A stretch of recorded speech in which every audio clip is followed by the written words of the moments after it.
everybody wants to be an artist.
What's going on? Shout outs to everybody here in the building. I am your gracious host, DJ Kuda, right back at the helm of today's show. They done let me out of YouTube jail. We are right, we are right back in effect. This Player Talk Radio. Shout outs to everybody here. I want to wish everybody here a happy Thanksgiving. Hopefully, you guys have tore up the potato salad. Hopefully, you guys, are spending precious quality time with your family, and hopefully, everything is going well. I hope today's Thursday/Friday finds you in good spirits, man. Shout outs to everybody in the building. Shout outs to my brother Mike Matroke in the building. Shout outs to Gemini 605 in the building. My brother Raven Knight in the building. What's going on? Shout outs to my brother Aunt T in the building, always doing the Lord's work.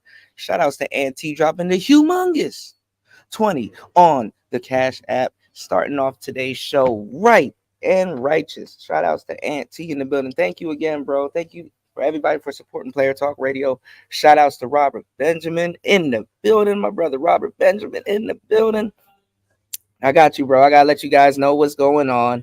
Shout outs to UFO Kamikaze in the building. Shout outs to everybody here. Listen, man.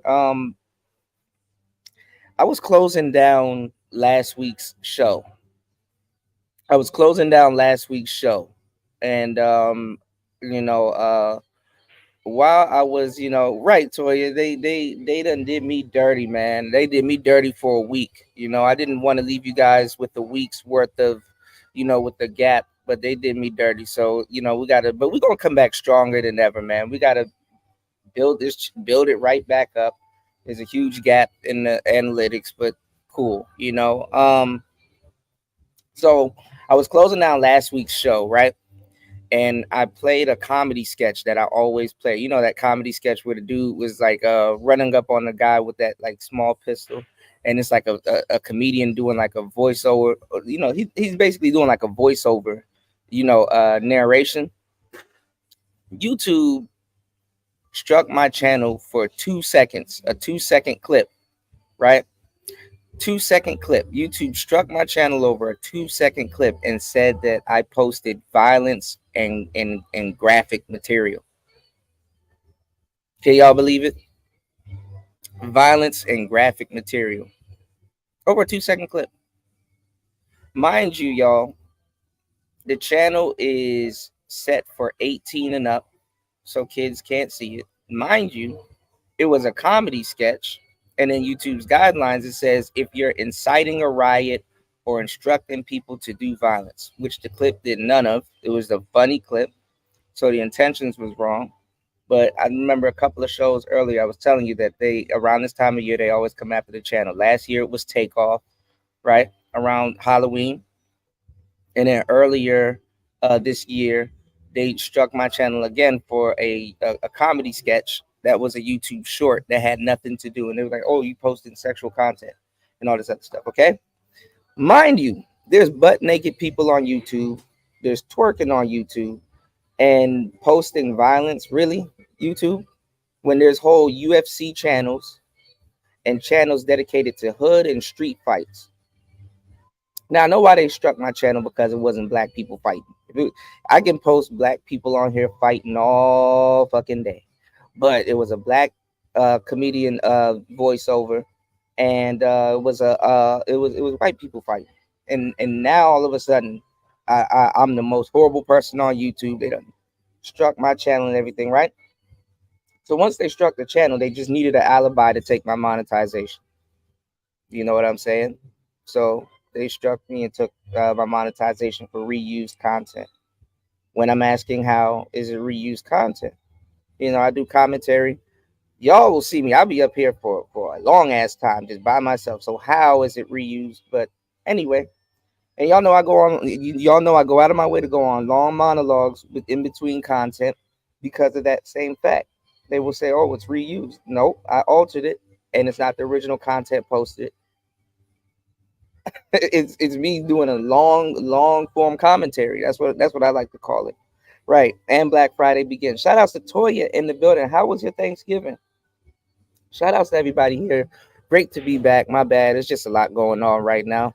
But I appreciate everybody that hits the like button, that supports the show. I want to thank everybody that supports the show. If you want to support the show, please definitely support the show via Cash App. That's $ PTV 888. That's $PTV 888. $PTV 888. If you were wondering what I was doing while I was off air for on this channel for about a week. I have a second channel which is DJ Cuda. That channel is also hidden for some reason. And it doesn't come up when you type it in. But I was live on that channel, you know. But you can definitely catch up on a lot of the game and a lot of the gems that I was dropping over on my not even my backup channel. That's actually my first channel. This is actually backup channel, but they're two separate channels. But anyway, shout outs to Shatera. Happy Thanksgiving, love. How are you? How's everybody here? Toya said Thanksgiving was quiet for me. Yeah, sometimes every other year, you guys got to be, thankful, about your lonely, man. A lot of people, I'm not even gonna lie, spent Thanksgiving by themselves this year. And let me tell y'all something. Don't let the world depress you for one day. There's nothing wrong with that. Shout outs to Aunt T in the building. Aunt T has a great series that he has going right now. You know what I'm saying? I want you guys to head over to Aunt T's channel and definitely subscribe to him. Okay. Hashtag sisterhood ain't shit. Listen, man, there's so much stuff to talk about, man. There's I don't even know where to start. Shout outs to UFO Kamikaze also in the building. And shout outs to my brother Robert Benjamin in the building, man. We are here. It's Player Talk Radio. So there was a lot of stuff that I touched on, on my quote unquote hiatus, on my shows that I've been doing over on my other channel, right? And I'm gonna tell you guys something, man. I talked about the Diddy and Cassie situation. There's so much stuff popping off right now. Now that Cassie quote unquote came out and tried to sue Diddy for $30 million, right? And you know, I've talked about this a couple of times. Now, Brother Love, aka P. Diddy, um, he's a crazy guy. We've been talking about a lot of stuff pertaining to him on the show, especially when we were covering the Tupac case, right? And as much craziness as Diddy does, right?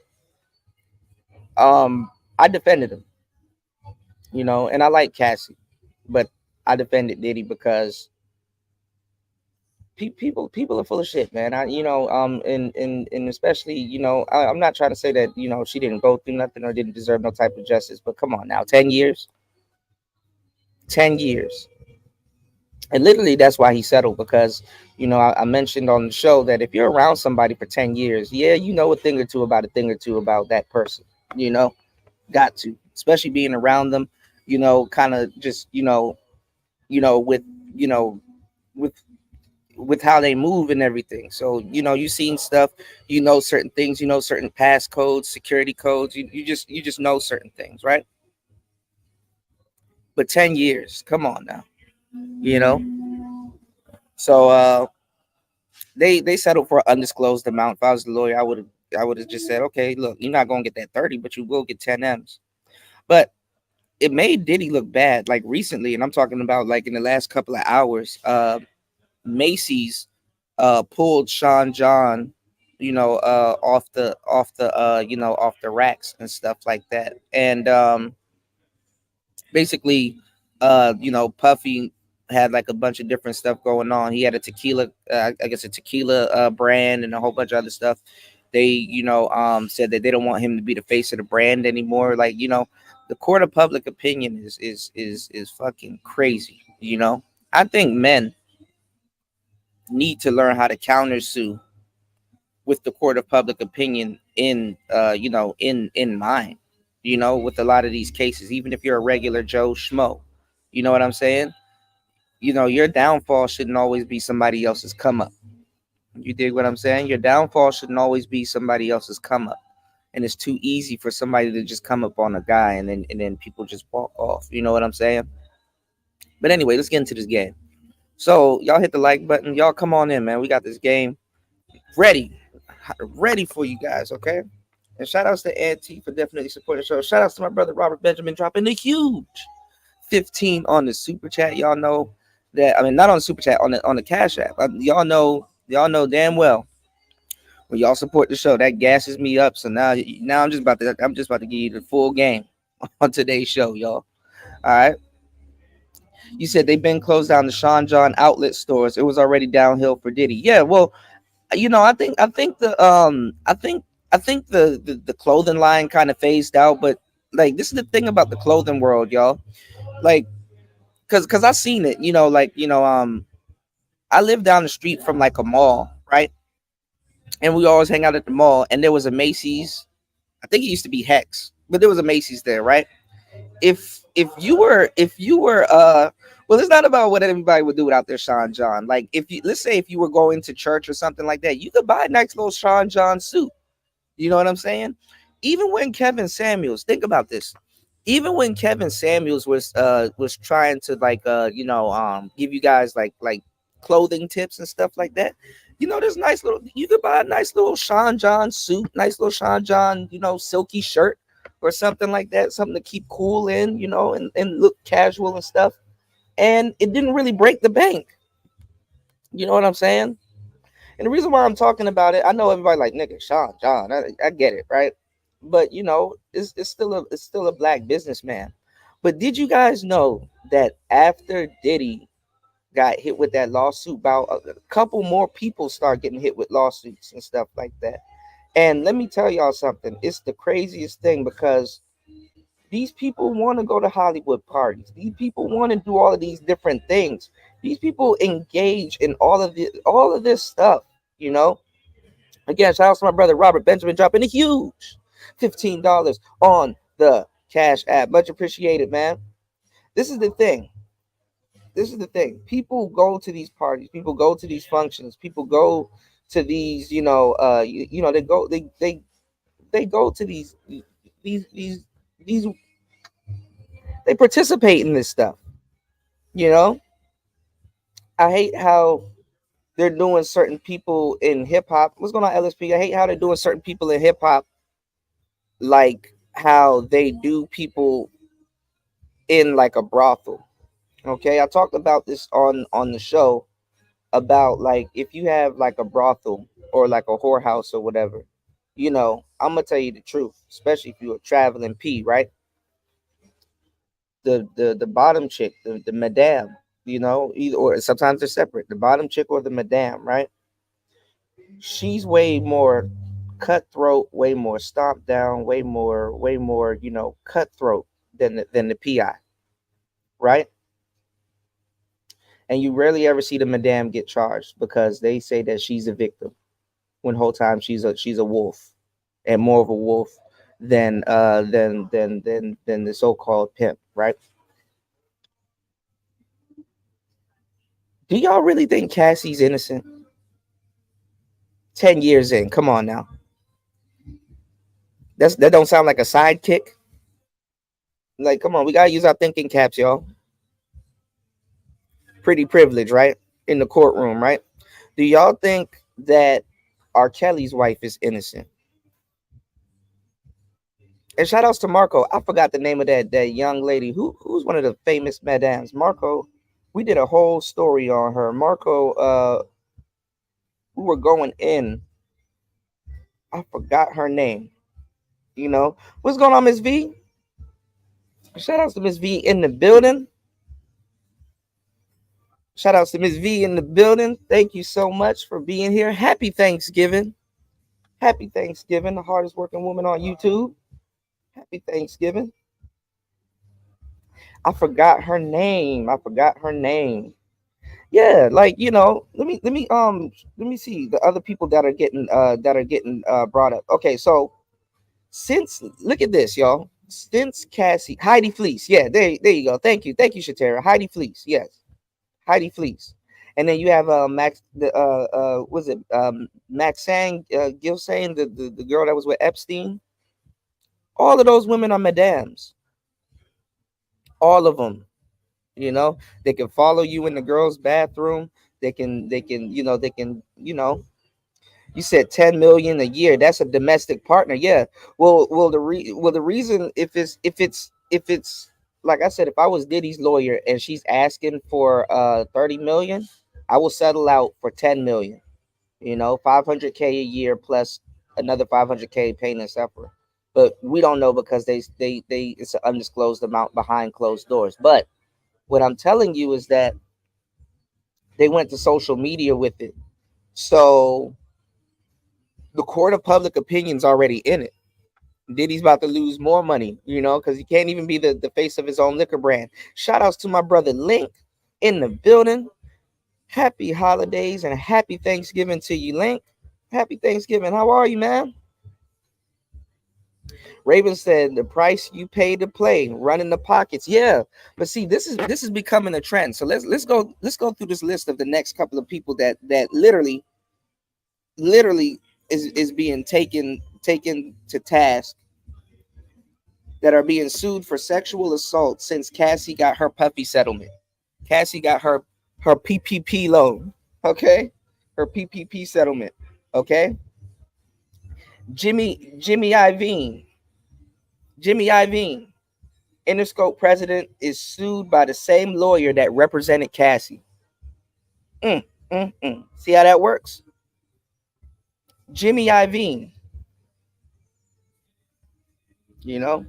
represented. He's sued by the same. I mean, my bad. Interscope president, my bad, is being sued by the same lawyer that represented Cassie. Okay. Cuba Gooding Jr. again being sued for sexual assault.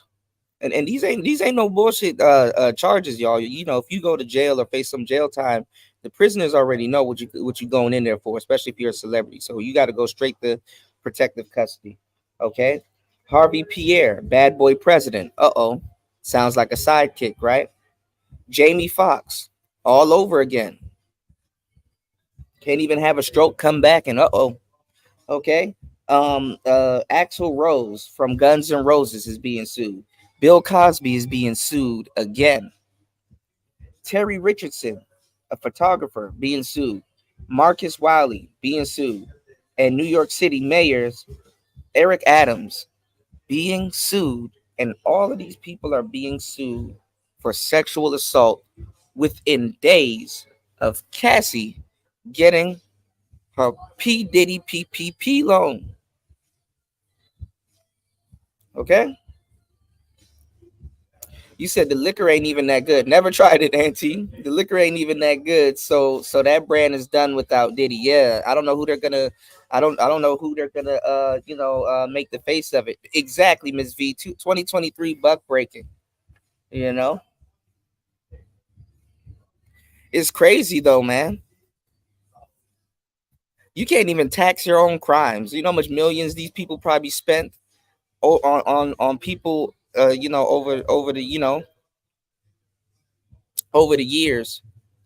You know, whose liquor was actually pretty good. Too bad he doesn't promote it as much. One day I've tried Ludacris's Conjure cognac, and this was before I really smoked cigars like that. I tried his Conjure cognac, and it was pretty good. I actually really liked it. It was really smooth, and it would taste good with the cigar. I don't even know if they sell it anymore. It's probably cheap as hell now, but hey. Miss V said, I want to see some other races involved too. Well, there are other races involved, Miss V, but I think the narrative is to go after people in the industry. You know what I'm saying? Because it's easy to make it look like, it's easy for the industry to look bad, versus like, renegade lone wolves. You know what I'm saying? So they're going after like kind of lone wolves in the industry, but they're going after the big boys, Jimmy Iovine and Diddy and some of these other people. So it's easy for them to paint a narrative that these people did this and these people did that. Shout out to my brother Don Philly in the building. Happy Thanksgiving to everybody in the building, and happy, oh, you're talking in the industry. Yeah, definitely. Yeah.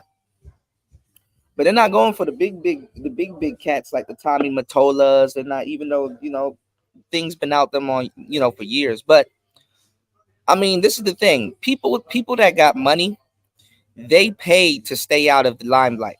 You know what I'm saying? The richest man in the world, you'll never know who he is unless you know who he is. You understand what I'm saying? Because they pay to keep their names out of certain things. They pay to keep their names out of certain things. A lot of people with money, they really not elites.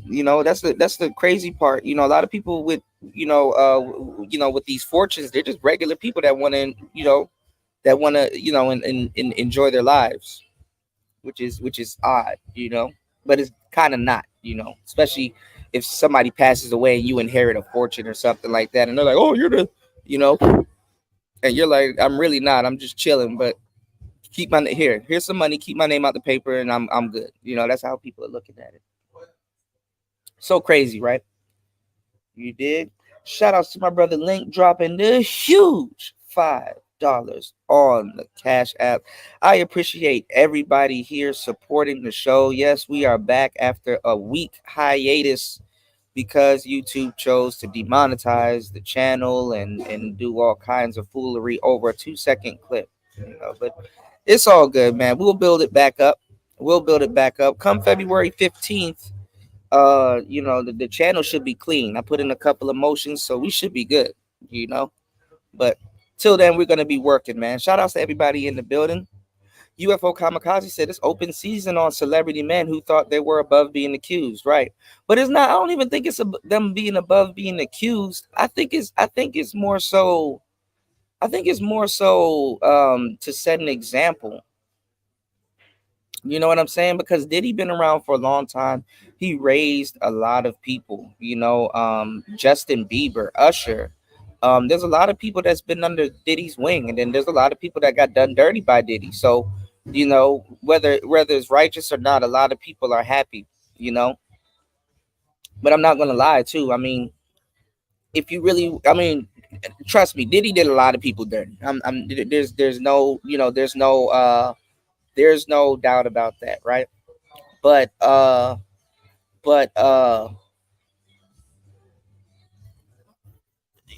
signing a record contract is you're already in the hole anyway. You understand what I'm saying? You're literally already in the hole anyway, because it's not a record deal, it's a loan, it's a record loan. you know so a lot of people don't know how to navigate a 360 deal, or whatever, or not ready for what comes with the 360 deal. The only person that I kind of really know that Diddy did not do somewhat dirty is French Montana.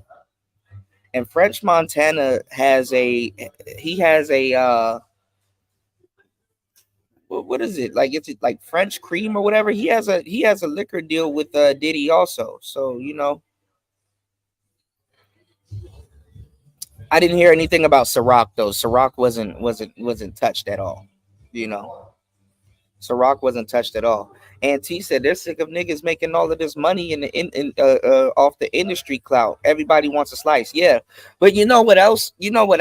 That I pointed out, and I want you guys to pay attention to it, because this is going to be a key conversation on this channel in the future, and I want you guys to pay attention to what I'm about to tell you guys. Right? The record industry is changing. Okay. Drake, out of all people, has literally broke a lot of things in the record industry. So it's really moving over to streaming and a whole bunch of different things going on, even though streaming has been out for years, right? They don't want these older guys that got clout, having big stakes in these businesses. I gave y'all the game on how Michael Jackson flipped Sony upside down. You know what I'm saying? Michael Jackson flip Sony upside down. So there's two people that the industry does not want the hands of, and this is happening right now, like right as we speak. That's why you see Spotify and a couple of people fucking over a lot of people. So what's going on right now is that the industry does not want they don't want the music industry in the hands of the artists, and they don't want the music industry in the hands of the In the trader world, and in the the stock market, in the exchange world, they call them whales. Like Bill Gates and Elon Musk and all these people that they kind of don't, that got influence. And when they say certain things, it can destroy certain things, whether on purpose or not. It can. So they don't want certain whales. Diddy would be considered a whale in the industry. Birdman will be considered a whale in the industry.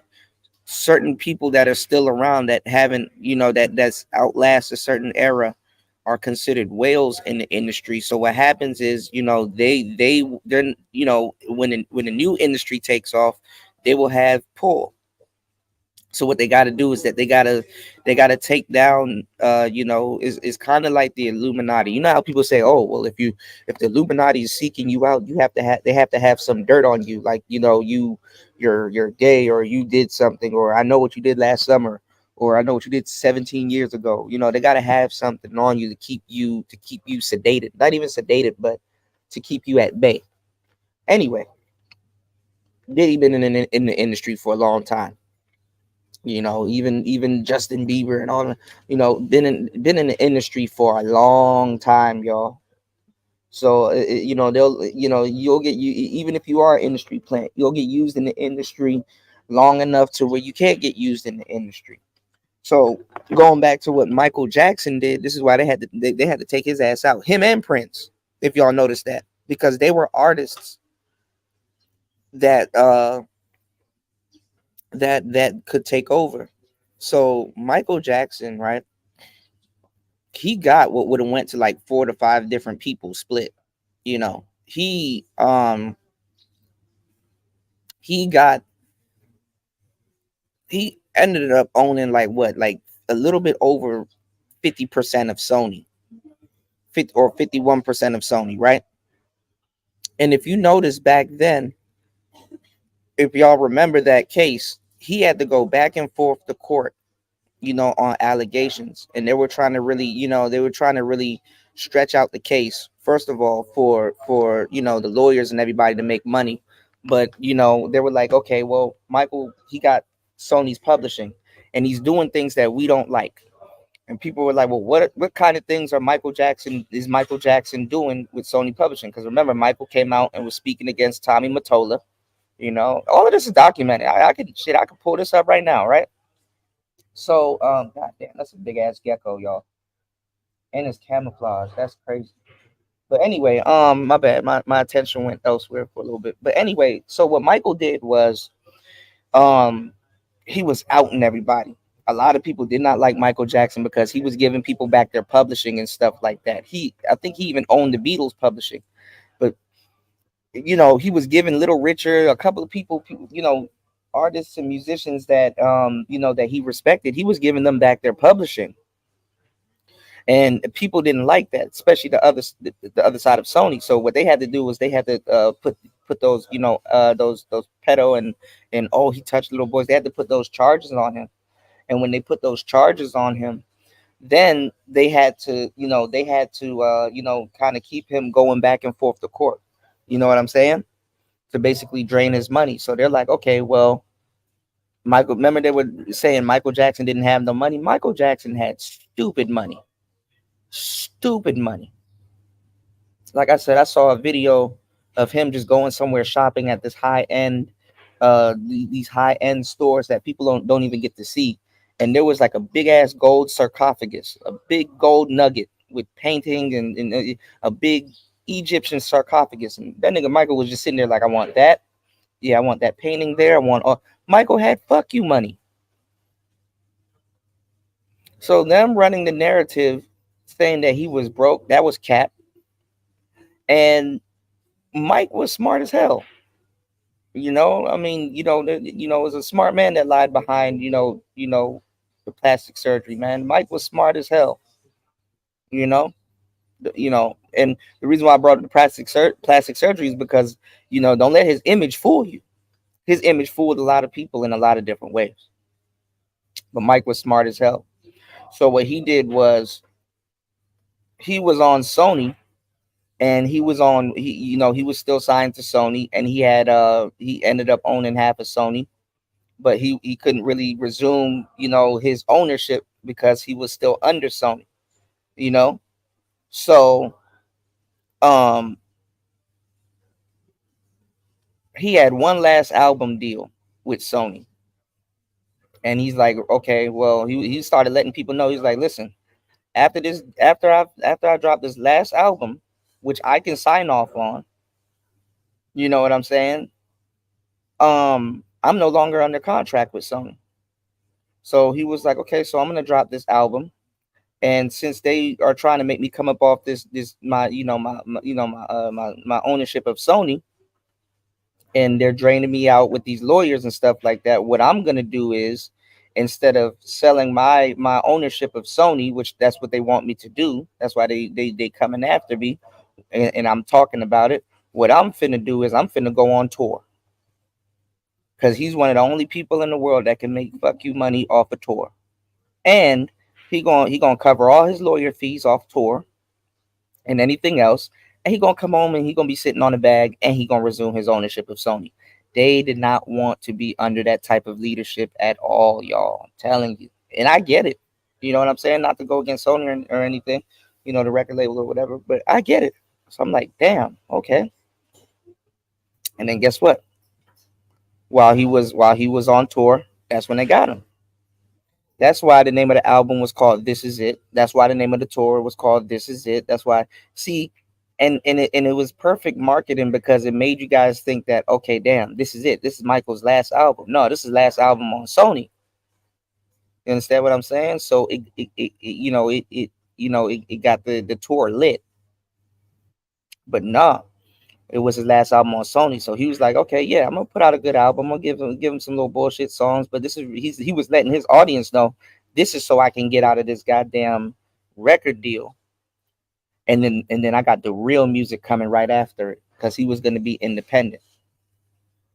Something similar happened to Prince. Prince signed to Jay-Z's title before he passed away. And Prince got a whole vault of music that's unreleased. You know what I'm saying? Something similar happened to Prince. If you looked at Jay-Z, right? Not even Jay-Z. If you look at Cash Money, when Tina Marie passed, she was signed to Cash Money. Who's signed to Cash Money right now? Blueface, Glock 9, BG signed to Cash Money right now. Couple of people, but have you noticed when Drake got big, he was still signed to Cash Money?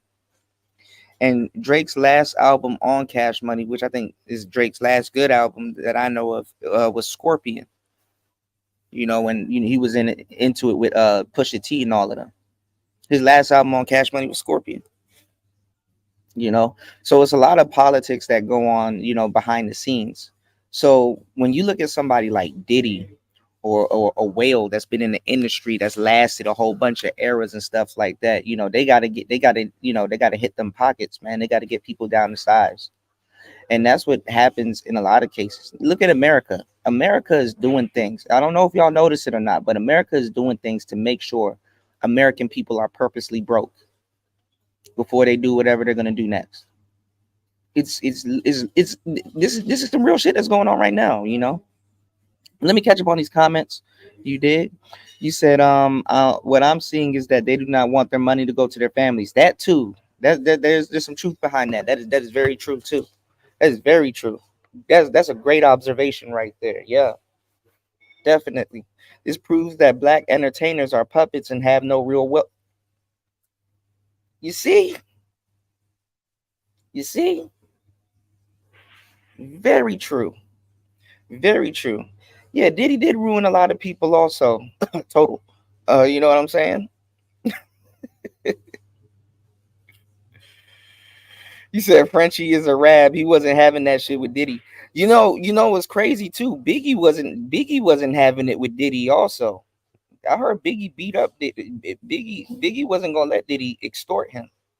They said Biggie was extorting Diddy. Listen, y'all. It just come across my desk. If it comes across my desk, y'all know we talk about it. You did. UFO Kamikaze said, "I know Charlie Sheen is nervous as hell. He probably is. He probably is.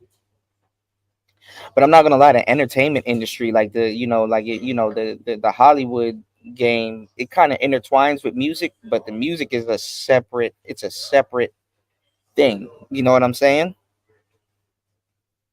People like chilling amongst the stars, but it's separate. You did. Shout outs to American Negro, man.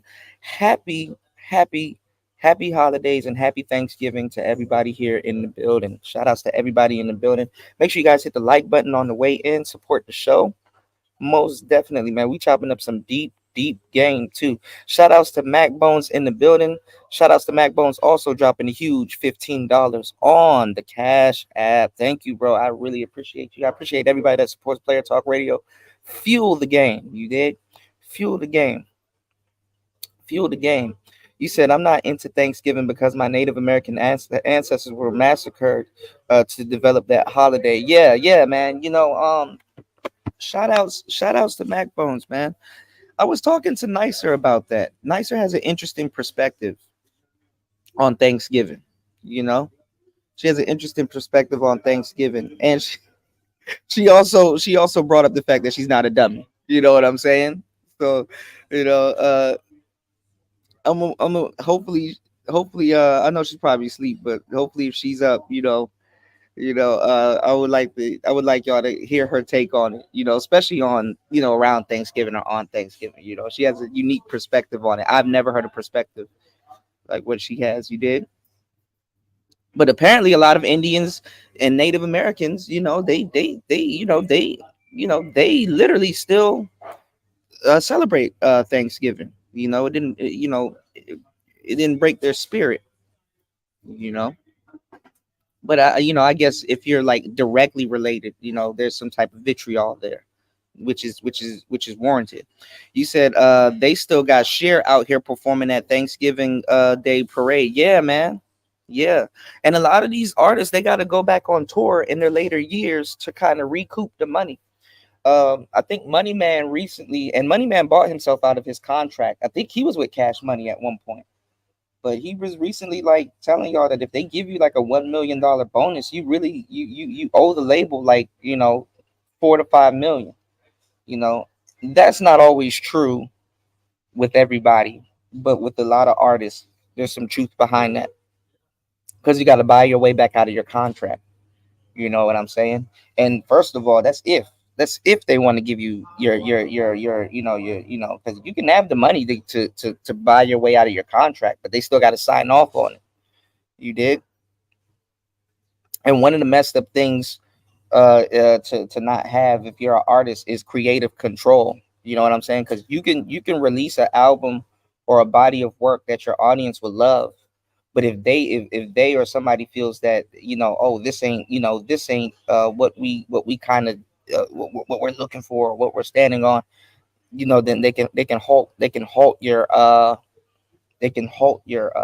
album, and then you got to go back in the studio and spend more money and create something else. So they'll pause, they'll drain you out, one way or another. you know it's interesting. I mean, once you kind of know what's going on, it is actually pretty interesting. Hold on, y'all. Okay, shout outs to JR in the building. Macbone said, I'm gonna need some consultation from your setting up. I got you, Macbones. That's off the strength. I got you, man. That's off the strength. I think it's time for you to start your podcast. Most definitely. You did? Ms. V says, so now I'm wondering who black died with their riches in the industry. That's damn, damn, damn. I didn't even think about that. That's a good question. That's a good question. Great question. I'm trying to think. I'm gonna have to get back to you on that one. You did? JR said wrong account. Happy holidays, man. Shout outs to JR. Happy Thanksgiving, bro.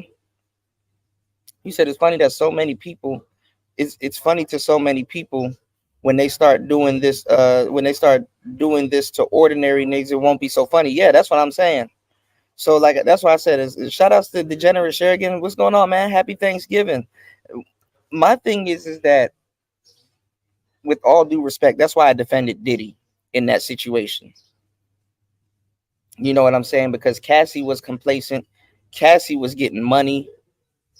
Cassie had money spent on her. That's what I was gonna bring this up earlier. I'm like, damn, okay, well, can we at least damn near get a tax write off or a write off on the settlement? Because why are people acting like Diddy didn't spend that money on Cassie? Or you know, he didn't buy her things, or she still don't own things and houses and trinkets and things from you know what Diddy gave her, you know, in the past. She done moved on, then dated some pool boy or some personal trainer, and got a kid right now. You know what I'm saying? But what she's really upset about, she didn't you know, get married. Diddy didn't give her a marriage after 10 years. But you know, and I've talked about it too. And ladies, y'all got to start being smart, man. If you got a trick or some type of cash cow or pay pig giving y'all some money, stop going on them damn shopping sprees and take some of that money and go put it in the bank, and take a little bit of that money and go to the damn store and say, no, baby, we don't have to go shopping. We can stay home tonight. I'm gonna make some pasta or macaroni or some shit. Throw that nigga off. Be like, oh, for real? Okay, well, here, take this. Put that shit in your bank. Say, I'll be right back. Head down to the store. Go get something, or gift him back or whatever. And yeah, man. Some of y'all, some of y'all ain't have no madame or no real woman around you giving y'all some real game. This is why shit don't last with y'all. Like if y'all if you had a if you're going out and there's an NBA player and like you know he's taking you out and y'all are going to roof Chris and stuff like that. Stand out from the last 20 women that he dealt with by paying for his food. He already showed that he's willing to trick off on you. He gonna bust the bank wide open at that point. No, keep your money. You treat everybody good. Here, let me do this for you. Nobody ever appreciates you and what you do. Man, that nigga gonna trick his ass off. He gonna trick his ass off. That's the problem with a lot of women nowadays, man. And unfortunately, a lot of women learn it, but when it's too late, or when they're later on in their journey, or in their lives and stuff like that, a beautiful face and a mouthpiece go a long way. First of all, just being a woman with a mouthpiece go a long way. You know what I'm saying? So, you know, I don't know why everybody in the world is trying to tell y'all, you know, or tell people that, oh, you know, game isn't real, or blah blah blah and stuff like that, and then we'll turn around and you know, say, oh man, well you have to know how to speak. Yeah, that's called mouthpiece. That's called game. You know, stop listening to weirdo dudes on the internet when you got people like you know Robert Greene and a whole bunch of people that's written about this for centuries. Game is a real thing. You dig? Stop listening to these fools, man. Don't and let me give y'all some real game. Don't ever listen to no YouTuber that talks on YouTube because they're literally using their mouthpiece on YouTube, telling you that game isn't real because they're worse than the people that they're trying to down. How are you gonna talk shit about the game, right? They haven't soaked up enough game, or maybe they have, but how are you gonna talk shit about the game, right? And say that it's people being disingenuous when you're literally running game on somebody, telling people that game isn't real while using game. You're the same people that you talk about. You know what I'm saying? You're the same people that you talk about. Oh, game ain't real. That's somebody running game on you. I've been saying this for years, but don't nobody want to hear me though. You did? But y'all find out. Y'all will find out most definitely. Dolly Parton gonna be. I thought you said twerking. Dolly Parton gonna be working to the grave too. Yeah, like recently. What you call it? And I love her music. What's her name? Damn, I had her name on my head and I totally forgot. Um, Anita Baker. A couple years ago she did her last tour and stuff like that, to kind of really get out of her contract or to be sitting on some money. Because this the thing, if you pay the record labels and stuff back over the years, even if they shelve your project and stuff like that, yeah, that don't mean that you're sitting on money at the end of the day. Go listen to J. Cole's 1960 or was it 1985, when he was talking to Little Pump about being a rapper and stuff like that. He's like, 1985, I've arrived, and he was just talking about how he was going through everything, and he was like, you better make sure. He's like, I'm gonna give you some advice: never quit touring. You know what I'm saying? And he's gonna be like, cause like he was like the people that love you right now, they're gonna outgrow your music and stuff like that. And then he was like, he makes sure his skills are in tip top. He was like, cause he was like, and he said, don't. He was like, what did he say? I'm trying to paraphrase, but he was saying like, he was like, cause in a couple of years, don't say I never told you. You gonna be on Love and Hip Hop. You know what I'm saying? And it's true. Like, don't quit touring, because that's how you make your money. But depending on how your contract is set up, guess what? The 360 deal, they make money off you touring also. You understand what I'm saying?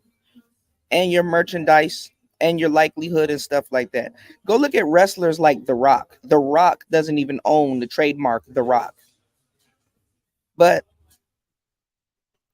people know him as Dwayne, quote unquote, The Rock Johnson. So you could say Dwayne Johnson and people will know who you're talking about. You know what I'm saying? WWE owns The Rock. The label, the Rock imprint. You ever wondered why The Rock covered up his bull tattoo, his famous bull tattoo? Because he used it in some of his merchandise. Can't make money off of it. People can't even have social media nowadays without the company knowing, because you'll be making money off something that they gave you. It's basically, when they give you the record loan, you got to take that $1 million bonus. People are like, oh man, you got all this money, you got stacks, you got blah blah blah. You got to take that money that goes right back into to your beats, that goes right back into your jewelry, that goes right back into your house, that goes right back into, so you got to be very smart when you get that deal. And then, not even, J. Cole talked about it also on this song. Damn, J. Cole talked about everything. Now I'm thinking about it. If you go look at the song, and it's really genius. One of my favorite songs from J. Cole is Brackets. It's Brackets. Because that $1 million that you get, guess what? You don't get 1 million. You only get half after taxes. You know? So the label knows this too. So then they give you another deal. They're like, okay, well, we're going to give you another bonus, but they're going to give you some incentives. You're going to have to do certain things, and they get their money back, because they're going to send you to their producers. They're going to send you to, so you just going to have to play the game smart, depending on what you're trying to do.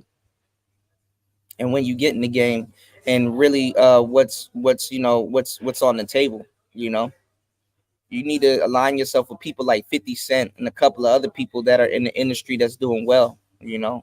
I remember one of the coolest things I've ever heard was 50 Cent told Nipsey Hussle that he can negotiate and get a bigger deal off of the potential sales. You know how Nipsey was fully independent and wasn't signed to a label, and he was selling a lot of albums, and he was well established in the game and everything, but he never was signed. 50 was like, he told Nipsey that he can negotiate a bigger deal just off of what he's projected to sell. You know what I'm saying? Because people will try to lowball you for your art, and that's some real shit. Yeah, things that make you go and damn. And damn. Yeah, they either die, get sued, or go to prison. Yeah, Yeah. And you're not even safe in the country music genre. Shout outs to Beat Boss, man. Happy Thanksgiving, player. Shout outs to Beat Boss. Big old player in the building. Shout outs to you. Happy Thanksgiving. Yeah, Pay Pig is cold, bro. You said I didn't see one pic or video with Cassie wasn't living it up. Yeah, man, Cassie was living the good life and stuff. But if you think about it, I mean, I don't know why people put such a. I mean, I get it, but I don't know why people put such a prestigious title on marriage. You were with a guy for 10 years. That's literally marriage. In one sense or another. You know, but she's not happy seeing Diddy running around with Young Miami and a couple of other people, and Lori Harvey and a couple of other people and stuff like that. So I get it, but honestly, emotions shouldn't be in the courtroom. I mean, obviously, if you got your child and you got your family or whatever, but then again,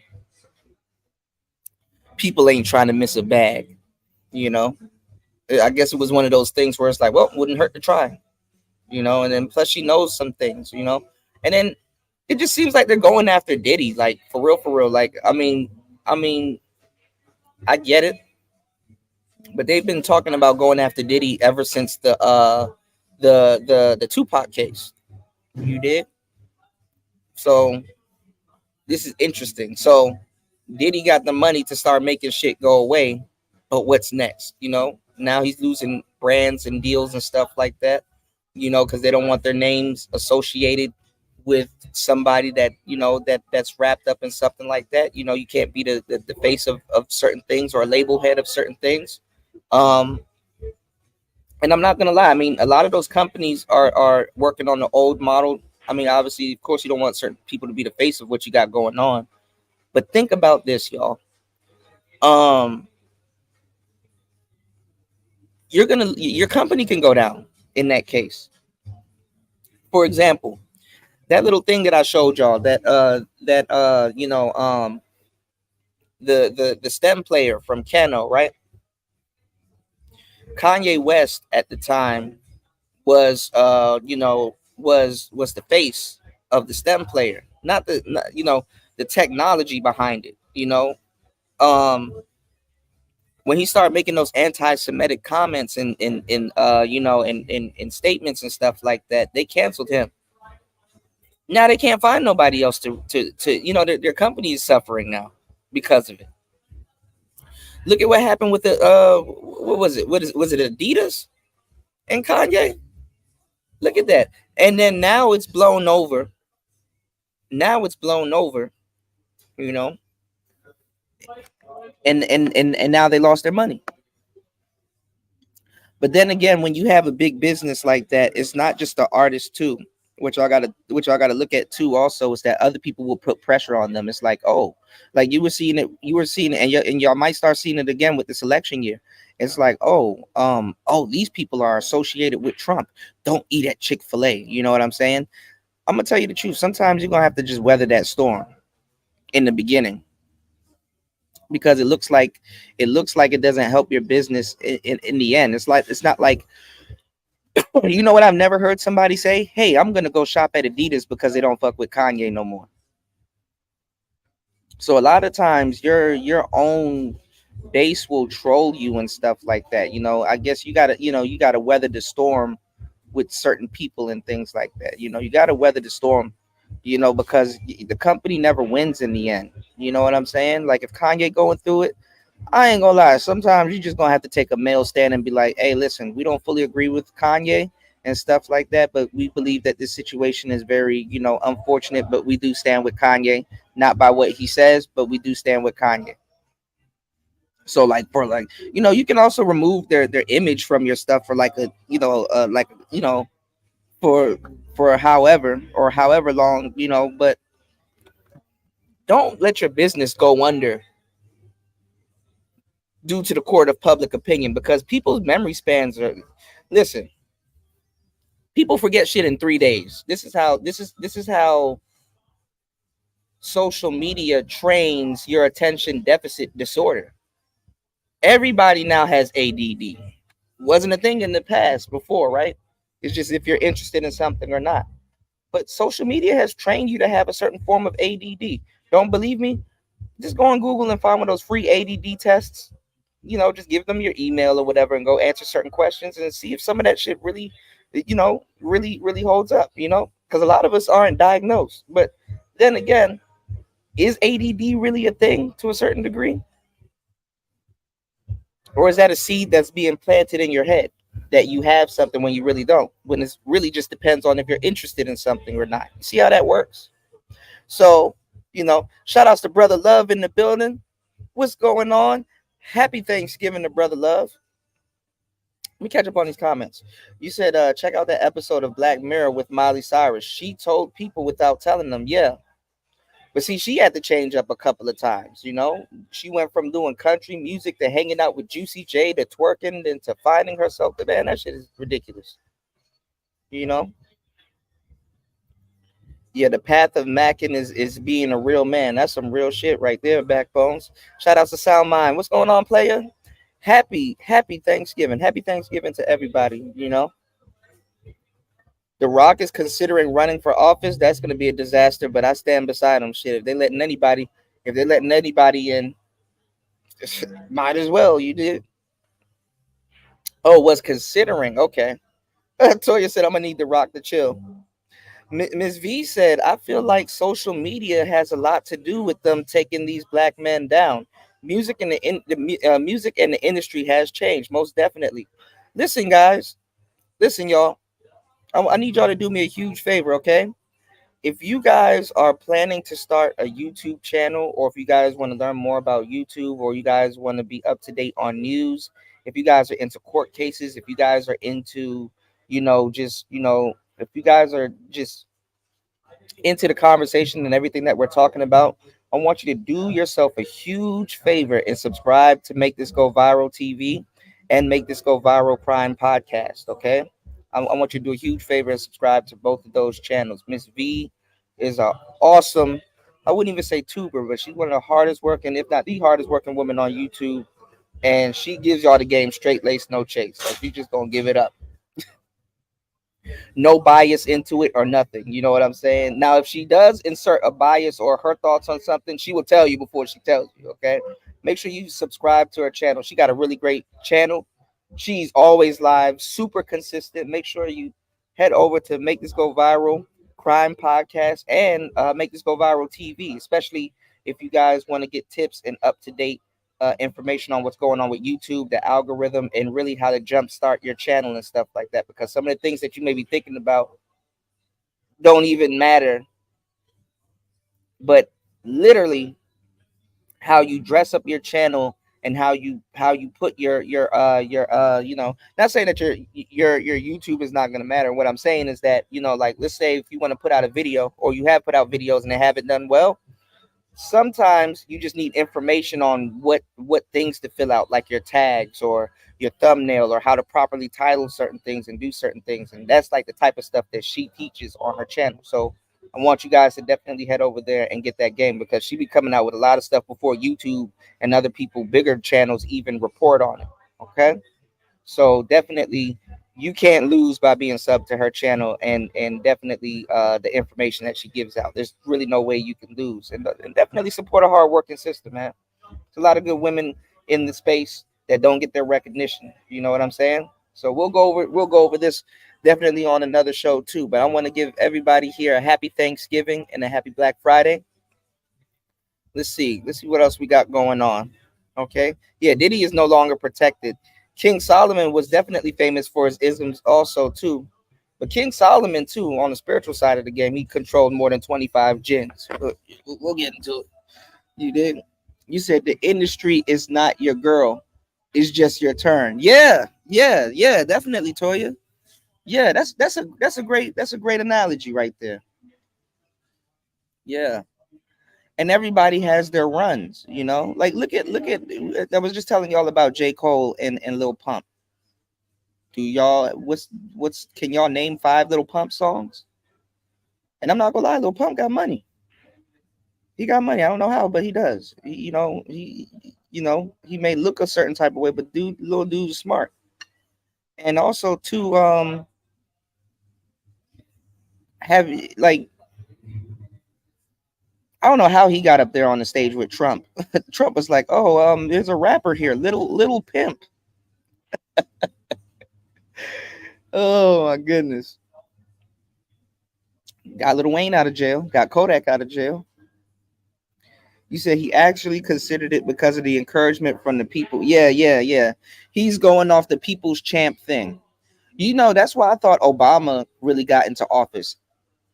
Listen to what I'm telling y'all. I'm very observant. Just listen to exactly what I'm about to say.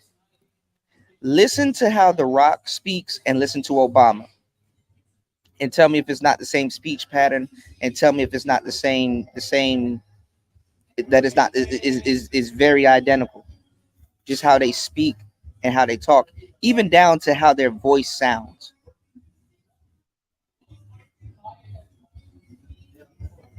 I can even be quoted back in the day saying people really only like Obama because he's black and he sounds like The Rock.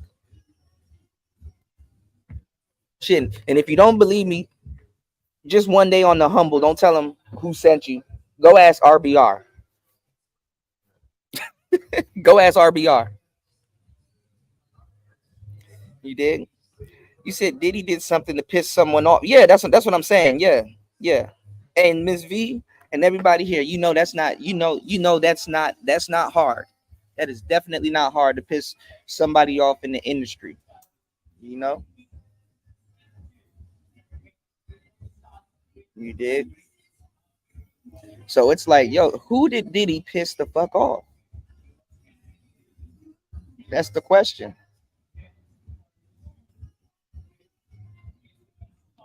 But see, it's kind of like Black History. Okay, it's kind of like Black History. Not to beat the drum, right? But you had Creoles, right? That didn't consider themselves black. You had Creoles, right? Oh, I ain't black. I ain't black. I'm Creole. I'm Creole. I'm Creole. I ain't black. Y'all. I'm Creole. And they got brainwashed by a couple of people, and they started looking down on black people and telling niggas to get up on this boat. Yeah, yeah, get on that boat. Get on that boat.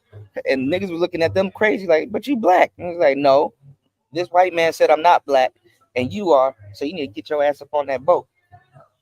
They started using certain Creole people to start, the light skinned ones, the not the ones that's tragic mulattoes, but well, shit, some of them. But anyway, they started using them to round up a bunch of black people and got the black people on the boat. And then they're like, hey, master, I did a great job. We got all these Negroes on the boat. They're locked in their chains and they're secured and everything, right? We did a great job. And then the master was like, yo, yeah.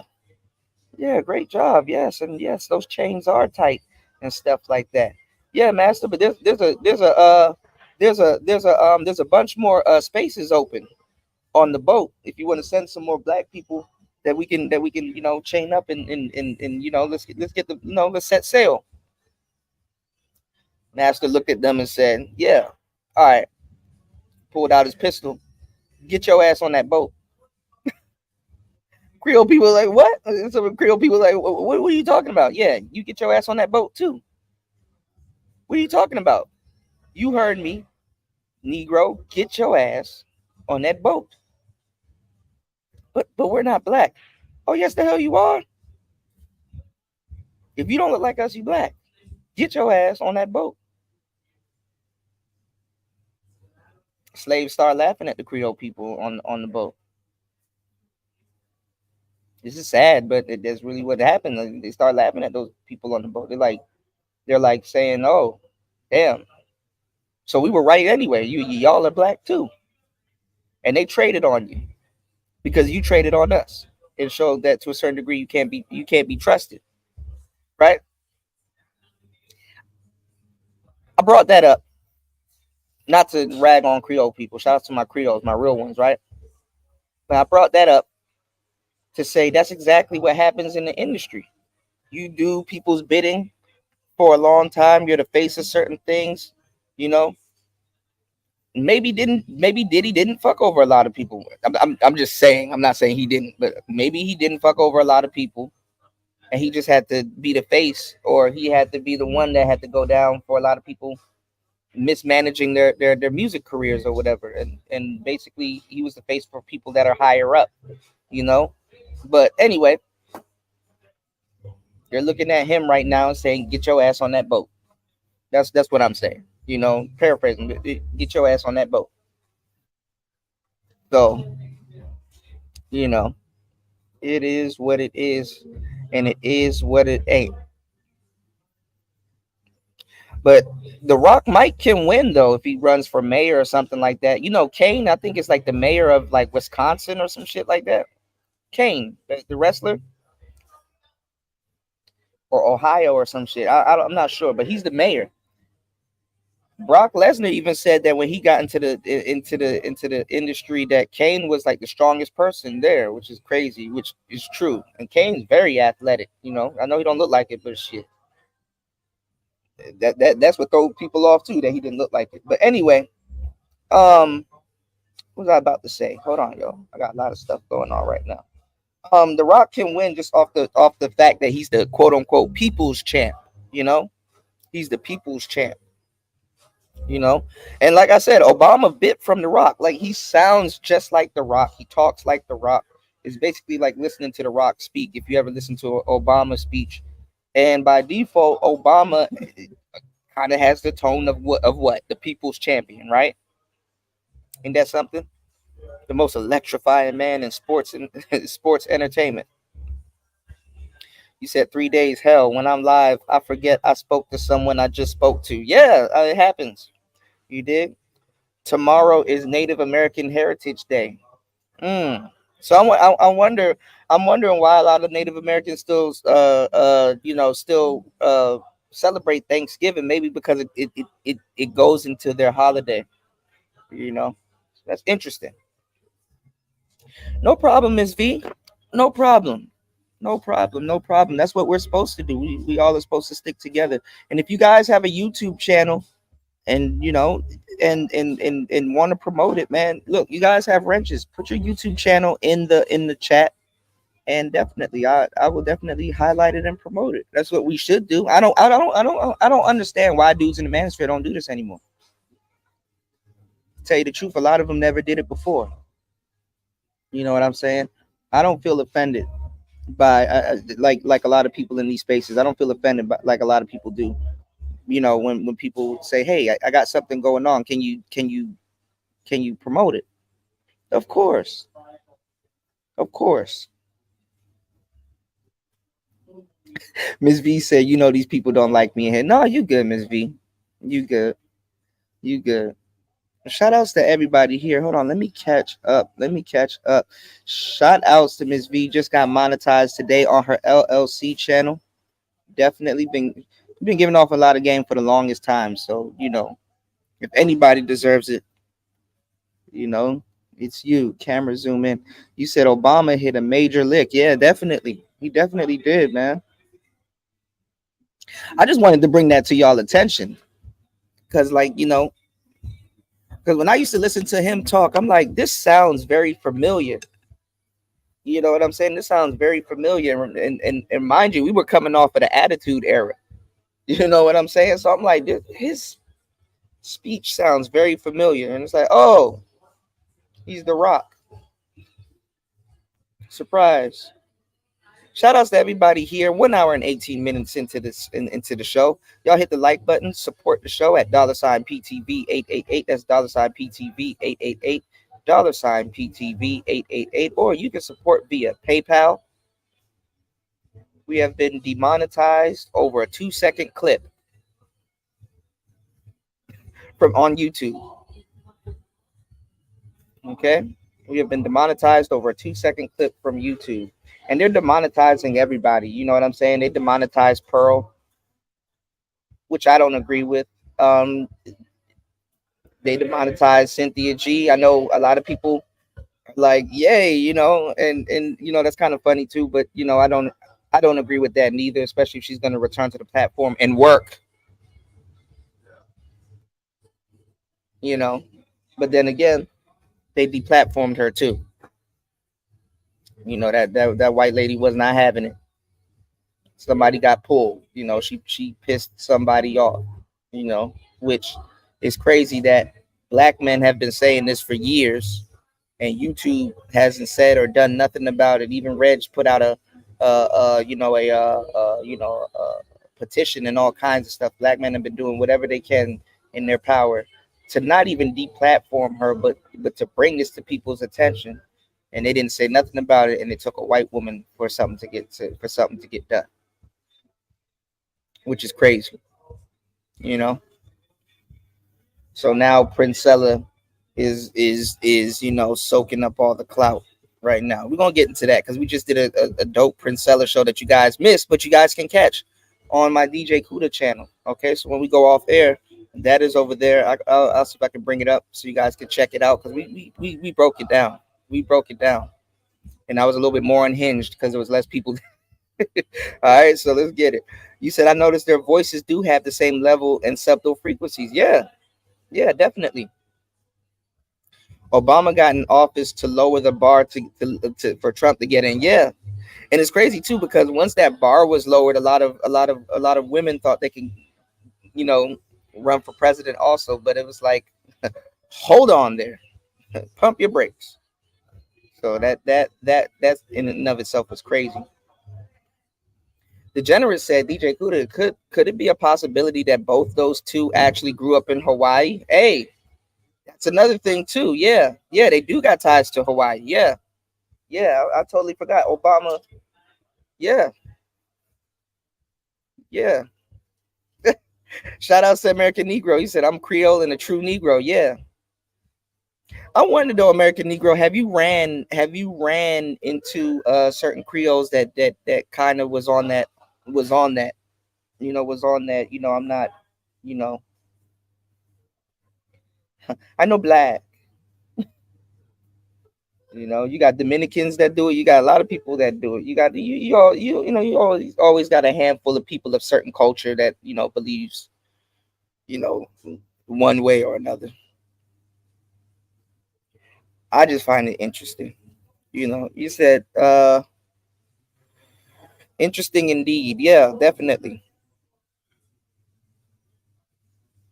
Yeah, Creoles. Not all Creoles believe like that, but a lot of the Creoles know which ones I'm talking about too. They may have a family member or two that.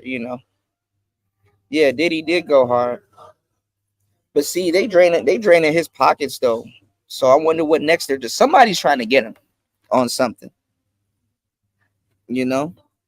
And you got a lot of detectives and stuff running around now. Now that the quote unquote Tupac case is it's not even done, but they're trying to get Diddy locked up. You know what I'm saying? Because you really can't you really can't I forgot the dude's name. Who's the dude's name that he was supposedly supposed to give the money to? And Keefe D said he a dirty dude. You can't look at this man's business accounts and say, "Hey, this $1 million was deposited or taken out or given to this person." They spend millions of dollars on cars, so it's untraceable. So the reason why what's the guy's name? And he a gangster too. Did he a gangster, man? This is what I don't get about the some of the crowd and the audiences of like hip hop and certain music and stuff like that. Y'all want people to be gangster until you find out they really gangster like that. A lot of people like King Von and his music and stuff like that until they start finding out who he killed and shit and how much people he killed. Y'all want the gangster don't go one way or another. Gangster is gangster, man. Did he a gangster, man? I know he don't look like it. I know he dancing and stuff like that, but Suge, look, I even got another episode of Suge's podcast coming out on my second channel. I got two episodes that I'm about to drop. Episode 3 and episode 4 that just dropped. Okay? Like an hour worth of Suge Knight just giving y'all the game. Why you think Suge was going after Diddy, bro? Like, come on now. What I'm saying is this, it's untrackable. But the guy that Diddy was supposed to give the money to, he had to do Keefe D and all of them dirty because that's a paper trail. And plus, he supplied the pistol anyway. Obviously he didn't do the shooting. Hold on. Let me see. Diddy. Hold on. Who supplied this? I don't know. I'm lapsing on his name.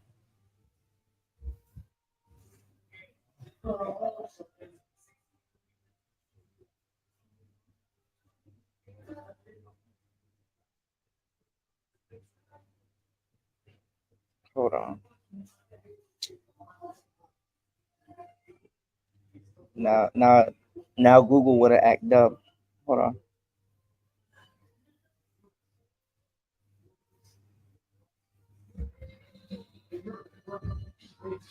What's the fuck? What's his name? Zip. Okay, yeah, Zip. So a New York gangster by the name of Zip. You know what I'm saying? And Diddy tapped in with the Crips. But anyway, Zip supplied the pistol to Keefe D. So Zip couldn't if Zip paid Keefe D, Diddy would have had an alibi to say, "Hey, I didn't put out a hit on Tupac." Then that would fall back on Zip because he can't. He don't. He a gangster. He can't snitch. Like right now, you see it going on with YNW Melly and YNW Bortland. Bortland can't say nothing, but guess what? If YNW Melly beats his case, somebody got to get locked up or go to jail that's alive. It's gonna fall back on Bortland. So in that case, YNW Melly took out 3 of his friends. He killed 2, beat the case because he's the one that signed. He's the one that can afford a lawyer, and sent one of his friends to prison. See how that works? King Von. Speaking of King Von, there's a guy in his case named Big Mike. King Von got off on a murder case for Malcolm Stuckey, even though he was the gunman. Big Mike was gonna snitch, but didn't. Then got some years for telling for lying to the police and not cooperating. He just got out, and look, King Von been out, you know. But anyway, it looks like street justice is better than the actual justice system at the moment. You said Jesse Ventura. Can you smell what Obama is cooking? I forget they make. Oh yeah, yeah, yeah. You can't forget that. Yeah, they do make people go crazy. Also, see, that's why they do not want these black entertainers thinking that they can get into politics. Exactly, exactly. But the funny part is that they will send Lil Wayne and Cardi B and all these people down to the White House to talk about prison reform and all this other stupid shit. They send Meek Mill down there and a couple of other people. You did? Yeah, y'all subscribe to Miss V's channel, man.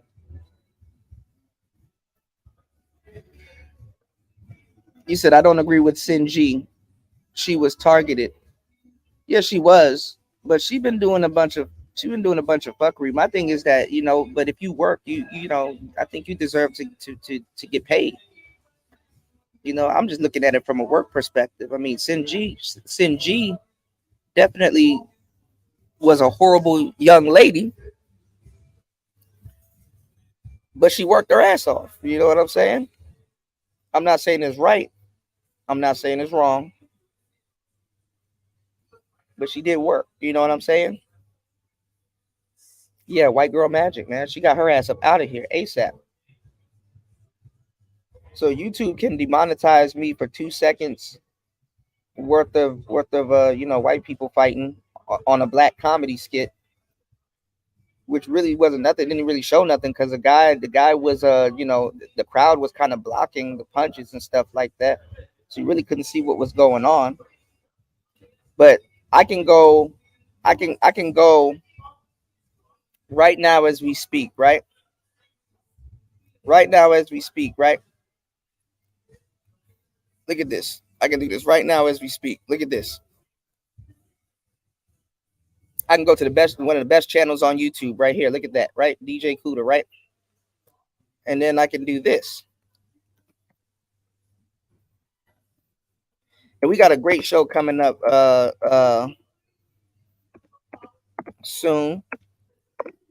I got some Stardust on here, aka Thinking Nate. We're gonna get back to the we're gonna get back to the game. But listen, look at this. I can go to the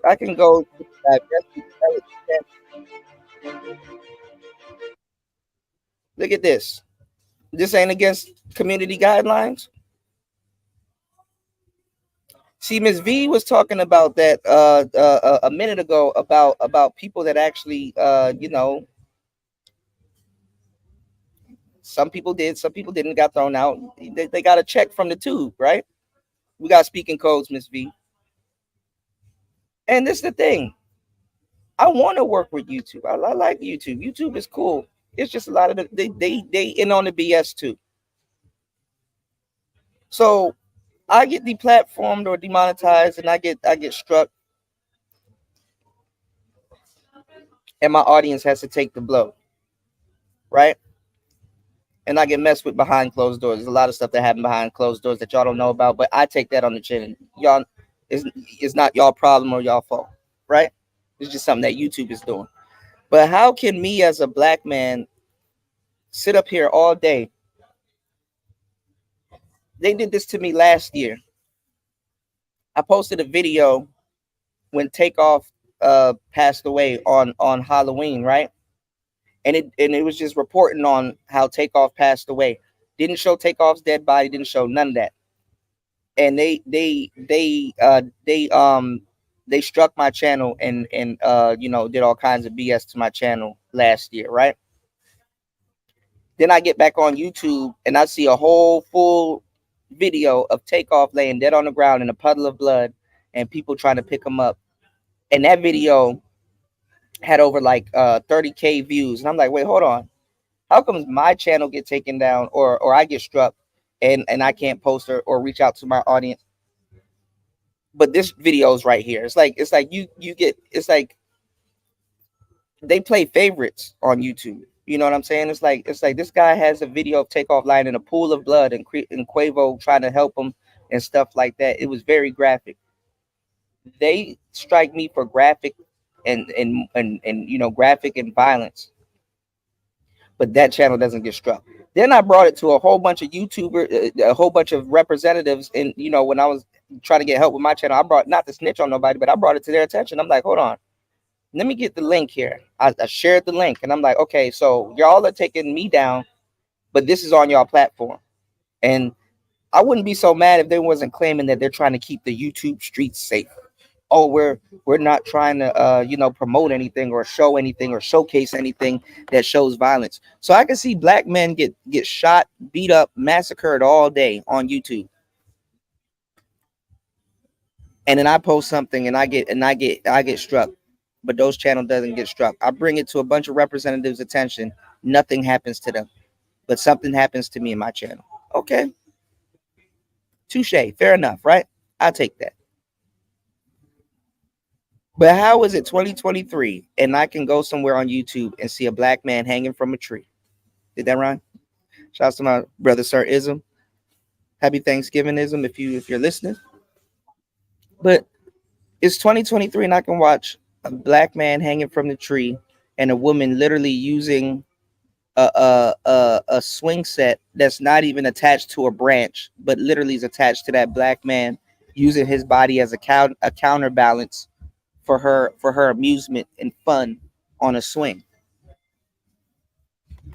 And there's a lot of stuff that you can pull from an image like this when you see strange fruit hanging from this tree. Now, a lot of y'all don't consider Maryland the South, but Maryland is the South. Okay? And I'm from the DMV area. I'm a Measy, right?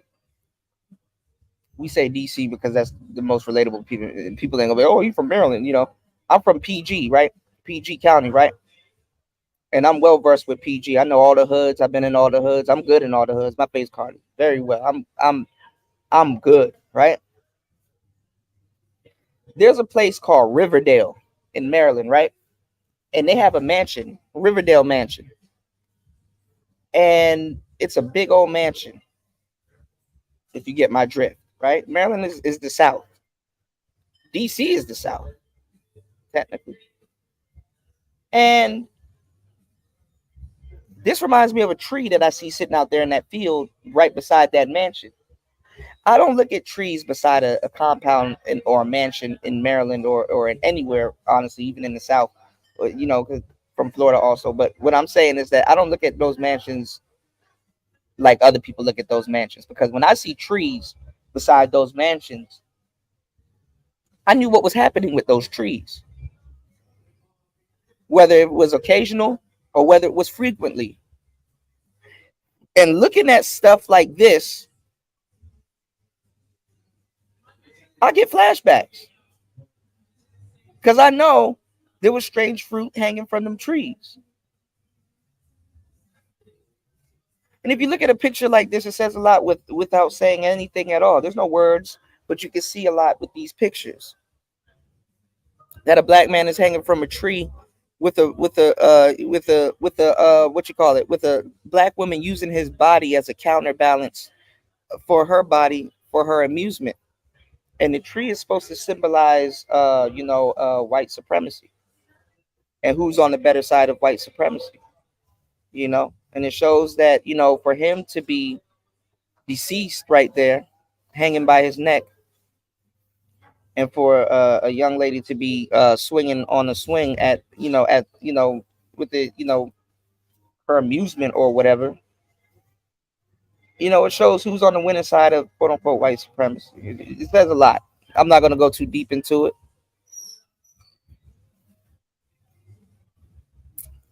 but how can you get on YouTube and see something like this? That this is not struck. This is not hate. This doesn't imply no type of hate. Y'all can say whatever y'all want about the manosphere, but we or something that's being said, but we would never post nothing like this.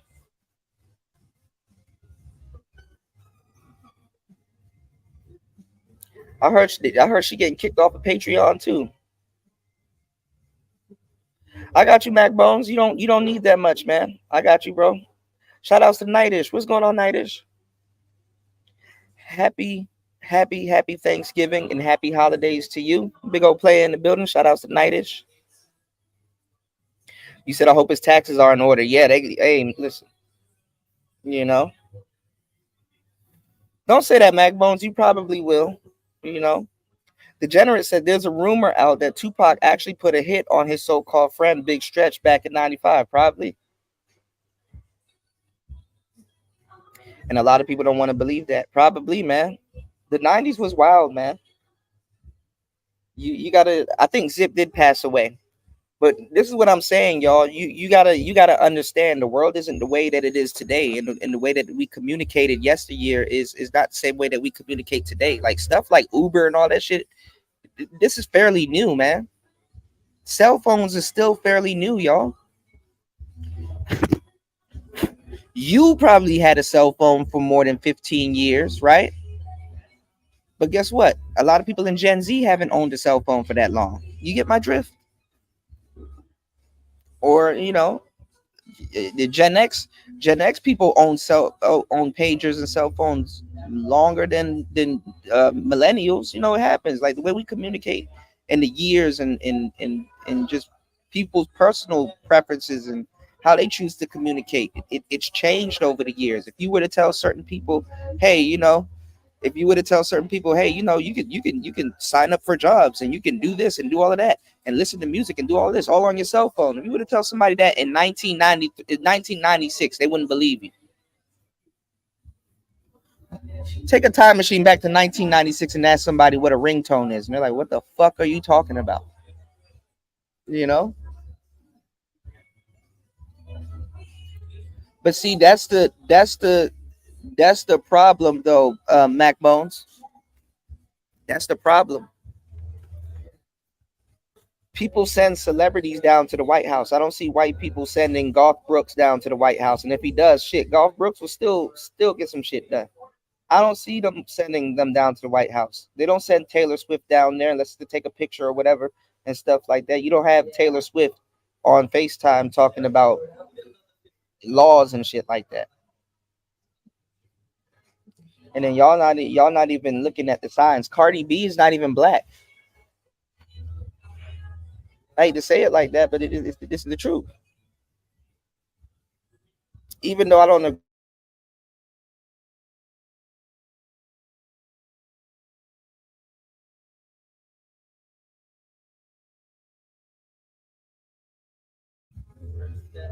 Yeah, now when I start talking about some real shit, you see how it goes out, right? hmm But like I said, send Dr. Cornell West down there. Send Dr. Phil Valentine down there. Send Dr. Claude Anderson down there. Stop sending these fools down there, man. They're sending Little Wayne down there and other people that, it's like, come on, man. Like we gotta stop. You know what I'm saying? We gotta stop.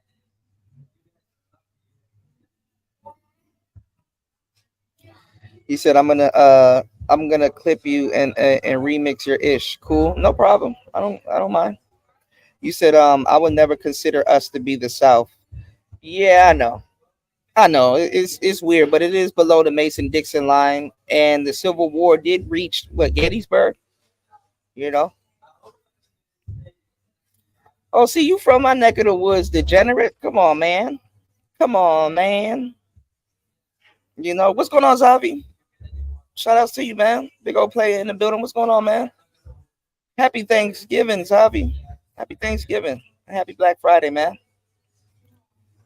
Shit, but I ain't gonna lie though, degenerate. You go certain places in Maryland, and you gonna realize it's the South. You gonna realize it's the South. It's literally the South.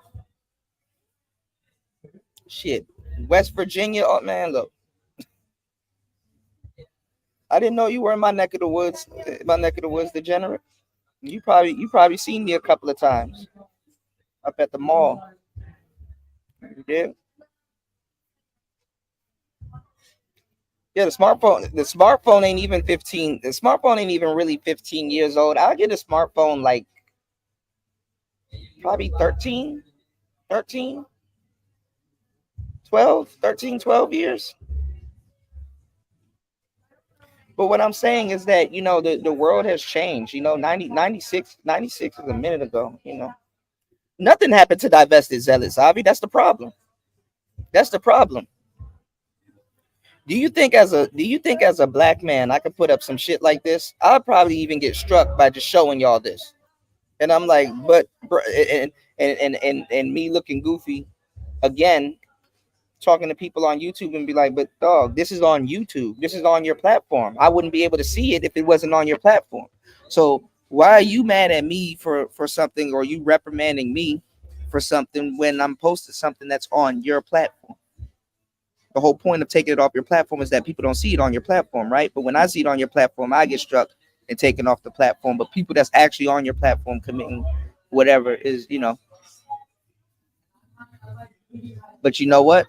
Ms. V talked about it, and I've talked about it several times. The reason why it's probably not taken down because it makes them money. Sorry, a black man swinging from the. Y'all want the game? Go to withoutsanctuary.org. Go to withoutsanctuary.org and go see how much and go see how much them postcards are going for of black men and black women. Uh, uh, uh, you know, um, Being sold, hanging from trees and bridges and all kinds of stuff on the postcard. America got a real dark history because kids and people will walk by and see that. You know what I'm saying? What's going on, Sock Passe? Shout out to Sock Passe in the building. Happy Thanksgiving, man. A lot of them people don't. A lot of them people didn't give a damn. It was not uncommon that you go to a barbecue, and yeah, over there on the grill you got some food cooking, but over there by that tree, with that crowd around it, you have to watch. You have to watch. You have to watch a dead body hanging from that tree. And these people ain't. These people are in their 60s and 70s now. As a kid, watching that shit, and some maybe even younger. In America, y'all. I'm gonna tell y'all some real shit. A lot of us Americans don't want to believe American culture. We believe in American culture, but a lot of us, there's certain things that happen in America we don't want to believe that it happened in America recently, and that is still relevant and recent.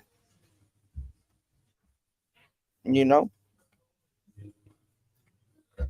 I'm always reminded every time I travel of some stuff that America is definitely engaging in, and stuff that America is like doing. You know what I'm saying? Like even when I came, even the small country of Laos, right?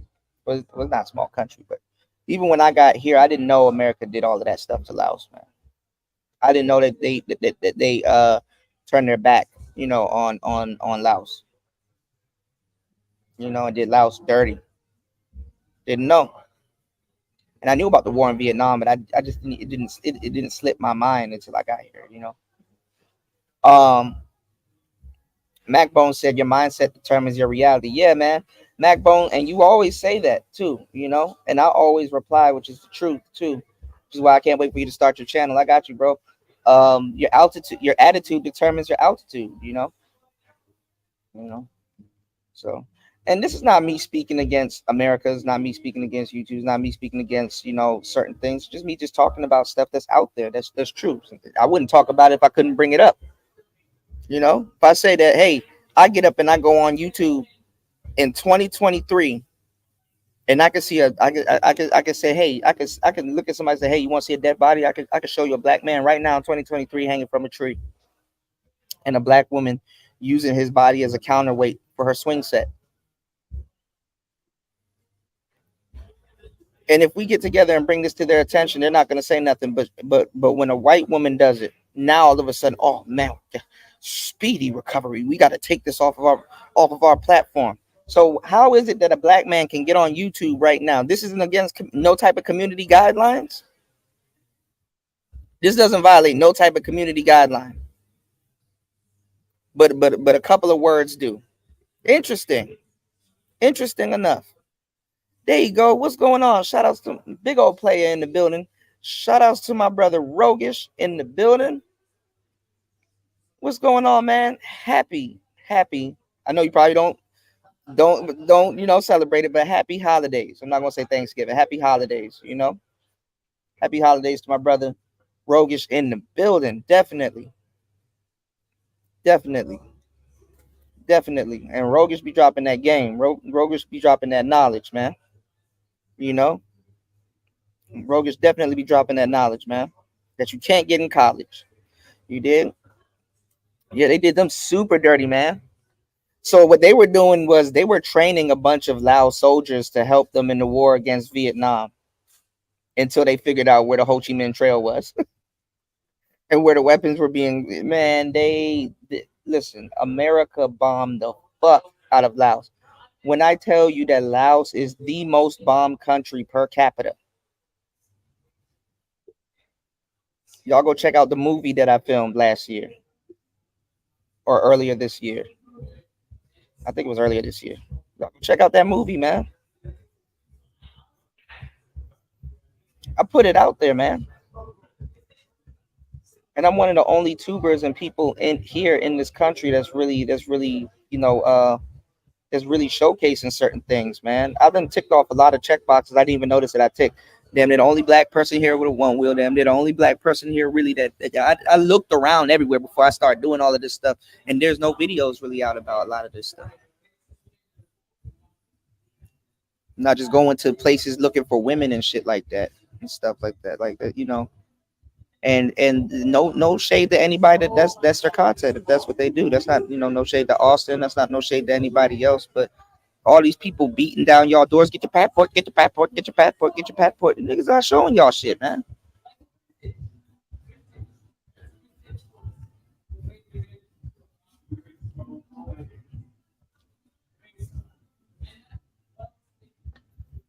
It's like, damn, dog.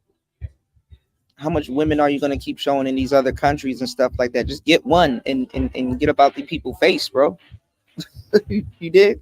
What's going on, Jalen? How are you, man? Young player in the building, man. Happy Thanksgiving to you, Jalen. You dig? Rogan said that's why they project all American soldiers to be so-called G. You said it's because of the history that American military. Yeah, yeah, yeah. I'm not even gonna lie. I'm gonna give y'all the game too.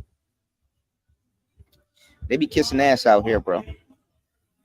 It took me to be out here for a minute. In Southeast Asia, it took me a minute to see it, but if you know what I'm talking about. So let me give y'all the game because I'm gonna talk about this more. I got some pre-records coming back out and stuff like that. I've been working since the channel been demonetized. Shout outs to everybody here that's rocking with Player Talk Radio. We back out of YouTube jail. You know, y'all support the channel, y'all support the show. But you know, I have this in the book too. I'm about to get a key tonight, and I'm gonna see if I can get this book out. I'm trying to get this book out before the end of the year. It was supposed to drop on Halloween, but start all kinds of shit to start happening, man. So, um, you need game outside of the U.S. There's no doubt about that. Okay. One of the questions that I was asked, and I touched on it in the book, but I'm gonna try to record it and finish it tonight. Um, being black in another country, depending on where you are, I mean, of course, you're gonna be pretty popular and stuff like that, especially if you're a Black American, because Black Americans really don't travel, so it's a breath of fresh air, really, when they meet somebody that's black and from America, for real, because you're very rare. Um, but people are like, oh, well, who are you really competing with, outside of states? Well, you're gonna be competing with white people. I mean, there's nothing wrong with that. I mean, there are other guys too. Men are men, and you're gonna be befriending a lot of them too. But you have to have you have to have a personality for the most part, and you got to stand out a little bit and just carry yourself. Smell good and dress good. Just nothing too different, but you got to be more charming. You still got to learn how to charm and disarm. You got to be more charismatic. You got to have something to say. And I'm not gonna say you got to be a caricature, because there's a fine line between you being a caricature and you being yourself. Because you could be yourself but be a caricature to somebody else. You understand what I'm saying? That's interested in you. You understand? It goes with the territory. Go outside a little bit, but you will find out other races of people don't literally have to do anything, and they on the same wavelength. Um, they can have dirty shoes. They can stink. All kinds of shit can happen, and they will get the benefit of the doubt. Whereas you still, I wouldn't say you got a monkey dance or buck dance or nothing like that, but it's a little bit different when it pertains to you. You know what I'm saying? They just get they just get a pass because of the skin tone. And then rhythm wise, a lot of them are on the same wavelength. You know what I'm saying? Kind of, flavor wise. So I get it. I'm like, oh, okay, that's interesting. You know. But that's why and I still got that pre-record coming out about the Britney Spears things that that is different everywhere. Is different everywhere. A lot of our white players, they upset. you know of course they want to party, of course they want to go after the bad girl, and of course they want to, what I'm saying. But when it comes down to them looking for wives and stuff like that, as a young white player, man, that shit is challenging. And I understand where they coming from. I definitely understand where they coming from. You did. You got White women nowadays just reciting every single reciting NBA young boy songs and all kinds of different stuff. It's like, damn, she fun, but it's like I can't really do too much with her. She can't stay out the clubs neither, and blah blah blah. You know, a lot of them they having hard times, starting their families. And to tell you the truth, it kind of sucks for them because they start their families young. Niggas be in their 40s still talking about some man. I might just you know for some odd reason, black people we can spend a long time being a kid, you know.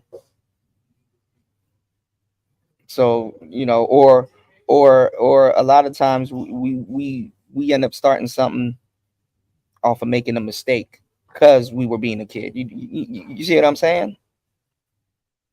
So we might not take certain things seriously, but when they try to take certain things seriously and it don't work, that shit really backfires and stuff like that. You know. So the Britney Spears thing is kind of like a funny ass. It's funny, you know. You said that's why they project all of their all into American. So yeah, they kiss ass, man. You said I learned about it when we went up to Phuket and Patong Beach. Yeah, man.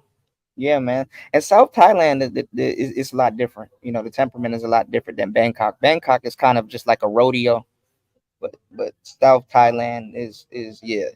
Yeah, you gonna see something. You gonna know a thing or two about a thing or two. You dig? Of course, divested seller is evil, but I'm not even getting at her per se. I'm getting at the fact that I can get on YouTube and see some shit like this,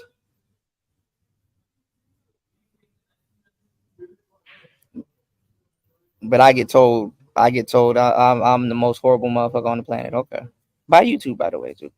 You said I've never heard Southern drawl of my life around here unless I've been to PG or Moco, Columbia. Well, Riverdale has changed. You know, you're not gonna really hear too much about certain things in Riverdale, but Riverdale is an old district to tell you the truth. You know, shit. Go look up certain go look up certain landmarks in Riverdale, and you're gonna be like, damn, I didn't know this was here. Or shit, go play Pokemon Go.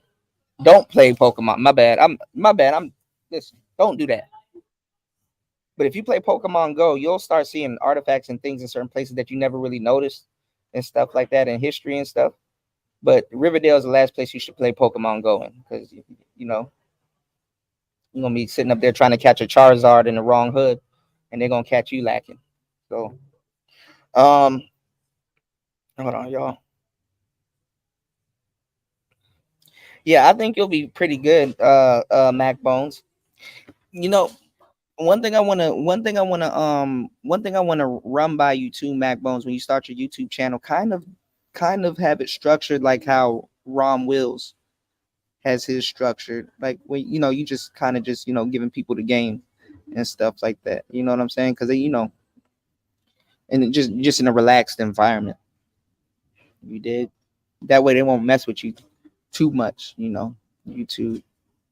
I've been able to negate the unless. What do you mean degenerate? America is the arch enemy of Black American men. Yeah, but we made America too. So we made America. You did. But shout out to everybody here. Almost 2 hours into the show. Y'all hit the like button, support the show. You can support the show since we have been demonetized via Cash App and via PayPal. That's $ PTV 888. That's $ PTV 888. I didn't even get a chance to finish setting up the show. That's the funny part. But I'm just glad to be back. Shout out to everybody that does support the show and support Player Talk Radio. We got a lot of stuff to cover, man. So yeah, Diddy was one of the topics, that we were covering a little bit earlier. We were getting into, the record industry and how a lot of people, now all of a sudden they're getting their Negro wake up call. They're getting their Negro wake up call from the same industry that they helped build. And like I said, don't be surprised if Birdman get caught up into something and a couple of older people, the older cats get put into something. I mean, you see L.A. Reid going down. You see a lot of people going down that's in the industry and stuff like that. And let me tell you something, half the time you don't hear about it because they have enough money to quote unquote make it go away. You know, let me tell you, depending on how you move, what's more trackable than than anything else. You being rich is more trackable than you being broke or just regular. Because the opposite of rich is not broke, just average. Why do you think the IRS and the government and a lot of institutions like taxes and stuff, just the government and the IRS, why do you think they crack down more on average people more than rich people, even though they tax the rich like crazy? They crack down more on average people because it's easier for average people to hide money. Rich people, they can hide money, but they gotta hide it in different ways, like buying a Rolex or dumping it into a property, and then instead of buying something with their name or their personal name on it, they buy it under the company so they can write it off as a business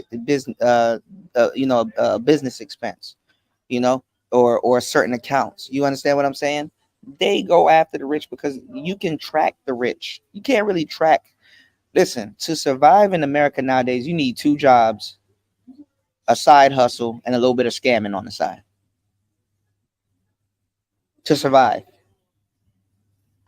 You know, if you're making $35,000 a year in America, you're fucked. You're fucked. Depending on your situation, where you live, and stuff like that. If you make 35K, that, and if that's the case, the average American is fucked.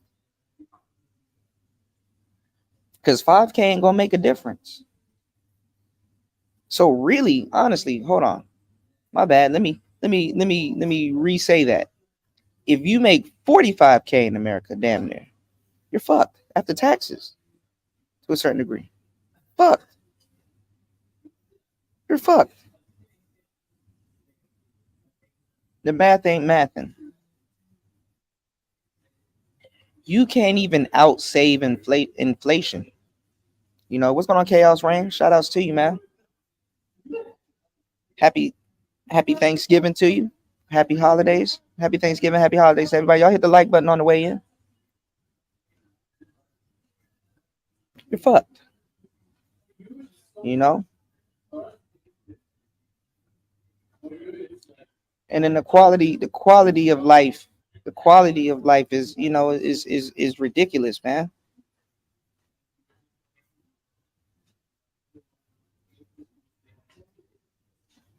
I seen all of this coming. Y'all might want to hit the like button and support the show. I seen all of this coming.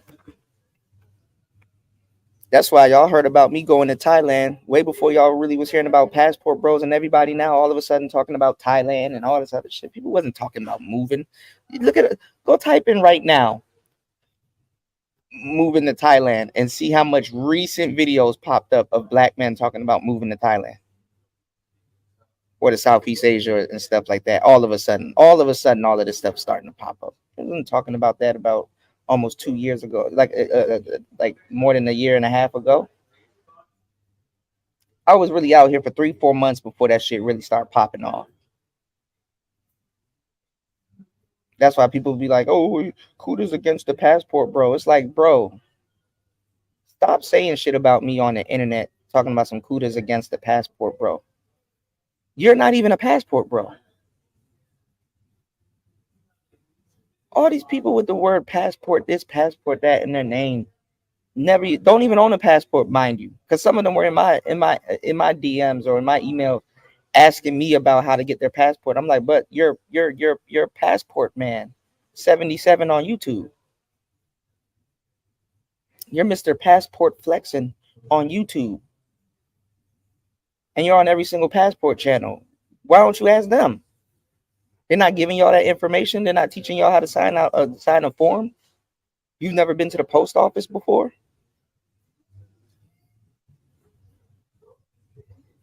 You did.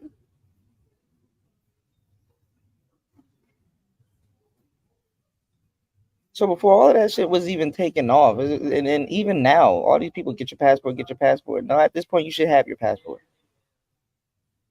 It doesn't take them, well, in certain cases, but it doesn't take them a year, almost 2 years to deliver you your passport, sir. You know what I'm saying?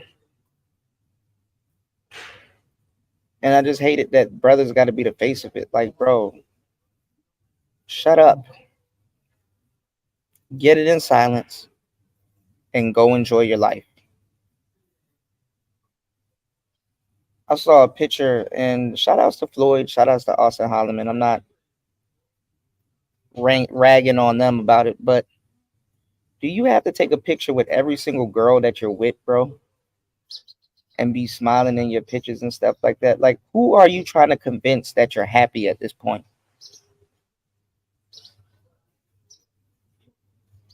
Look, I'm here and I'm smiling with some girl beside me and I'm happy. Cool. I pray for Austin and I pray for Floyd because to tell you the truth, being an actual real YouTuber and knowing how it goes and knowing the stuff that we actually go through and all this other shit, they might be sad. They might be sad as fuck behind closed doors. You never know. You just never know. Me knowing the world, I just know how it is. They might be sad. You know, you don't have to prove to the world that you're happy all the time. Happy is one of those things where it's like it's like a self accolade. Kind of keep it to yourself and enjoy it. You know. But shout outs to those brothers, man. Those brothers. Hopefully they're okay in Argentina or wherever. Y'all better be careful out there. Y'all better be careful out there. But anyway, you know, the world is changing, man. The West can't deliver on a on a they can't deliver on a promise that they quote unquote made for a lot of people, man. I mean, I did a show yesterday on the channel recently talking about the price of submission, and how submission in the West ain't really what it needs to be, man. It's like you guys are spending 800K on an apartment in New York City, and you walk outside and still stepping gum. Imagine that, spending $800,000 of your hard-earned money on a condo that's tricked out, and you walk outside and stepping gum. I was talking about some things that I've seen here in Southeast Asia, like how it's accommodating. Women will pour your drink, like literally, like you're not even at the bar, and the people at your table are bartending your damn drink. They're pouring your drink. You got a bucket of ice there. They're taking the tongs and grabbing the ice cube and putting it in the cup and pouring your beer and everything. And they accommodate you. The broads will just be massaging you and all kinds of stuff, and you're getting top notch treatment. And let me tell you how locked out of the U.S. men feel weird when they start to get treated right. I've been saying this for a long time. Like I've told women in the past, I'm like, you know what? One day out of your life, right? Your man, your husband, your boyfriend, or whatever, call them into the room, like text them, right, and say, hey, I want to talk to you about something, or can I talk to you, or I want to ask you about something. When a man gets a text message like that, his stomach, his gut feeling like, oh, like it drops. What is it now? What does she want now? Men are natural problem solvers, right? That's what goes off in our mind. What is it now? What does she want now? Like, damn, what did I do? Did I do something? You know what I'm saying? Because you can't, as much as they lie to you and make it seem like, oh, the patriarchy is so well for men and you can unapologetically be a man. That's not true. But ladies, sit your man down one day. You can cook for him, you can do something nice for him or whatever, but sit him down one day and say, hey, I wanted to tell you something. And he's gonna be like, what is it? And look at him and be like, Thank you. You're gonna be like, for what? No, I just want to tell you thank you. Thank you for being there. Thank you for putting up with me. Thank you for dealing with my shit. I know I'm not always the easiest person to deal with. I know I'm not, you know what I'm saying? I know I'm not, perfect. I know I'm not this. I know I know I got my flaws, blah, blah, blah. But I want to say thank you. And I want to let you know that I appreciate you. You're doing a great job. I'm very happy and blah, blah, blah. Like lay it on to him. And he's gonna be surprised. He's not gonna know how to take it. He's not gonna know how to take or accept it. He's not gonna know how to accept it. It's a lockout on the West when it comes to real relationships. Like I told you, a lot of things are gone. And if you wanna resurrect it or get it back popping, you gonna have to choose specific women, and y'all gonna have to connect on a personality level, or you may have to go abroad and go find it. You may have to go abroad and go find it in people that still believe in that naturally, you know. But don't be surprised, because I told you guys, like, if you go to Colombia, the first woman to cook you some arroz con pollo and rub your feet and just treat you nice and stuff like that, basically pampering you.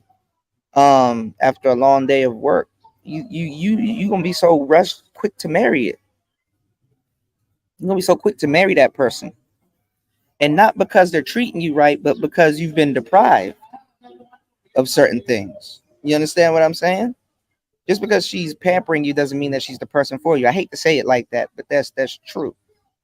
Just because a nigga rubbing your back doesn't mean that that's the person that you ride off into the sunset with.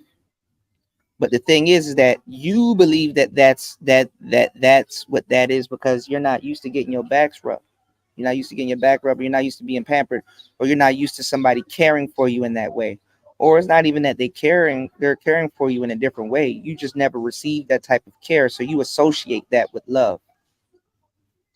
And when you see how warped you are when you go somewhere else, or even just travel, even in the United States, you'll find people that'll definitely treat you well.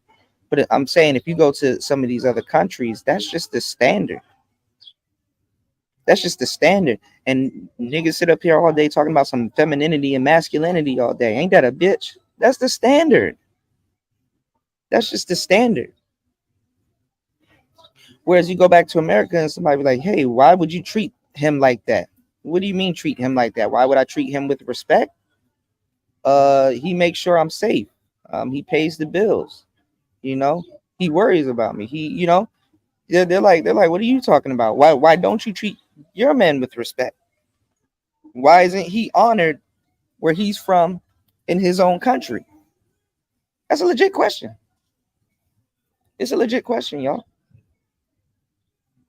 And what I'm saying is that you can be the biggest trick. You can be, I listen. You can be the biggest sugar daddy. Speaking of Diddy, maybe she does this behind closed doors. I doubt it. And if she does, I'm pretty sure it's trash. But Diddy did all that tricking off on Cassie and Young Miami and stuff like that. Have you noticed? I haven't seen one picture of Cassie rubbing Diddy's back, giving Diddy a massage, or really accommodating him. I've seen all these tricks spend endless money on women in the States, buying Birkin bags, $1,500 bags, and all kinds of different stuff, right? $10,000 bags and shit. It goes back to the analogy of paying all that money for a condo in New York and walking outside stepping in gum. They not You don't see them getting 5-star treatment from these women. They don't get the 5-star treatment from these women. They too busy paying money for somebody else to give them a 5-star treatment, while they got a big old gray back woman in the house that can do some of this stuff. And then when you sit back and look at what the average American is arguing about, it's actually comical at this point.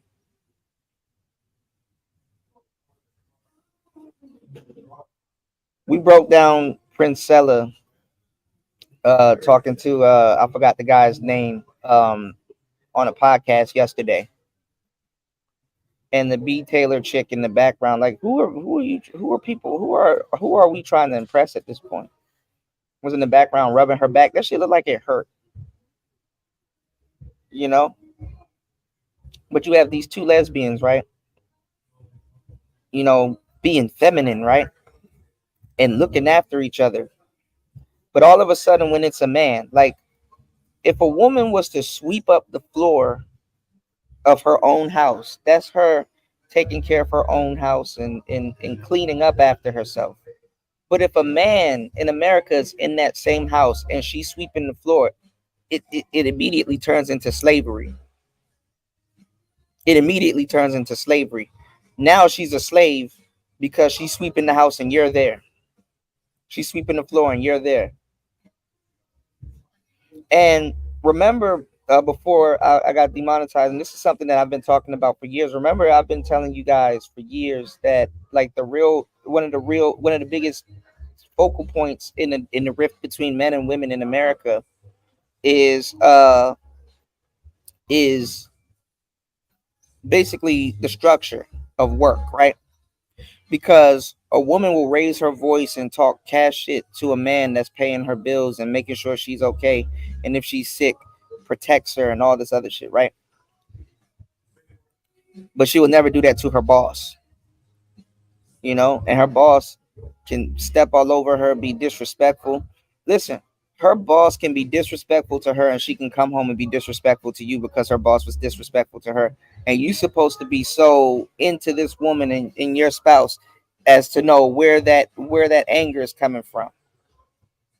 Work stressing her out can change who she is when she's dealing with you or talking to you. And she will treat you with disrespect, but she won't treat her boss with disrespect. And if you ask about that, now you're insecure, right? That a lot of women treat they worship money. You know what I'm saying? They worship the money. So back in the day, and it's just so ass backwards. Like people don't hear what they saying. Give me 1 second. Let me get back to the comments. Shout out to everybody here. What's going on, Pastor? $40 in the building. What's going on, player? Happy Thanksgiving. Happy Thanksgiving. He said, Puffy hate people. Ms. V said, I'm not a man, and I feel like that too. It makes me feel like something's wrong. Yeah, yeah, yeah. You feel that gut feeling drop. But I was talking about it because, you know, relationships, the rift, it got crazy because back in the day when the man used to leave the women at home to fend, you know, to take care of the house and the children, you know what I'm saying? It used to be thought of as like, okay, that's a task. It was a privilege, you know? So the name of the show that I'm talking about that I did was called The Luxury of Submission. First of all, it's a luxury to be understood. Second of all, it's a luxury to I wouldn't even say be worthy of submission, because submission, one of the biggest lies that women tell and people tell is that submission is worthy of people, that you have to be worthy of submission. No, that's not true. Certain submission you can be worthy of, but that's not true. Certain people get certain submission right out the gate, kind of like respect, but it's a little bit different, right? Respect isn't always earned. Sometimes respect is just given based off of word of mouth or by proxy or by different little things. There's a lot of different moving parts and nuances of it, right? So back in the day, this is the conundrum that they got men in when it comes to this feminism and this weird ass shit, right? If you control all the money in the household, that's you being a fucked up man and exerting power and taking all the power out of the woman's hands, and she can't do what she wants to. Whereas on the back end, women want men to take control and exert power and be leaders and stuff like that. But guess what? You're an evil ass dude if you do. Women claim that they don't make the same amount of money doing the same job a man does, even though physically they can't do the same job a man does, and they don't go after the same job that men do. You don't see no girls on the roof in July talking about some, I'm laying down roof, I'm doing some roofing up here, or fixing the gutters. You don't see that, but you see men doing it, right? Then they get mad because they're not getting paid the same amount as a man. But they want a man to make more money than them. I brought up the analogy that if a woman makes 200K a year, she's going to want a man that makes 250 to 300K a year. What the fuck do you want? Do you want to work or do you want to be at home? They don't know. Do you want to make more than your man or do you want your man to make more than you? They say they want the man to make more than them, but guess what? They don't know. They don't care. They don't know. They say, okay, I want a man, because if you were gonna, it's like pulling teeth. You are gonna get hell from a woman if you say, okay, you met the right man. Now quit your job. Because they will say, I want a man that will enable me to quit my job and be a stay at home mother. Princella got mad because she's more mad at the kid. She got mad because, and a lot of lesbians or women that claim lesbianism kind of get mad about this, but they don't talk about it because that's what makes them a woman. She got mad because she got left home with the kid. Some women are actually mad because the kid stays with them. Some women, that actually empowers them because the kid can become a check real quick. So it's a pendulum. You have to figure out what the fuck you want, go get it, and be happy with it. It's a pendulum. Women were at home back in the day and they were left at home with the television, and the television programmed them and taught them that, hey, you need to have these earrings. They ask their husband for the earrings when he gets home after a long day at work. And the husband is like, okay, yeah, the earrings are nice and they're practical. I mean, the earrings are nice and they look good on you. But what practical? I'm giving y'all the game right now. Y'all hit the like button, support the show. 2 hours and 21 minutes into this game. Giving y'all the game right now. The husband looks at the wife and says, what practical worth does these earrings have? Like, what can they really do? This is why they fooled women into the economy, man. The economy is not like a rubber band where it's elastic and it goes right back to its original shape. No, it stretches. Women have to work now. Every time around the wintertime, right on point, everybody's acting like they want to be in a relationship. This is why the 50-50 conversation always comes up. You listen, certain women are going to have to go 50-50, certain women aren't. That's just the reality of it. And it depends, But what was worse than leaving a woman at home with the television that's programming her into believing that she deserves more than what she's has or who she's with, or hey, you're pretty, so you need to be here, not at home, here, which kind of goes against it too, because people want women at home to be able to watch the television. But anyway, the worst thing to even leave a woman at home with nothing to do, because an idle mind is the devil's playground, is the damn cell phone. Bad enough she could take it to work. Today's woman is primed for 50-50 relationships. I don't know why the black community makes it such a big deal breaker for two people to be working. In white households, they both work, and their relationships, they make it work. And what I'm talking about, it doesn't only affect black people, it affects white people also. So I don't want people to bring race into it and believe that, oh, it's just Negroes going through it. No, white people go through it too. Feminism has fucked up a lot of white families also. But the thing is that, the thing is that the television told them, hey, and their girlfriends told them, hey, he's trying to control you because there's things that you want and you can't get it, whether he can afford it or not. And then the husband says, okay, well, you know what? I know there's a lot of things that you want and I need to protect you and give you the lifestyle that you want. and I do want to reward you for working. I mean, for taking care of the household if she does it.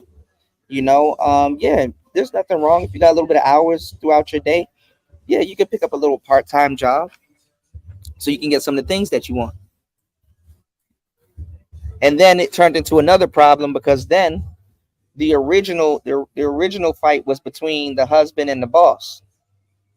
Because if your woman comes home stressed out from work and she's presenting an attitude to you, the husband gonna be like, okay, well, that shouldn't affect your relationship with me. Because one of the talks was, if you're going to get a job and stuff like that, I'm gonna still need you to take care of the house and certain things around the house. Nothing has changed. Yes, you're gonna be tired, but that's what you took on since you said you want to work. I expect you to, still be my wife. I expect you to still, you know, and that's challenging. But guess what? The husband gets disrespected. But if the boss was to say the same thing, I expect you to have this turned in on time. I expect you to do this. I expect you to do that, and I'll pay you and stuff like that. They honor the boss more than the husband. You know what I'm saying? Fucked up, but it's the truth. You know. This is kind of why I respect Donovan Sharp for retiring his lady, because the best thing to do is probably have a business or something going on and hire her or whatever, or get her on your team. The whole thing is to basically keep them on your team. You know, sometimes a woman working for somebody else, she's not on your team. She'll take that money and spend it on herself instead of saying, hey, I got an extra 20K that I saved up. What's something that I can do for us? Or can I put that away for us? Sometimes they started being inundated with the thoughts of they don't need a man if the job is taking care of everything. You understand what I'm saying? They start looking at you less as a man, and it's like they chose to work or to take on an extra job, or what have you. So that's where a lot of the disrespect start coming from. But like I said, nowadays almost every relationship got to be 50-50 or some type of percentage, because it's worse now with the phones, social media, all kinds of different stuff is going on right now. And you know men don't know how to handle it. They don't know where it came from. To a certain degree, women don't know where it came from, because not all women are going to be in a relationship with a wealthy man as much as they want to be. When the divested zealot is telling y'all to divest, she's trying to sell y'all this fucked up idea that you're going to get a rich white man, right? She's trying to sell y'all, all of them. Cynthia G's trying to tell y'all, you need to go where the grass is greener and better. What the fuck does that mean? She listen, a lot of hoes are dumb as fuck. They made it seem like just because you one day up and decided to have a light bulb that you're going to date a white man, that you're going to get the richest white man. And some of y'all do, but guess what? Not the richest, but you get a man with some paper. Some of y'all do, but guess what? Y'all fuck it up. Doesn't even matter if you get him or not. You did. It doesn't matter if you get him or not. And then you don't even know how to properly compete. I had to grill. Like, I grilled. She didn't even think about it. I grilled the Asian chick. Oh, nigga, I'm hot lava on the Asian chick out here. I grilled the shit out of a loud girl the other day. She was like, oh, well, she never really been nowhere. And I'm like, well, where do you want to go? She's like, well, I want to go to California. I'm like, really? She's like, yeah. I'm like, she's like, why? Why you said, right? She bothered me while I was working. I was at the bar, and I sat down, had a little beer, and she came over to me, and we just started talking about some stuff, right? Happens all the time, right? So she said that she wanted to go to California. I said, you probably don't. I said, girl, I said, after a week, you're gonna be on the first thing, right? You gonna want to come right back home. She's like, what do you mean? I'm like, trust me, I've been there, and California is expensive, and you're gonna have to have some paper being there. She said, well, I'm gonna get me a white guy, and I'm gonna have some paper, and I'm gonna be in California. I'm saying, God bless your soul, because it doesn't work like that. I said, you haven't even factored in that there's already a bunch of Asian women in California that white man has access to. All right. Aside from that, he has his woman, and then he has other races that probably wants to get with him. Like, what makes you different? What makes you different? I said the funny part is that you better off trying to meet him here and then getting to California. But then again, you just don't know what to expect when you get over there. Like, how dumb is it to think that as soon as you think about divesting or dating outside of your race or just dating in general, that you're just gonna scoot, especially if you want to bring race into it. If you want to, oh, I'm gonna just get a white man and he's just gonna take care of this and take care of that, and he's gonna be rich. Remember, go where the grass is greener. Depending on what though, like a lot of those sisters are trying to sell you this concept that you're just gonna get some rich white guy, right? Because a light bulb then flicked off in your head, right? And you know how much women and other people buy into that shit, and it's like, bro, you got to compete with Asian women, you got to compete with Indian women or whoever he likes, you got to compete with all of that. It's not going to work the way you think it's going to work, and that's sad because and even white men will tell you I'm on a budget, and no, I'm not rich, and I'm just out here trying to relax and have fun. Did nobody tell you to conjure up some nigga in your head? Well, he ain't gonna say nigga, but ain't nobody tell you to conjure up some shit in your head that I'm not. The fuck, you know? They starting to get tired of that shit. It was with a black woman was the first time I saw a white man say, "You only dating me because of my skin tone," and I nigga that shit. I started laughing. One of them good laughs too. You ever had one of them laughs where you grab your stomach? One of them joints. One of them Santa Claus laughs. When he said that, I thought about it, and in that moment, I said, "Damn, the irony, y'all, the irony of it."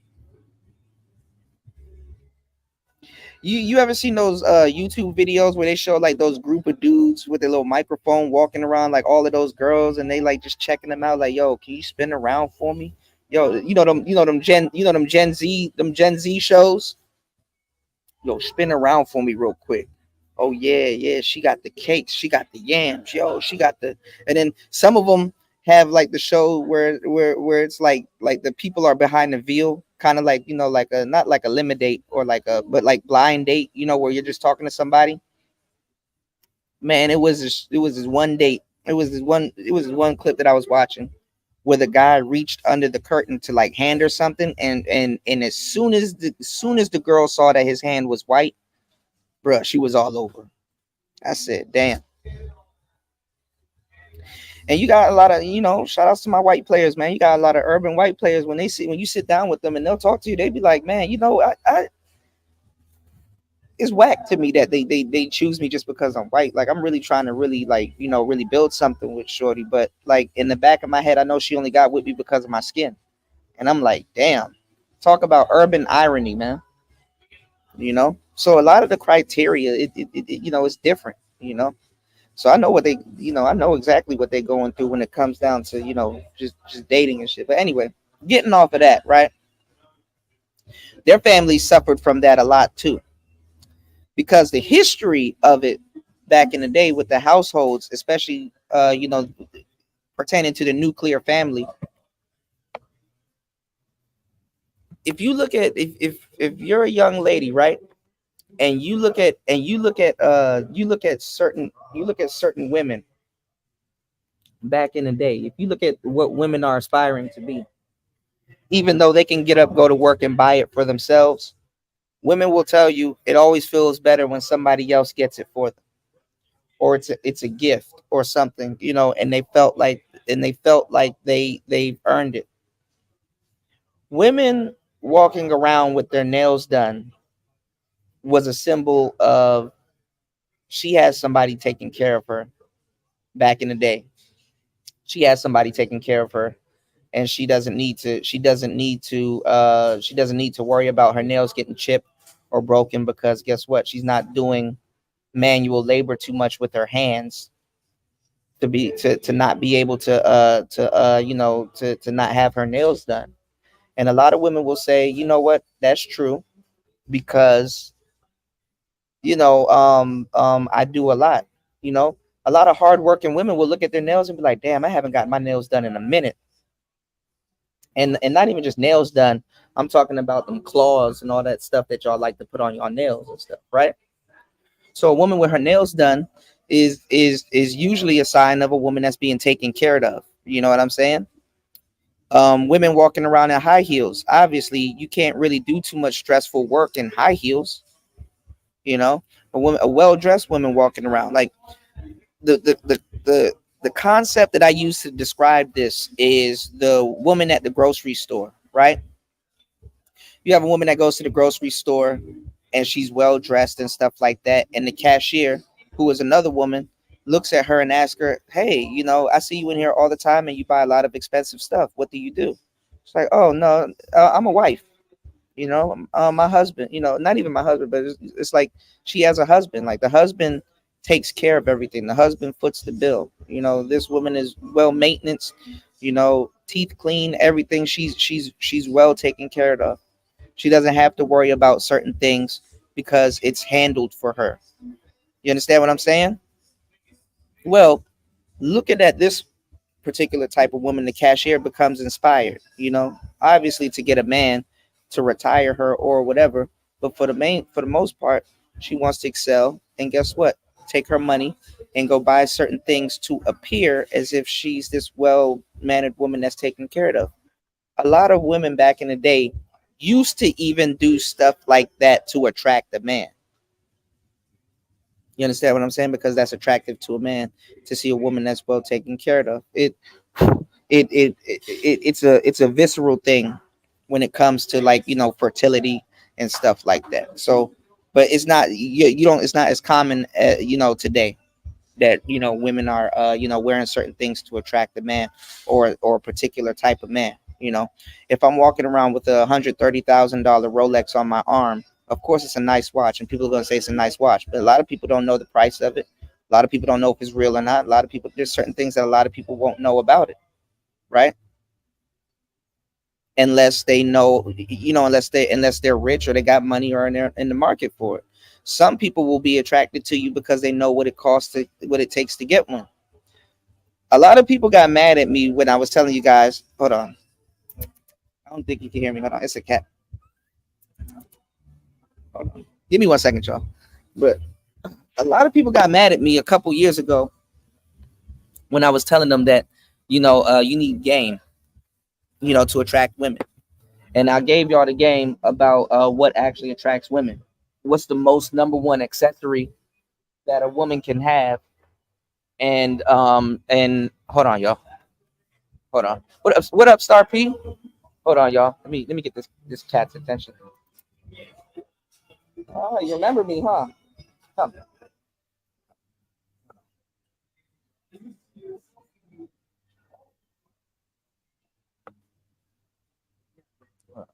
Give me 1 second, y'all. It's a cat that's out here. He I don't even think he remembers me. He always comes over here and bothers me. But so a lot of people got mad at me a couple of years ago when I said, okay, what's the number one accessory that a woman has and she has too much of it? And the answer was shoes. And I gave y'all the game so many times back in the day that if you want to attract more women, wear nice shoes. Some women even disqualify men because of the shoes that they wear, especially if it's your work shoes, right? Or shoes that you get money in, Men, real men that know about this stuff, their work shoes is really their trophy. A lot of women missed out on good men because they judged men on their shoes, especially their work shoes, not realizing that nigga made a bunch of money in them same shoes right there. But you want to have nice shoes, clean shoes. And like I said, it attracts women. When women are nervous, especially even with guys that they're attracted to, when women are nervous, they look down and they look at your shoes. Women judge you on shoes. It's listen. I don't make up the rules. I just give y'all the game. They judge you on your shoes. You don't have to have super expensive shoes, but stick to one shoe, stick to a certain style, and just get many colors in that particular shoe. That's cool also. But anyway, um y'all wonder why young African Americans in these ghettos and in these places, even in the suburbs, are getting shot and killed over Jordans. I just gave y'all a huge clue right there. I just gave y'all the game. It's shoes. How comes adults don't know this but kids do? You know what I'm saying? How comes adults know this but how comes kids know this but adults don't? You understand what I'm saying? Why does that girl like that young boy? Because he's wearing expensive shoes and she knows the price of those shoes. Women be knowing the price of certain shoes and stuff like that men be wearing and stuff. Women wear men's shoes, they wear women's shoes, they wear heels, they wear sandals. Women have all kinds of shoes. Men, we're limited to the type of shoes that we have. And as a matter of fact, men start wearing heels before women because men had height issues. And when I say issues, I say it like issues. You get it? Issues. Anyway, but the thing is, it's a lot to explain that I've already explained. It goes back into culture, it goes back into fashion, it goes back into everything. So we're having a culture shift right now, and this is why we're having these problems right now. Western males are going to have to adapt, and we're always late to the party. You know what I'm saying? We're just gonna have to adapt. We're gonna have to adapt. All right, let me catch up on the comments. Shout out to Star P in the building. Miss V said the boss is seen as an authority figure. The husband is seen as her mate. Yeah, yeah, that right there is crazy. That right there is crazy. And that's why like a lot of ladies now are like, I just want a partner, Star P said as long as your shoes ain't busted, right? Right. But I've seen some dudes with like busted shoes get a whole bunch of women and stuff like that too. Certain weirdo women, they like guys with dirty shoes, Ask SZA. They like guys with dirty shoes. But the shoes are usually white. If you're like a dirty shoe cat, your shoe got to be white for it to truly be, dirty shoes. The dirty shoe look is a real thing. Shout outs to Mike Matroke in the building. Miss V said yes, but not shoes. But not shoes always. I look at that mouth too. Yeah, a lot of people don't know this about women. I don't know why guys be making it seem like I'm doing magic. I'm like, bruh, this is just straight. This is just easy math. Okay, little things that women pay attention to that dudes don't. You know what I'm saying? Women pay attention to your teeth. Women pay attention to your nails. Women pay attention to your hands, the veins in your hands, and just your hands, the shape and stuff like that. Women pay attention to your your like I said, your shoes. They pay attention to little different things. Your hair, you know.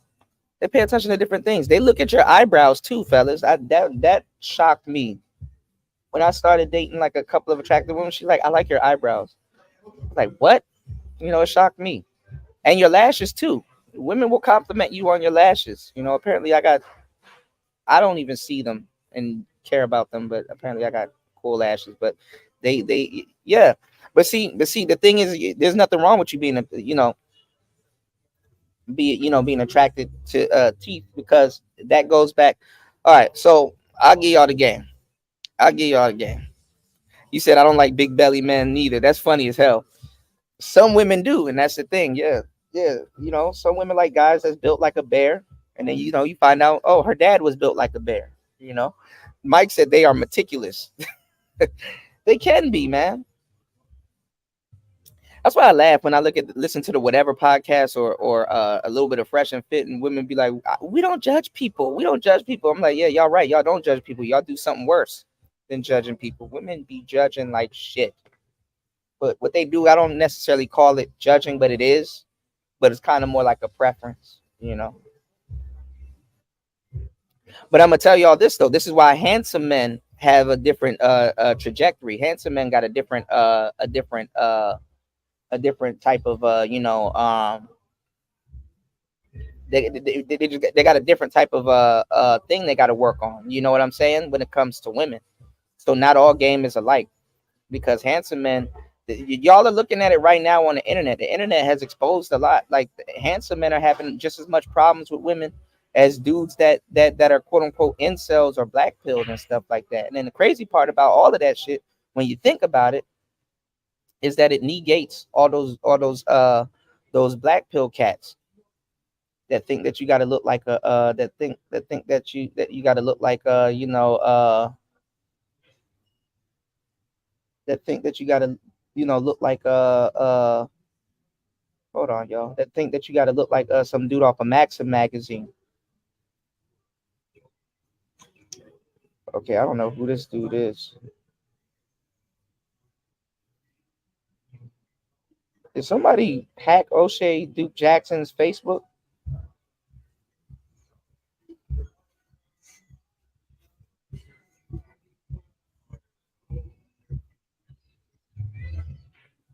Somebody hacked O'Shea Duke Jackson's Facebook. That's funny as hell. Some random dudes on O'Shea Duke Jackson's Facebook. Speaking of O'Shea Duke Jackson, recently I saw a picture with him and LAR movement went to go visit him in Uganda. Remember, I've been telling y'all for the longest time he needs to promote LAR movement. LAR movement went out there to visit him in Uganda. Hopefully, he starts pushing him this time. I guess some of my word got back. Shout outs to O'Shea and shout outs to LAR. LAR should have been at the top of the space. And other cats like Immortal Minds and a couple of other people that's been in O'Shea's manosphere for the longest time. You know, y'all hit the like button, subscribe, support the show.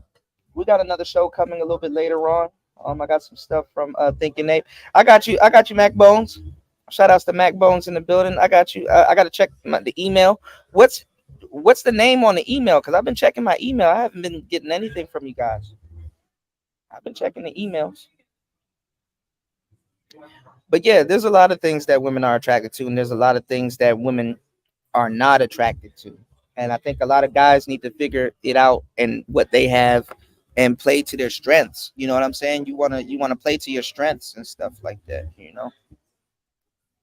You want to play to your strengths, you know.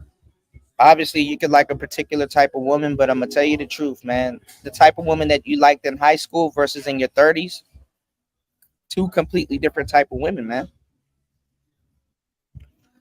Yeah, but Daily Wrap Up Crew's not really Manosphere, but I get what you're saying. Yeah, they're actually pretty good. I actually like Daily Wrap Up Crew, like versus all of the newer cats that's in the space. But for some reason, um, like O'Shea was doing back in the day, he still got that gatekeeping mindset, and it's like, bro, you can't even gatekeep no more. You know, you can't even gatekeep no more. Like this shit, like people are looking at you like, who are you? You know,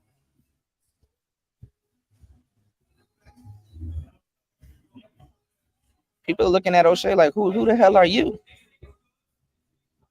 You know, and rest in peace to Kevin Samuels, man. It's sad that he passed away while he was still a work in progress because people think that he's the manosphere. People think that the manosphere is biting him. And in a lot of cases, the manosphere has bitten some of his work, but he's bitten the manosphere.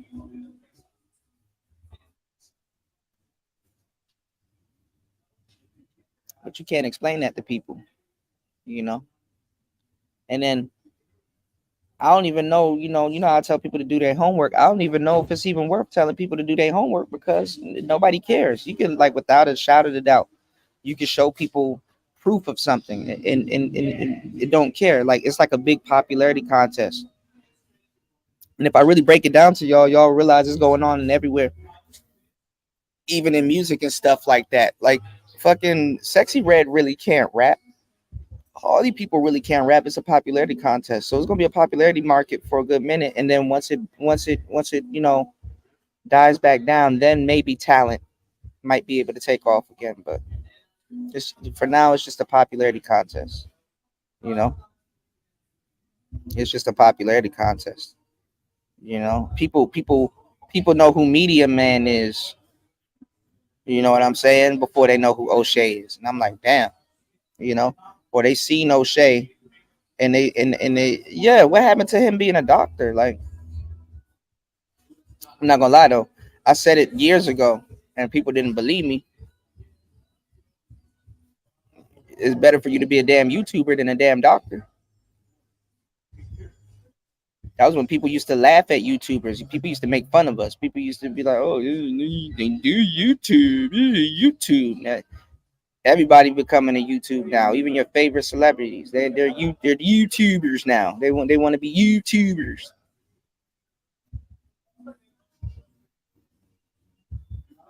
They used to clown the shit out of YouTubers. And look at look at it now. You did YouTube. You know.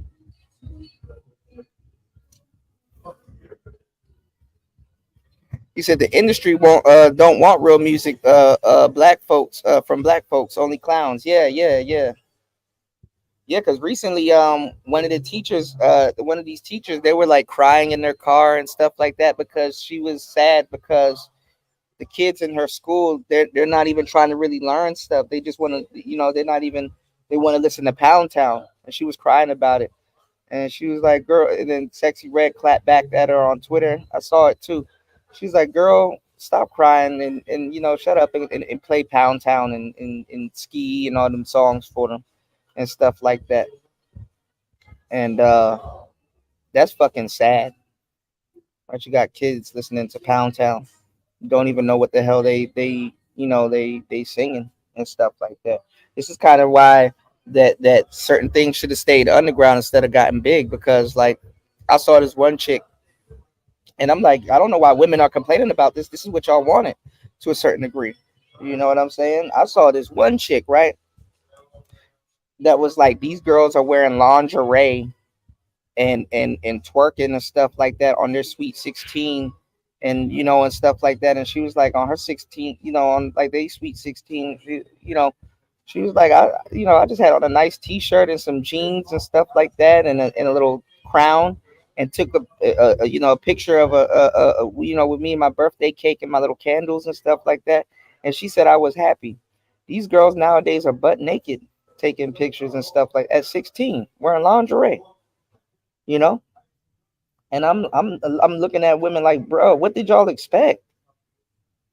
What did y'all expect? You know, what did y'all expect? Like these girls are working on OnlyFans at 18. They're working on OnlyFans at 18 and shit like that. You know what I'm saying? It's like they don't aspire to really be anybody. They're like, yo, I'm about to as soon as I like didn't even try. Like, bitch didn't even flip one burger. Haven't even flipped one burger in her life. And you know what? It locks a lot of women out because for real, a lot of these younger women are about to go into the world with no real life experience, and they're just gonna be at home in their parents' house. You know what I'm saying? Doing OnlyFans. Yeah, I messed with Anicia. Actually, I reached out to Anicia before she got big. Her deep throat ass. She sound like Batman. I'm out of town. Don't know when I'll be back. Num num num num num num num num. I got a NyQuil flow. I'm about to fall asleep. Nom nom. Shout out to Spawn in the building. What's going on, man? Happy Thanksgiving. Spawn, I appreciate you supporting Player Talk Radio, man. I appreciate you, man. He said, shit, I have to sit my son down and teach him stuff. Yeah, you definitely do, man. Macbone said, Bishop Macbone said, he said, YouTube isn't going to keep me from fulfilling my life's mission and purpose and passion. Yeah, man. It should be a vehicle to help you. You know what I'm saying? Definitely. He said, I'm glad I'm a self-taught dude. I know how to do a lot of shit. Yeah. A lot of people are what's called I want y'all to look it up. The name for being self-taught is called, and I'm gonna start using that word more on the show because we gonna stretch our lexicon, y'all. It's called being an autodidact. A lot of people that listen. I've noticed that the majority of the people that like, share, support, and listen to Player Talk Radio, we are autodidacts. We're auto. I don't know if the word is autodidactic, but you're an autodidact. It's called an autodidact. So if somebody asks you your pronouns, be like, I'm an autodidactic player.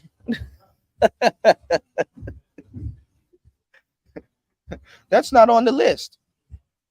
Like, nigga, don't indulge in their little delusion.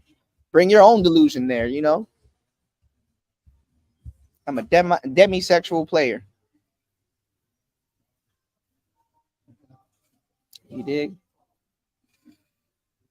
Ms. V said, I blame their mammy. I do too, but guess what? They mammy in the next room doing the same thing. But what's gonna happen on social media? Why is it always dudes? Like, I don't know. Like, dudes are getting xed out for some of the things they say and do on social media, but women can come on social media, play copyrighted music, show you their whole birth canal. They can show you a birthmark in their anus, and nobody says a damn thing. But if you say something wrong, you can't even be the president of the United States. It's not like y'all can't even be the second lady or whatever. Whole time we got second ladies that got Playboy magazine spreads and all kinds of shit. So what's up with that? Women be blowing ganja smoke in their kids' face on Facebook and Snapchat and Instagram like it's nothing. You know what I'm saying? And nobody says a damn thing about it.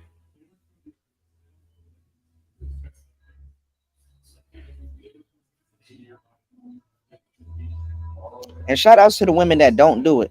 I want to give a special shout outs to my ladies that hustle with their legs closed, man.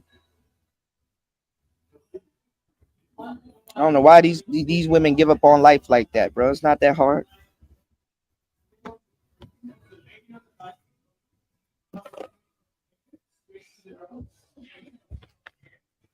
Wonder when that's gonna start happening because every couple of years, every few years, it's like, okay, yeah, we'll let this clown show go off, but then after a while, dudes are gonna like start to really reject it, and those years are coming up. In the next couple of years, the L Gibbet, who's also siphoning, from the woman cauldron, and you're gonna have robosexuals. You're gonna have all kinds of different shit going on right now. That, like, sex ain't really gonna stimulate the average American anymore. Japan's already going through it. A couple of places are already going through it. And let me tell y'all something, man. I didn't know Twitter was that bad, man. Twitter is horrible. Twitter is horrible. And when I mean horrible, I mean HWOR, able. Horrible.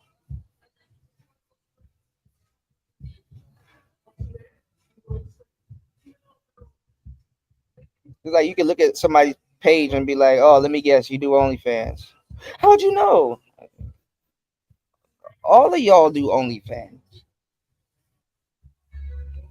No, Star Pete, being a demisexual is somebody that's attracted to people that are smart. that are intelligent. You're attracted to people's personality. Like their looks really don't do too much for you. Looks is cool, it's a bonus, but you're attracted to people's personality. You're attracted to people that are actually smart. It's different from a sapiosexual,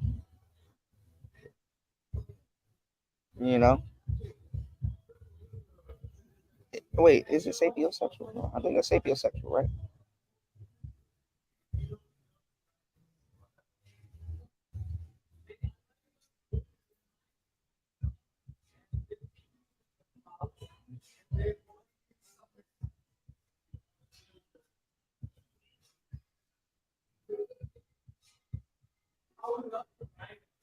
Sapiosexual has become very vague too nowadays.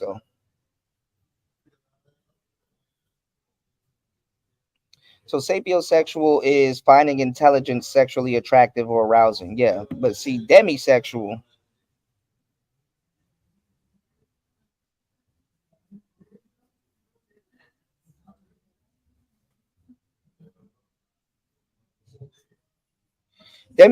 is experiencing sexual feelings and having attraction only after developing a close emotional relationship, not on the basis of first impressions and physical characteristics. Yeah, and then also another another one is for people that are intelligent. So yeah. But I guess all right. So I guess instead of just throwing the intelligence out there because it can get confused with sapio, you're sexually attracted to people that you feel that you got to know, or people that you feel that you know that knows you. You know, bro. The elect tribe is crazy. Hold on, let me give y'all some gas real quick. And what you call it said something about it too. Look what just came out, y'all. Speaking of electric music, look what just came out. And I told Nicer this was gonna happen, but I didn't know they were gonna make it into a big ass groove box. Look at this, y'all.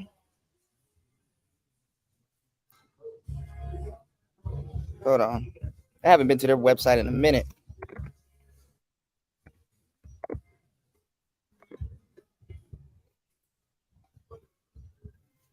Remember that little gadget that you got, Star P, the KO? Look at this, bruh,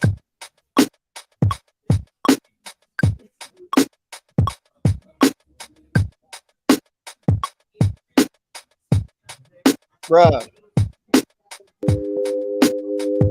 Oh man, look at this.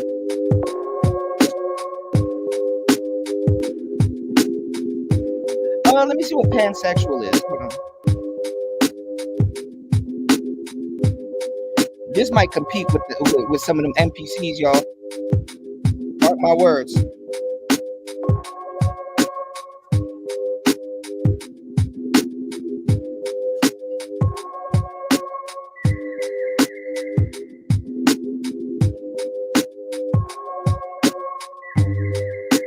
nah. Pansexual is regardless of gender, the gender.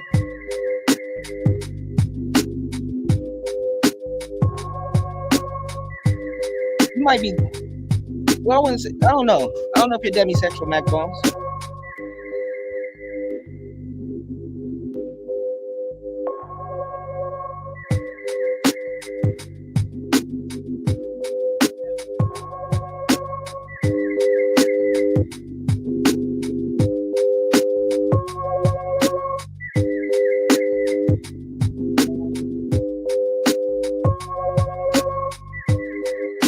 Bro,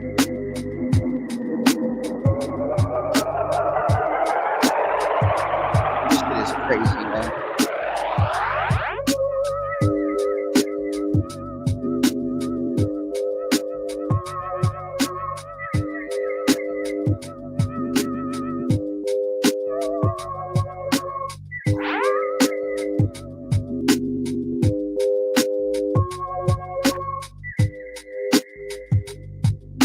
Remember, I told y'all about the PO33, the KO. Now they got the KO2. Come on, man,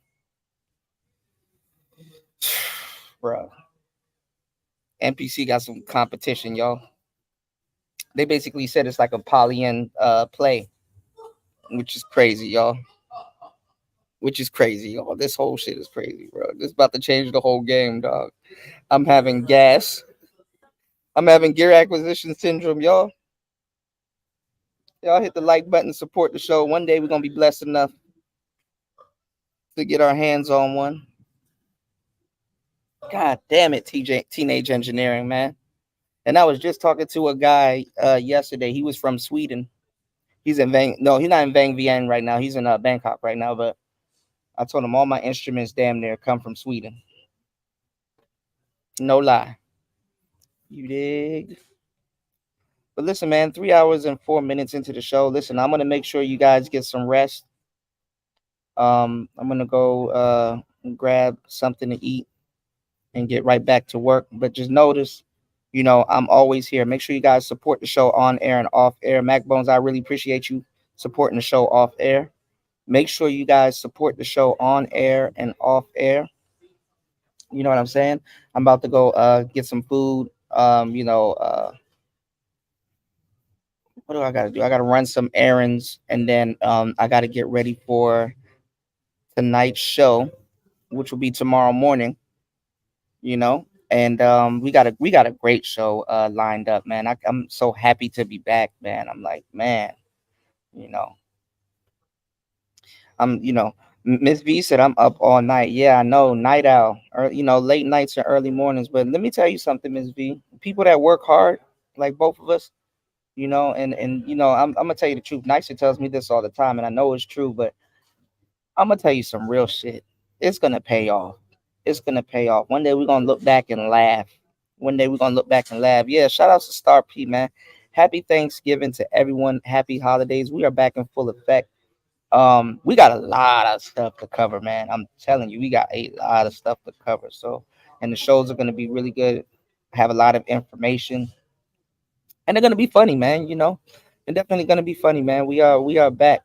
You said sexual magnetism and sexual transmutation. Yeah, yeah. Those are big things. I think at some point, man, Mac Bones, you gonna have to get a Patreon, or somewhere, where you could talk about that stuff offline. You did. But listen, y'all. Um, there's a lot of different topics and things that I would like to cover. If you guys have any topics and things that you would like me to cover, definitely you can shoot me an email or comment. I think the best thing to do is comment. And yeah, I'll definitely create a show around a lot of the topics and things that you guys throw out there, because also it's for the people too. I want to know what you guys want to know. I want to accommodate some content that you guys may want. Things that needs to be talked about. Joe Biden going crazy, all kinds of shit going on in the world today, and it's very important that you guys support channels that support you guys, because with all the noise and the bullshit going on. Oh, then you good to go, Mac Bones. With all the noise and the shit going on in the world today, man, listen, y'all are gonna see the importance and values of having a place or a sanctuary or a place where you could come and you could talk to like-minded individuals and just chop it up. And then not even that, you can hear other people chime in on certain things and be like, damn, you know what? I thought I was bugging, but I'm really not. And learn a lot. You know what I'm saying? And at the same time, you picking up knowledge at the same time. You picking up knowledge, you picking up, a lot of different things and just laughing and stuff like that, man. I'm telling you, without some of these outlets, man, a lot of people, the world will be a more crazier place. A lot of people will go crazy. Oftentimes you hear a lot of people like, oh, well, the manosphere this and the manosphere that, well, the manosphere this, well, the manosphere that, or people in the manosphere, or people, these men with podcasts and these this and these that and blah blah blah. And it's like, what nobody points out is that we save lives. We save lives. We save lives. You know, we save lives. Let's start there. Let's start there. You know, we save lives.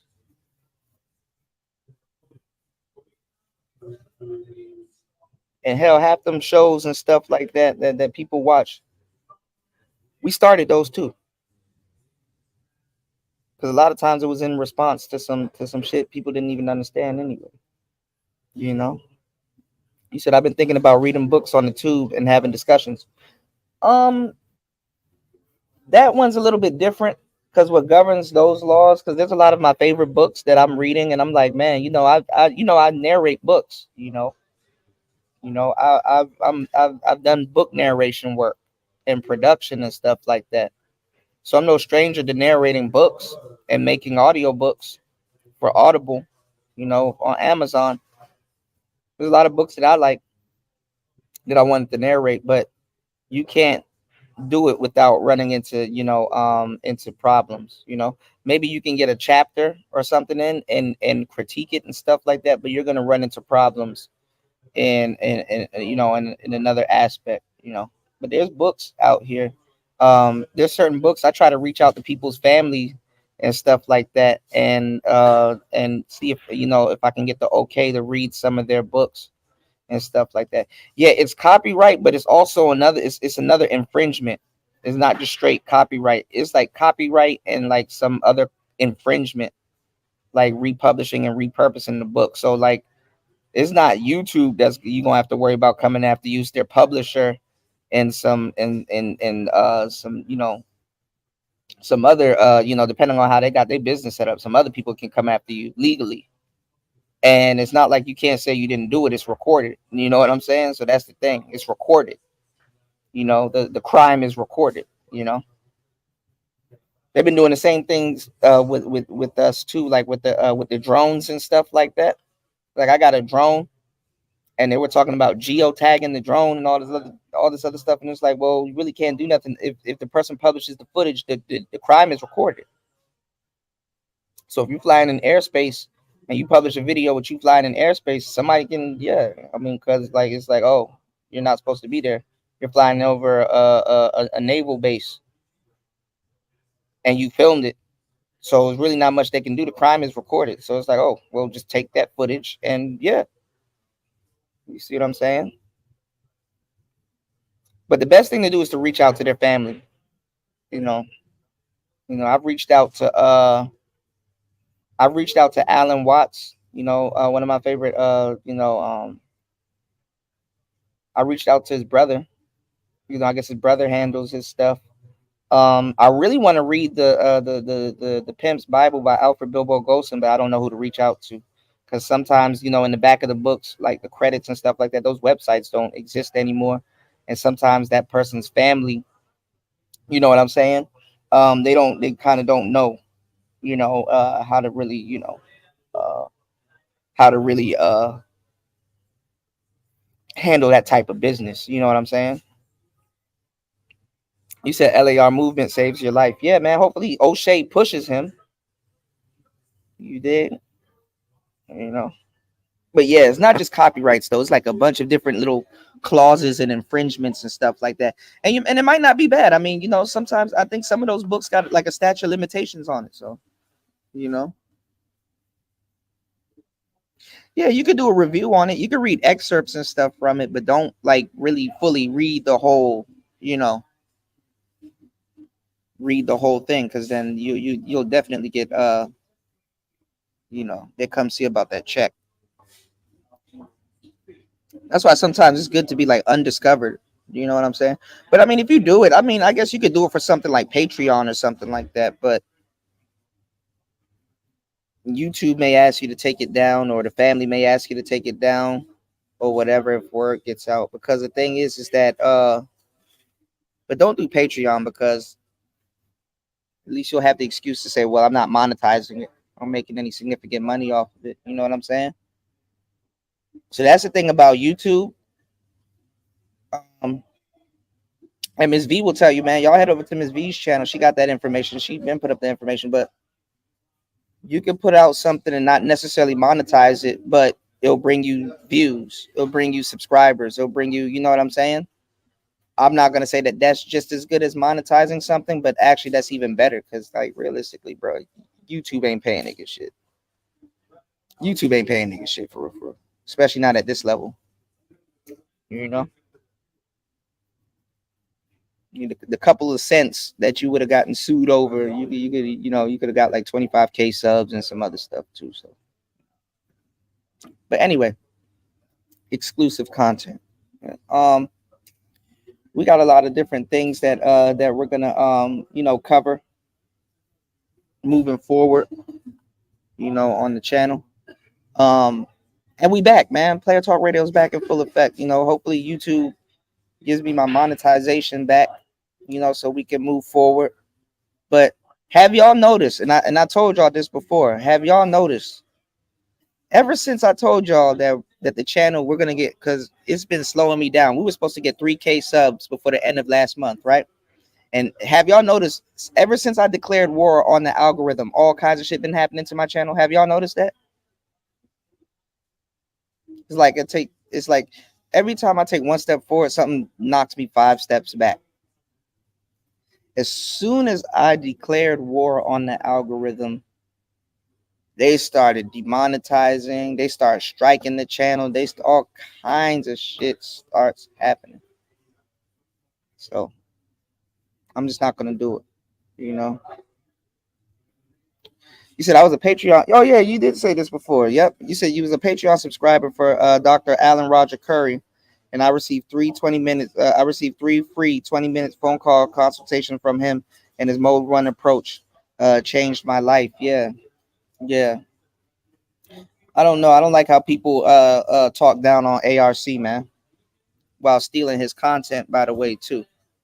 You know. Um, that's another show I got coming up, Mac Bones. I'm gonna need you to be there for that one, y'all.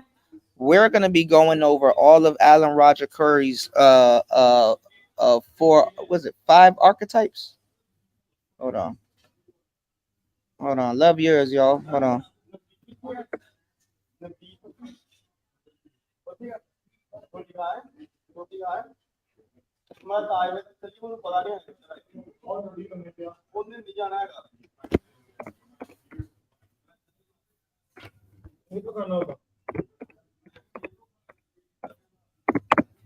I know I'm about to give y'all the dating game.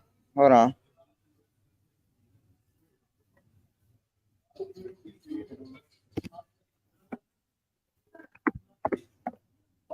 We're gonna see how it holds up in today's dating market. Hold on, y'all. I still can't. Y'all. I wake up certain days and I'm like, I still can't believe ARC is gone, man. They did not keep his legacy alive, man. Especially like Kevin, man. And it's like the originators, the originators, man. They get the most bullshit, man.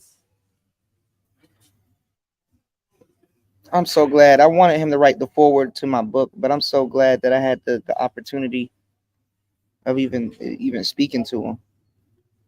Hold on, I can't find it. I have a picture. Hold on, let me do this.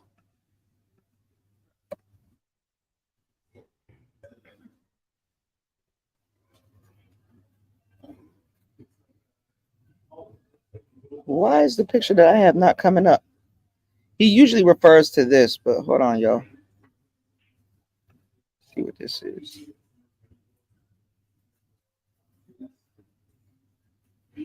Because everybody talk crazy about mode one. They think mode one is just you just being a pervert and saying some big wild shit, and that's not true.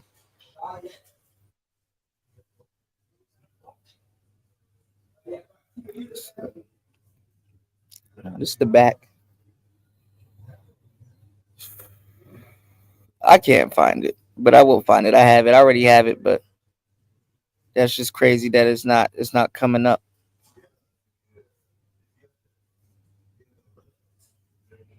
You got the manipulative time wasters. You got the erotic hypocrite. Was it erotic hypocrite? I'll be forgetting the words that he's using is literally they have meaning to them. So that's why I try to get it right. The Mac of master seducer street pimp. Oh, these are the different categories of men who engage with casual sex with women. Yeah, yeah. These are the horrible ones. The red, the trick, the John. Oh man, these are yeah. This kind of got dark real quick, but yeah, man. He got way more. He got yeah. Drop your link. Drop your link, chaos. He got way more information than the dudes that a lot of y'all like to listen to. Yeah, the wholesome pretender. Um, yeah, you got a lot of them. Yeah, there you go. Reciprocator, rejector, wholesome pretender, erotic hypocrite, and the manipulative time waster. There's a couple of other ones too. Yeah, yeah, yeah, yeah, yeah. And then the thing is too about those archetypes or archetypes is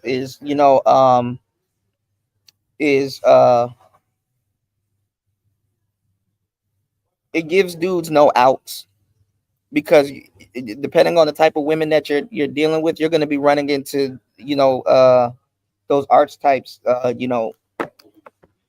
any time. You know, one woman that'll be a reciprocator to you will be a wholesome pretender to another person. You know what I'm saying? One woman that will be like a erotic, what's it called? The erotic hypocrite to you will be like a rejecter to a trick or somebody. You know what I'm saying?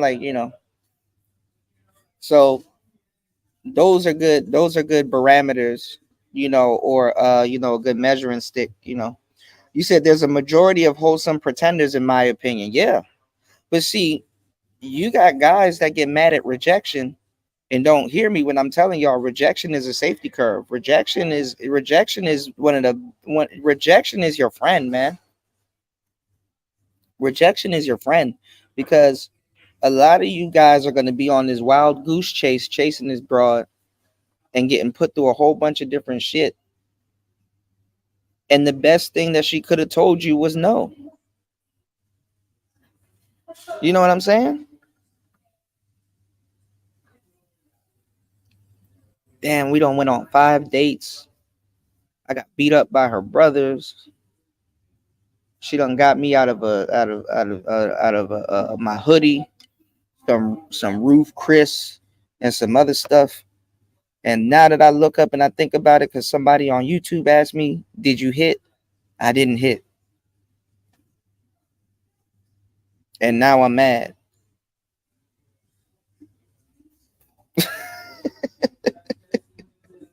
You see what I'm saying? Now I'm mad. We live in a day and age right now. If somebody doesn't text you back, you better not take it personal. You better just you go on about your business. Like nobody thinks about like y'all got to get out in the real world and get out into real life. A woman that is attracted to you in a lot of cases sometimes still won't text you back. And a lot of dudes are like, "Well, did I say something? Is it me? Is it blah blah blah? Is it this, that, and the third?" Some people play these games. Sometimes you don't want to play these games. I get it, but you better you got to understand certain things, because you'll be texting somebody, right, and then they don't text you back. That doesn't mean that they're not into you. But sometimes you being available, and this is dumb. I know it sucks. I know not everybody wants to go through it, but sometimes you being super available to them is a turnoff. You know, sometimes them being able to access you whenever the hell they want to, that's a turnoff. It's a turnoff. You not having a life or not having certain things where it's like, hey, listen, you go that way, I'm gonna go this way. I will see you whenever. It's a turnoff. You know.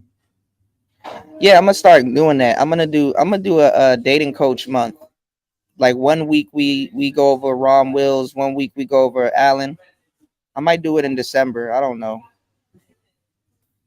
You know, I don't know if y'all would support something like that, but you know, one day, just do a dating coach, and then shit, we'll throw in some white dating coaches too. We might. I got Roosh V's Bang book. I got that with me. Probably go over that. Probably go over some of that stuff. See if it holds up. Because you know what they're doing now. The Zillennials, the Z's, now they're trying to bring back pickup artistry, and I told y'all that shit is gonna come back. Because after COVID, we all gonna have to, you know what I'm saying, recalibrate ourselves.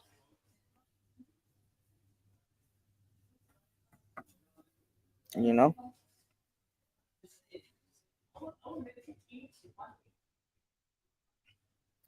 But my thing has always been this, you could be a player, but my thing is not to teach a man how to be a player. You know, you can listen to what I'm saying and end up becoming a player, but no, I don't teach y'all how to be a player. A pimp. I don't teach y'all how to be a pimp.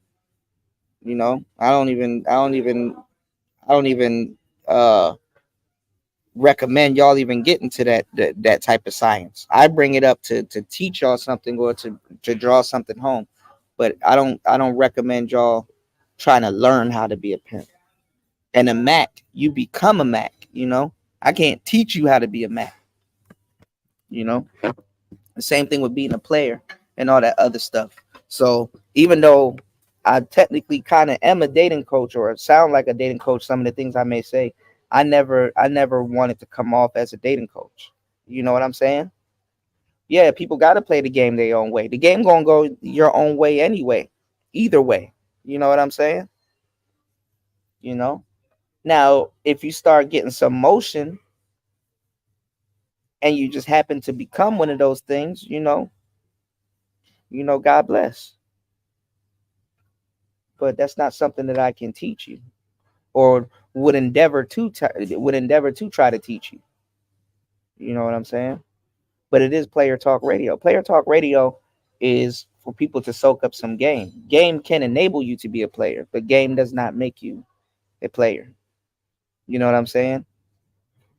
And game can enable a lot of different things, but it doesn't. If anything, it exposes you for real. And not in a bad way. It exposes you to you. Most people, if you understand or get my drift, have never met themselves. You know what I'm saying? That's why some people, most people just never met themselves, you know? And if they met themselves, they wouldn't recognize themselves. So who are you before the TV and social media and the internet and a whole bunch of people told you to be? You got to start from there. The game was never about women. It was about you. What type of man are you? What type of women do you like? What type of attitudes from people do you accept? How do you move? What do you want to do today? What do you want to eat? How do you want to eat it? How are you going to get there? How do you like, how do you like your eggs? Scrambled, sunny side up, no homo, wet. Like, nigga, it's about you. What type of behavior you accept from women? How do you respond to that type of behavior from women, and not just women, people? You know, how do you dress? What do you like to wear? How do you feel today? What do you want to put on today? What does wearing this color today does for you? What color? When you in your mood and you in your mode and you on fire? What color do you normally wear? What color fits better with you? There's a lot of different things that goes on. The game ain't about no goddamn women, man. Women are the least part of the game. Same thing with red pill. You know, and a lot of goofy red pill dudes be saying, "Oh man, I'm red pill," but the game don't exist. Oh, nigga, you still sleep. You ain't red pill. You know, real red pill nigga that probably don't got no game will probably say the red pill exists, but I mean the game exists, but I probably don't have it, or I'm into something else. I'm not into working on that aspect of my life right now. But it does exist because I've seen it work for other people, and there's literature and books written on it, and I know exactly what they're talking about, and I see why women are attracted to it, or women. I know women that has been attracted to it. You know, y'all gotta stop listening to a lot of the women today that are on these shows talking about gibberish, man. They talking about gibberish. They're not even using their knowledge or their wisdom. Talking about gibberish, man.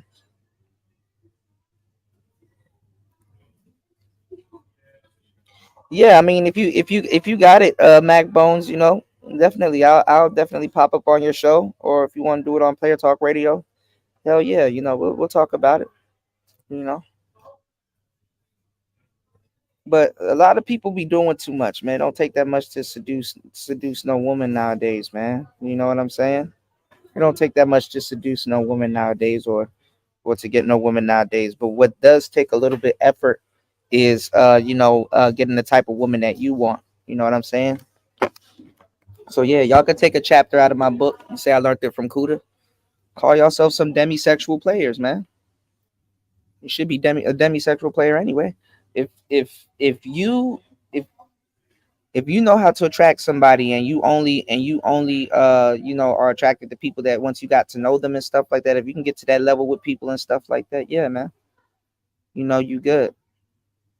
But you gotta you gotta come out your mouth. Pause. You gotta express yourself. You gotta be able to talk to people. You gotta be able to purport yourself or articulate yourself in certain situations. You gotta be situational. But the first thing you gotta do is subscribe, support, and contribute to Player Talk Radio. Subscribe, support, and contribute to Player Talk Radio. And ask questions. Ask questions, y'all. Soak up some game. The first thing you need to learn is the ability to soak up game. That's number one. The first thing you need to learn is the ability to soak up knowledge. You gotta be a sponge. Okay? So number one, you gotta be a sponge. And a sponge for knowledge. Okay? And especially knowledge that you can't learn in college. You gotta be a sponge and develop the ability to soak up game. Okay? Number two, master number one. Number three, you got to be able to compartmentalize the game that you soak up. So you got to be able to put what you're hearing into context. You got to be able to put what you're hearing into you got to be able to have a some type of reference point where what you're hearing in the game that you're soaking up is applied and put into motion. You know what I'm saying? So you may not be a fan of cold approaching if you know what cold approaching is, but you can tell in a certain setting cold approaching is perfect for that setting, and you might get results from cold approaching even though you don't like the cold approaching. So other than soaking up game, you have to have the knowledge and the wherewithal to use discernment. You know what I'm saying? You got to build up your toolbox and stuff like that. If you say, okay, I don't cold approach, I'm more of a guy that likes to master Tinder. Well, what you need to do is you need to come to Player Talk Radio. You need to ask me questions in the chat and say, hey, Kuda, what do you think about Tinder? I got this going on, or this, that, and the third going on. And I might be able to give you some knowledge that you can't learn in college. I might be able to give you something that you can soak up. You understand what I'm saying? Because people are not telling you the real shit. You're in the real world right now.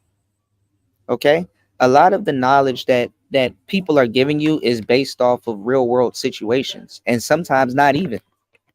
Now that you got the internet and all kinds of different stuff, so some of this stuff is based off of people's experiences and stuff like that. The thing is that why would you rob yourself of an experience when you can have a completely different experience by you doing it yourself? And you'll be surprised about the results that you get. I keep telling you guys that a lot of people that consult with dating coaches are dealing and dating more hotter women than the damn dating coach himself. Whether that's for life or whether that's at the moment. And this is just all you going outside and applying, applying pressure to whatever you want. If you don't fight, you're not gonna get whatever you want. And rarely is it gonna come to you. And if it does come to you in some type of chance encounter, you're gonna fuck it up because you're not used to it. Okay? I'm giving y'all the game. Y'all hit the like button. Support the show. You can support the show at $PTV888. That's $PTV888. That's $PTV888. Giving y'all the game. Okay? So what I'm saying is that, give yourself a chance, man. Give yourself a chance. All right. Yeah, just tell the B what you want from her. Yeah, you can do that, but like for example, like Alan Roger Curry, caused, if he caused different things like mode 2 and mode 3 behavior and stuff like that. I know what ARC is talking about, and I told him, but I got my reasons why I like to I'm not like a direct guy. I can be, and I have been several times, but I like to talk to people. I like to figure them out, or I like to talk about certain things. Yeah, yeah, we can go over those books. Just highlight certain parts that you want to, talk about and chop it up with, and we got it. We can go over it. You said the video that I posted is the latest news on Tyrese. Okay, that's what's up. Yeah, his ex-wife is in the manosphere telling y'all how to be Sigma males and shit like that. That's crazy. You know, teaching y'all how to be Sigma males. Ain't that something? I'm seeing a lot of women, and I've been showing y'all too. A lot of women been popping up with manosphere rhetoric on their shows and telling y'all about Sigma males and all kinds of stuff. It's like you don't know what the hell you're talking about. You know, hell, even Olivia Alexa, and that's my girl. Y'all know I fuck with Olivia Alexa. You know, what's going on, new? Happy Thanksgiving, man. Happy holidays to you, bro. Yeah, I mean, hey, listen, new. You are 100% correct. But the temperature of these brothers, I couldn't tell. And I'm like, I've had to warn some brothers in the manosphere, like, you do know that's Tyrese's ex-wife. You know, right, Mac Bones. We gotta talk about that. That's something that I've been saying for a long time. Kevin done took a chapter out of all of their books. But this is the thing too, y'all. What was I about to say?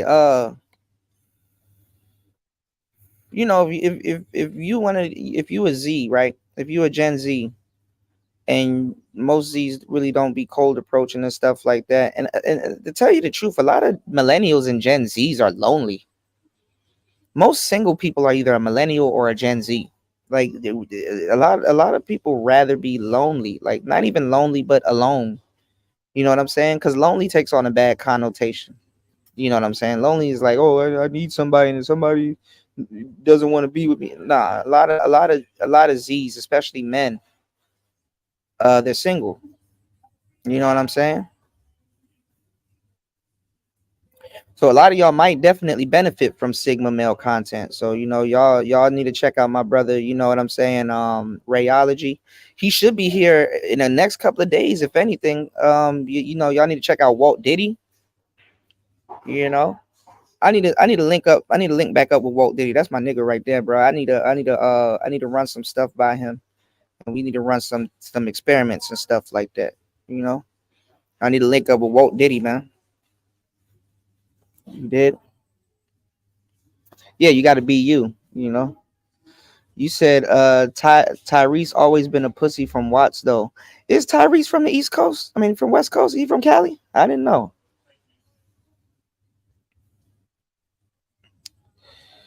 But Tyrese though, I like Tyrese. Um, but people know him from, I mean, obviously from Fast and the Furious, but people know him from R&B. Tyrese he came up in the simp era. His music kind of details the problems that he has with women. He's one of them 100% cats. Oh, I gotta pay for it all. I gotta do this. I gotta do that. Let me tell y'all something. Y'all gotta learn how to make women work, because if they don't got nothing to do, bro, they bruh. And I'm not necessarily saying work like get up and go to work. I'm not necessarily saying that. I'm saying they gotta have some type of input. Like, women crave to have some type of input in what you got going on. If you one of them 100% dudes and everything's taken care of, she's gonna be like, oh, then she got no choice but to go bad. You know, it's dumb, and it's not logical. I keep telling y'all dudes, stop using logic when it comes to women. Y'all don't hear me, and then y'all get mad when some shit blow up in your face. It's dumb and it's not logical. I get it. But even if you one of those, listen, even if you one of those 100% type dudes, right? You still got to engage into the foolery. You still got to engage into the foolery. So let's say that you have the money to take care of something and you're out with a woman that thinks that you should accommodate every single thing that she does and pay for everything and blah blah blah. You still got to do little dumb shit like make her feel that she helped and contributed to something and did something. Meaning that if you, and that's why back in the day I give y'all that analogy with the casino and stuff like that, the casino analogy, right? If you pay for her, if let's say you're in a casino, right? Or let's say you're trading forex or something like that, and you're like, okay, I need you to do this. You put her in position. I need you to press this button right here, and then when it turns green, I need you to hurry up and press it or whatever. Or hey, I need you to roll the dice for me. Or hey, I need you to bet on these specific numbers and stuff for me. In the back of your head, you know it's gonna win, but you need to make it seem like she helped you by making money. This is the goofy shit that you got to engage in when you deal with women. You know what I'm saying? Just to keep them on your team for a long term. Yeah, they want to be a part of something and then you gotta have it like you gotta be like preemptive. Like you have to have it staged up as if it was her idea, as if it was her idea. You understand what I'm saying? Yeah, yeah. That's where the kiss the dice for me, baby, came from. Yeah, that's perfect. Yeah, kiss the dice, and then you let her know with her charm and her luck on the dice. That's how you won the money. You have to engage in that stupid shit.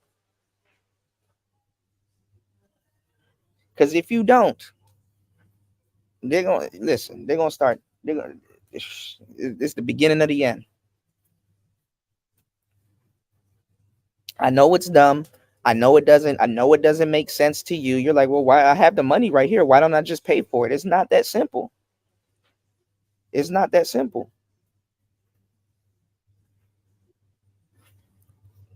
Not for her at least. It might be simple for you, but not for her. And then you sit them down and you get them in a room. Women talk cash shit about dudes that pay 100% for everything. That's why today's women don't know what the fuck she's talking about. She don't know when to shut the fuck up. The internet is a double-edged sword. She don't know when to shut the fuck up. You got Johns and tricks that fund a whole woman's lifestyle all just because she want to get naked or show off on the internet and stuff like that. And she doesn't even have enough respect to say, no, those aren't Johns. Some of them try to do it. They try to backtrack, but in the background, they clowning them people. They like, you know what I'm saying? Oh, well, he a trick ass nigga. He a blah blah blah. He a this. He a that. He a this. But then she has an OnlyFans account, and then she tries to be like, oh well, well, my audience, they're not tricks. They're not Johns. And it's like, no, they're tricks and they're Johns. You know, but it makes it seem legit because I don't cause I mean some of them can be, but I don't consider them content creators. Me as a content creator, I have to provide some type of service. I have to provide some type of value. I have to provide some type of value. You know what I'm saying? I can't just hey look, I can't I just no homo. I can't play peekaboo with my boobs or I don't have boobs, but I can't play peekaboo with nipples and shit like that and do all this. Bro, it's two different things, man. What I'm saying is not necessarily, I'm not sedating you guys and putting y'all in a mode where it's like, okay, well, I'm riled up. You know, I'm not seducing and reducing people. You know what I'm saying? I use my gifts, you know, and like whole team. I do get on camera, but I'm not even on camera. I don't have to get on camera to use my gifts. Or drop some type of knowledge or uh-oh, hold on, y'all. Okay. Yeah, I have skills that I have to develop. Men, we have to do a whole bunch of different things. Like a lot of men, can't walk the earth being a one trick pony, you know. And the fucked up part is that a lot of those OnlyFans girls and Instagram models and stuff like that, if you sit there and talk to them, demisexual, right? And you pick their brain, there's a lot of different things that they can do. Some of them have the nerve to know how to sing. Some of them are actually great. They can draw. Some of them actually got a whole bunch of other qualities that people can like about them, but they just choose to rub their coochie in the camera all day, you know. So, I mean, and shout outs to the hoes, but for sure, shout outs to the women that hustle with their legs closed. You know what I'm saying? Because most people take the path of least resistance. Most people take the path of least resistance, you know, but all of them are literally hanging around and doing the same damn thing. And the world is saying that it's tired of it. Like, it's fucked up. Look at all of those pretty bitches and all of those cute women and the body. And she got the cakes and she got the titties and she got the smile and the teeth and the lingerie and all this other stuff. Look at all those hoes that go all the way up to Fresh and Fit and whatever podcast and stuff like that, and looking for a millionaire, and they've been in Miami for years and stuff like that. They're not even originally from there, and they've been doing all of this stuff and rejected niggas and did all of this and had attitudes and fucked over some good dudes and insert whatever behavior trait here. And guess who got taken out on a date? Got a Range Rover, got a Rolex, and all of that stuff tricked off on her.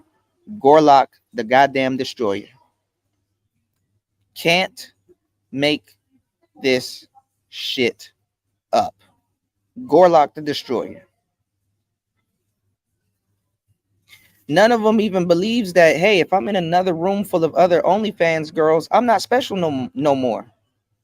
I'm just somebody in here doing the same shit that owns an OnlyFans account. Ain't that crazy? Gorlock the destroyer. And then the fucked up part is Gorlock's not even a girl.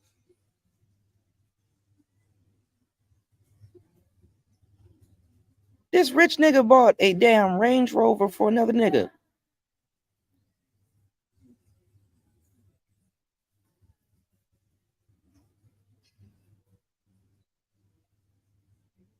Everybody's so much the same that people are looking for something to stand out. You literally got to look like a damn.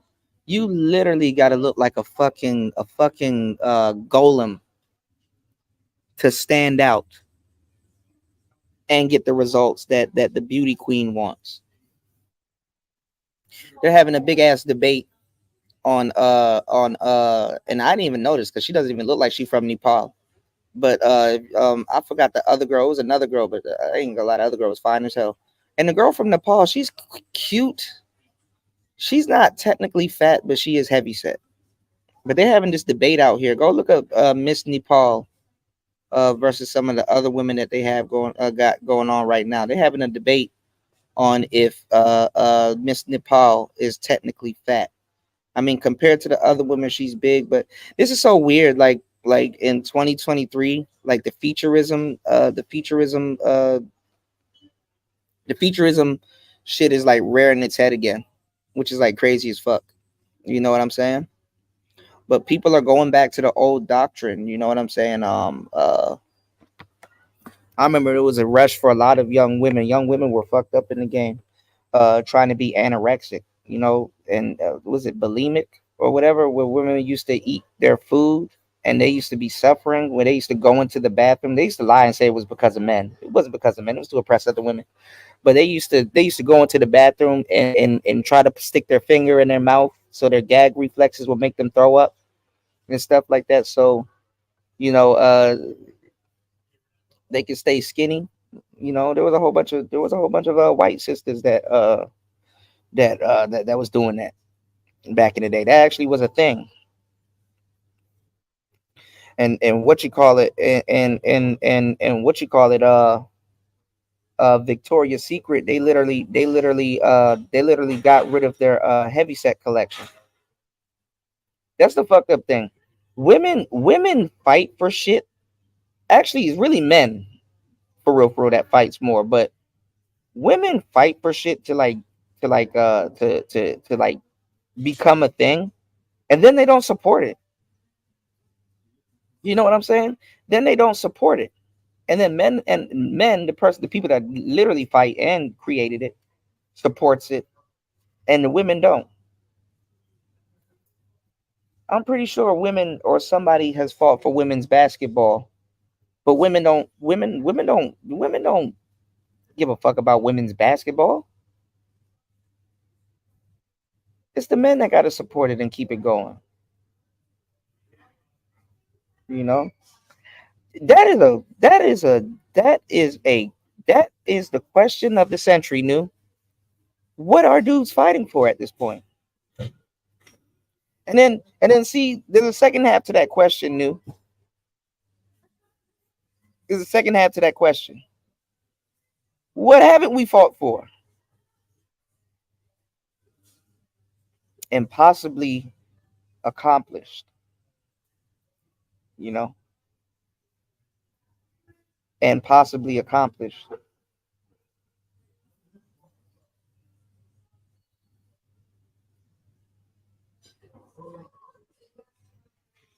Oh man, talk about having the world on your back.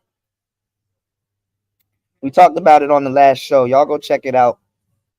I want to thank everybody that hit the like button and support today's show. We'll be back on air because we talked about it on the last show. Princella was up against like a Bible thumper type of guy, but he wasn't really even a Bible thumper, even though he is a Bible guy. No, I wouldn't call him a Bible thumper.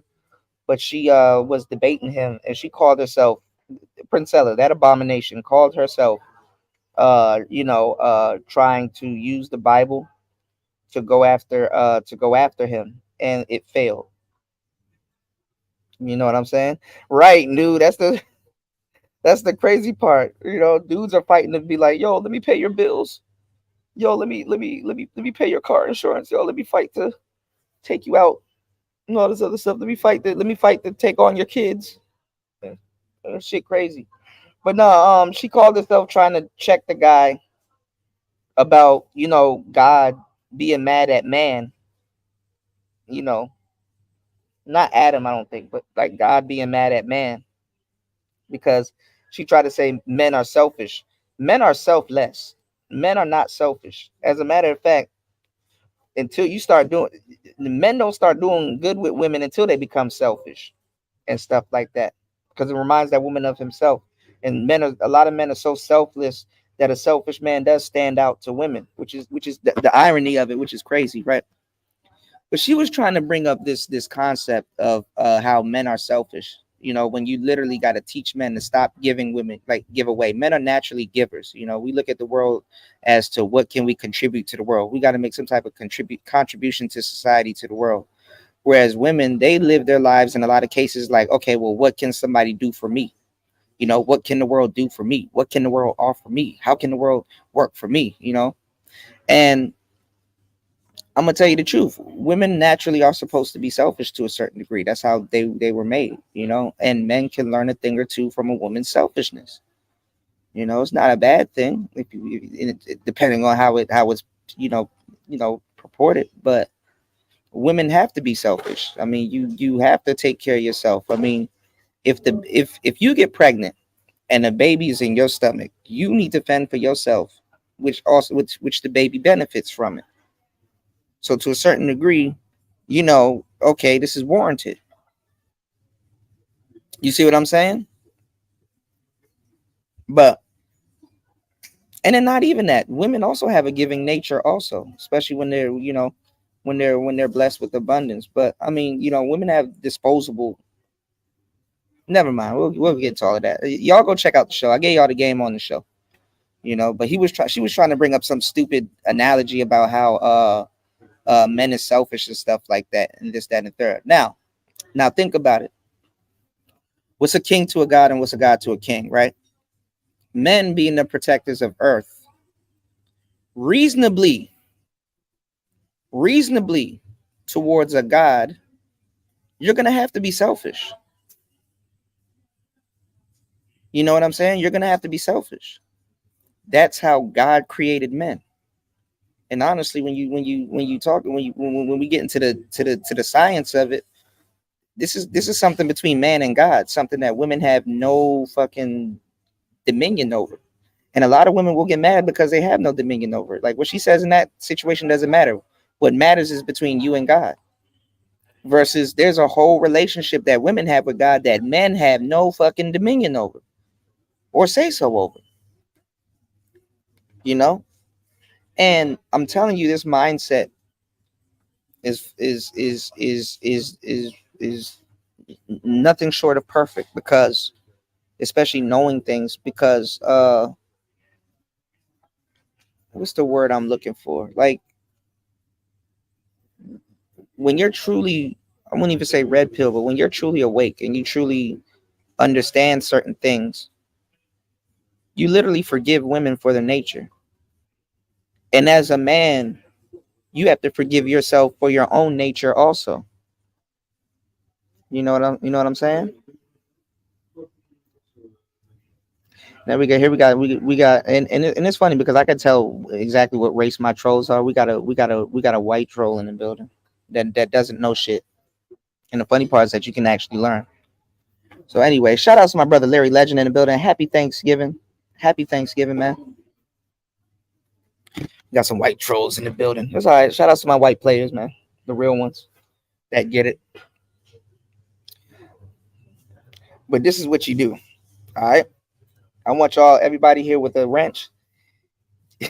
Shout out to the angry man. Get that troll.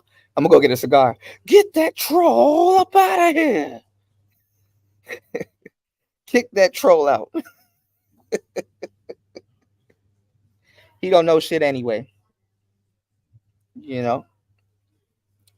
But yeah, man, once you understand, human nature, and you really and y'all forgive yourselves, for your own nature, it gets life gets a lot more easier. You start having more compassion for certain things. You start, you start moving different. And there's a weight on your chest. You know what I'm saying? Yeah, let Jesus effing Christ. Don't disrespect Jesus like that, bro. Let him let him sit in the nosebleeds. We about to get up out of here anyway. News said you can't at one sentence say we create this and protect, and then we have all this power and hard to give away. Yeah, yeah, I brought that up earlier. Like it's like, and then like, why are dudes even? Women will come back and say, well, why are y'all listening to us? That's what we're dealing with. That's the creature that we're dealing with. They will say, okay, I want a man, I want to make as much as a man, but I want my man to make more than me. Okay, you know, and you don't got to do nothing. You don't have to experiment hard. All you got to do is just get them some money. Like I said, if they all made 200K, they man got to make 250 or 350 or 300 in their eyes. Their logic, they can't be in the war room for real, for real.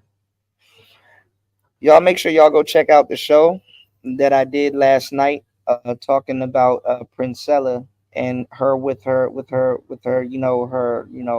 logic, because a lot of women never been in the position where they had to take care of a bunch of women.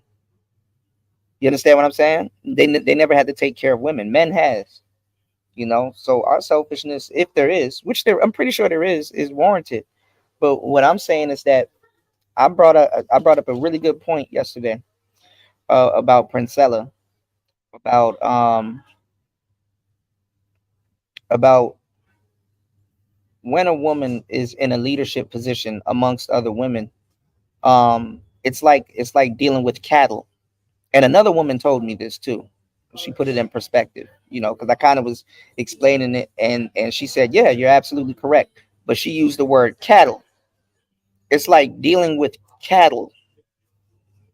You understand what I'm saying?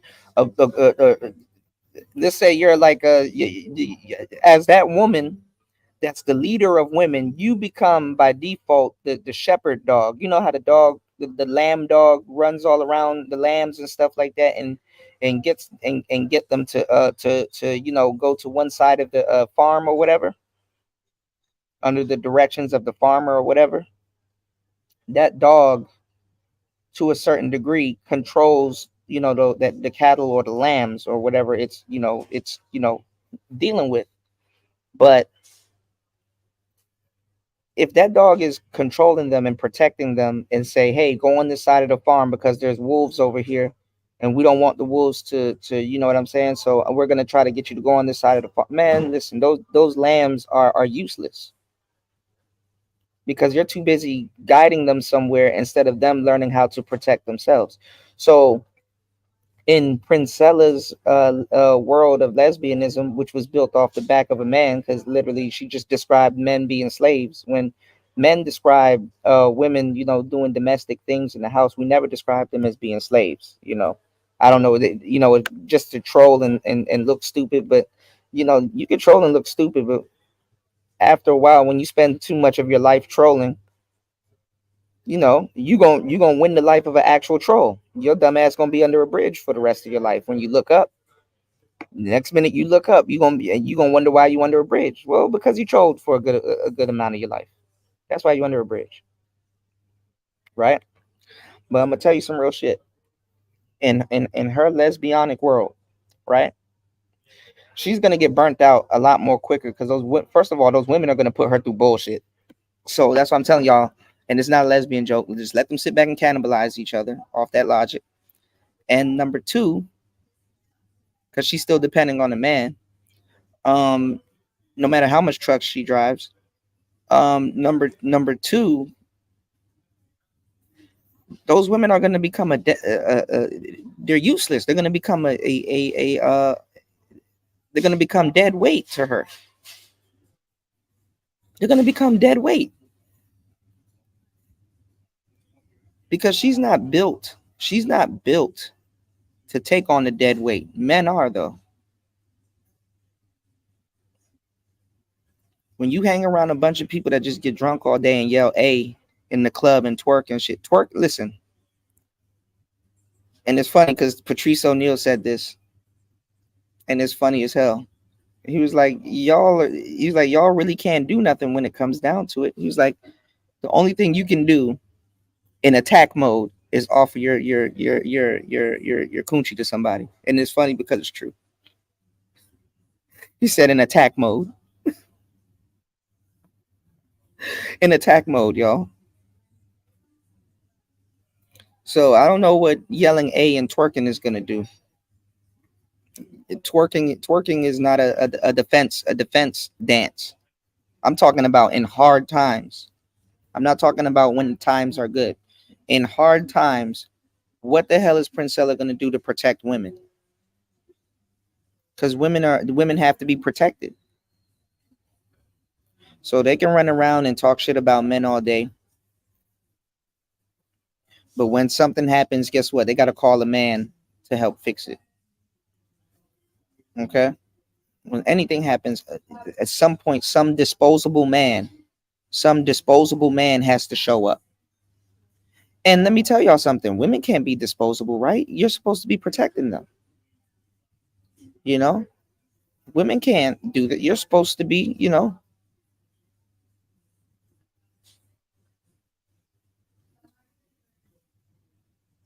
So it's not going to go the way she thinks it's going to go. And quite frankly, I really don't care. I'm just here to highlight it. So for those that do and have limited knowledge can actually just see it clear as day. You know what I'm saying? And using the Bible in that context that was just straight up disingenuous, bro. You know, a man's conversation with God has nothing to do with women. But anyway, listen, that was today's show. Make sure you guys hit the like button. Make sure you guys support the show on air, off air, if you care, anywhere. It's Player Talk Radio. I am your gracious host, DJ Kuda, right back at the helm of today's show. We got more game to drop on the next couple of shows. We're gonna go over on not the next show, but on the next couple of shows this weekend. We're gonna go over Alan Roger Curry's archetypes.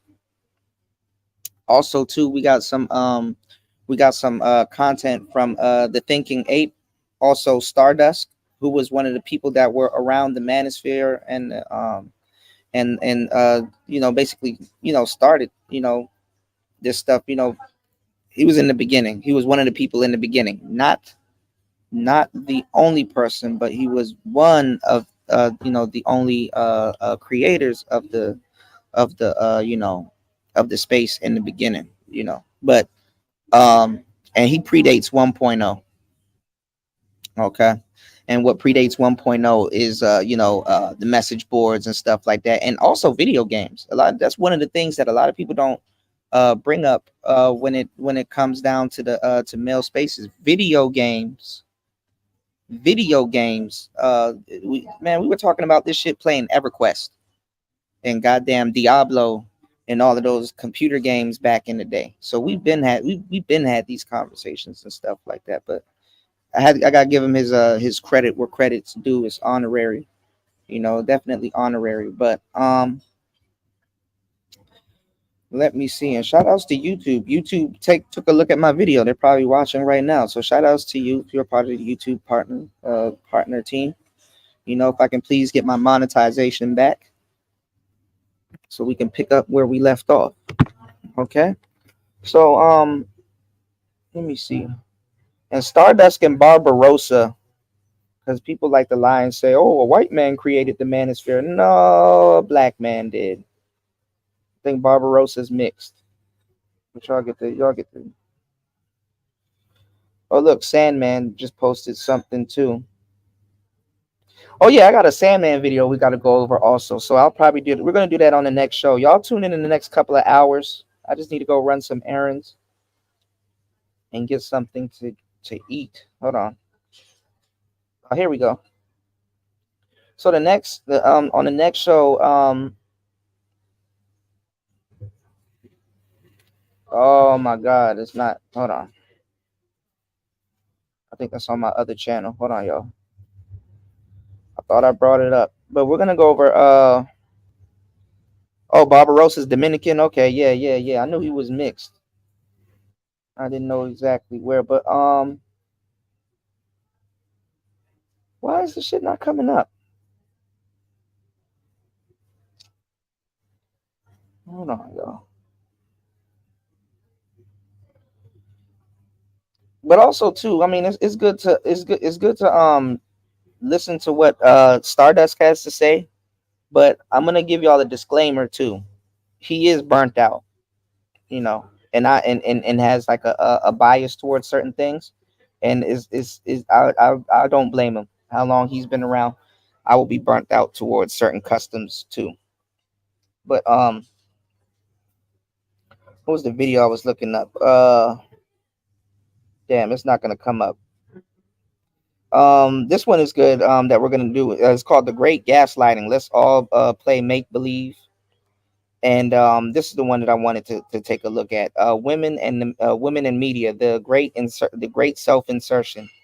So those are the two videos from him that we were gonna go over, and we were gonna go over a couple of videos from Sandman. Isn't it funny how Pearl, right, during Pearl War 3, right?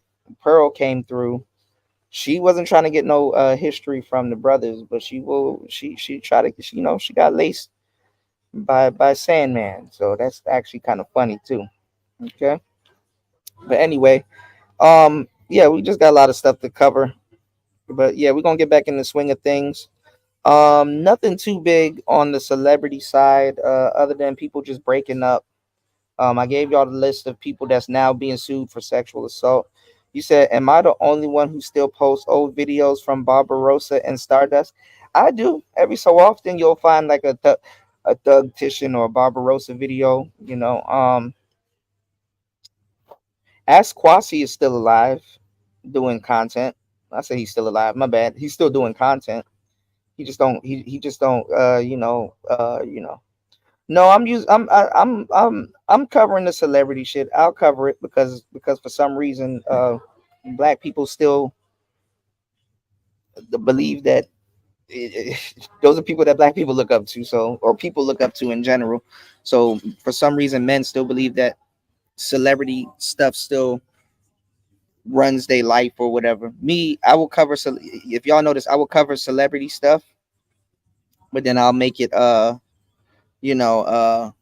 I'll make it relatable to the average man, or what a man could be going through, or men that are trying to become successful as those celebrities. I'll make it relatable to you to be like, hey, you need to watch out for this when you get on that level and stuff like that. For example, the whole Kiki Palmer situation, she got a a little husband son. She's into sunning her husband. You know what I'm saying? Yeah, and I respect you for that, new. I respect you for that, man. Y'all, man, shit. Y'all go subscribe to news channel. Y'all make sure y'all go subscribe to news channel. New be dropping the game on y'all, but he's straight up black pill. So if you don't like something, if you don't drink your liquor straight, he might give you a couple of ice cubes. But if you drink your liquor straight, oh, you gonna love news channel. Because he just gonna just give you the game and get up out of here. New drinks his liquor straight. You can tell. A very fine man of culture, I see. I'm a bit of a cultured man myself. Shout out to my brother Shaka Nulu, man. Yes, sir. But nah, man. Yeah. And shout outs to dude. He said, and might be drunk too, right? Yeah, shit. Look, before you even cut on a new video, take 2 shots, you know, shit. Nah, cause ain't nobody playing around. Sometimes you gotta just give it to people straight lace, 1738 style. But listen, y'all. We're gonna do the challenge too. I'm gonna go live at one of these bars, and I'm gonna sit there and drink a whole tower, and y'all gonna have to babysit me that night. You know, that is a James Brown Thundercat. Ew.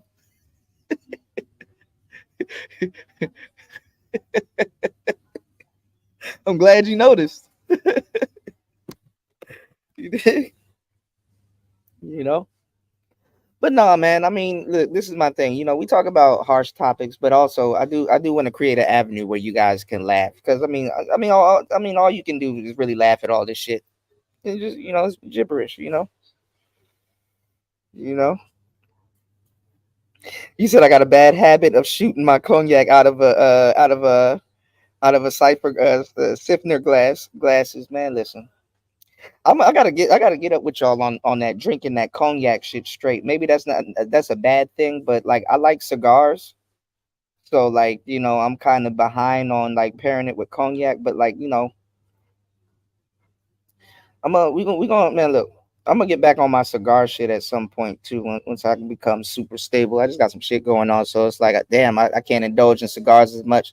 But I haven't been in. Have y'all noticed ever since I left the states, I haven't been indulging in cigars, but I do want to mix some cigars with like certain cognac and stuff, and scotch and stuff like that, because I know certain cigars that'll pair well with certain, barreled liquors and stuff like that. You said that cognac, my shit ain't drank in a while. Yeah, I was telling y'all about celebrities earlier. Ludacris's cognac is actually pretty good. He has a cognac, if y'all haven't ran into it yet, called Conjure. That's some, that's some. I'm pretty sure he couldn't put DTP on the cognac. I don't think it's a good idea to put disturbing the peace on a liquor bottle, but you like it, I love it. But I definitely want to do some refined Dos Equis type man shit, with the cigar and the cognac, and just kind of just sitting down for a nice good hour and a half, and giving y'all the game and stuff like that. Because usually, as a man, you got to have, just as a person in general, you got to have like certain parts out of your day, like yoga, and cigars was my yoga until I start going live and smoking cigars and cutting up with y'all. You did? Yeah, like some really cold cognac is really nice. Yeah, you know, I don't want to sound like an alcoholic, because I'm really not. I'm a lightweight when it comes to like brown, other than like Hennessy and stuff like that. I really don't drink Hennessy neither. It's like that shit tastes like boiled pennies. You know, y'all find me. I be go look at some of I keep telling y'all. I told y'all on Tinder. Go, you put in your bio. Hennessy is nasty, but after 3 shots, so am I. People. People laugh at shit like that, especially if they off the hen dog, you know. But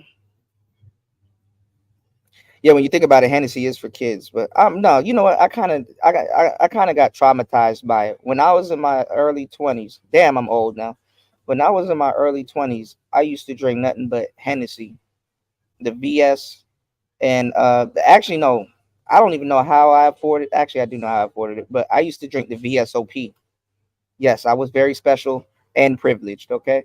I drank the VSOP, and that shit just for like a little thing was like $30, $40 for that little ass little flask type shit. So I was spending money on Hennessy.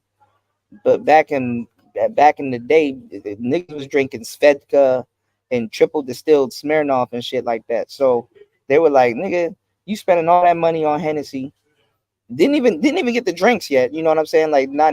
I'm talking about Pepsi not included, Coke not included, Coca-Cola not included. My bad. You can't just say Coke. You gotta say Coca-Cola. Y'all head will go elsewhere. And if you a nigga drinking Hennessy and doing Coke, bro, you need to get your life together. But you know what I'm saying? Brown was a lot back in the day, and then now, and then as soon as I got a little bit older, now everybody switched over to Hennessy, but they're not drinking the VSOP. They're drinking VS. But um, when I used to get tired of Hennessy, I used to switch to Remy. I used to switch to the Remy Martin. You know, the red bottle. I used to switch to the red bottle. I used to switch to the black bottle and stuff like that. You know, and it was cool. But the crazy thing was I never partied with it. Like literally, I'm not gonna lie. I would literally mix Hennessy with orange juice or like some like type of Coca-Cola or something like that, and literally sit my old ass down and drink a. I said and drink and read a book. Like some of those books I told y'all to go get, those urban fiction books, like from Eric Jerome Dickey, like Chasing Destiny and Genevieve. Man, I would sit down and sip some Hennessy and read the book.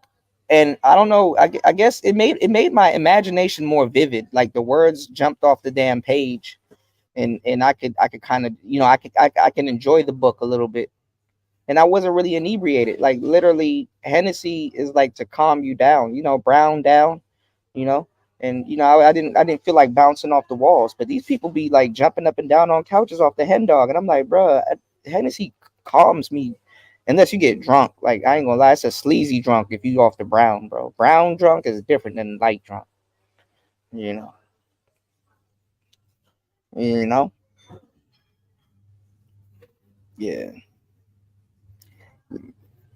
You said, "Damn, Shaka, what kind of yak you sipping, man?" Listen, yeah, Cavassier was big. Yeah, Cavassier was big. You know what else was good? Appleton rum. Um, what's the name of the other one?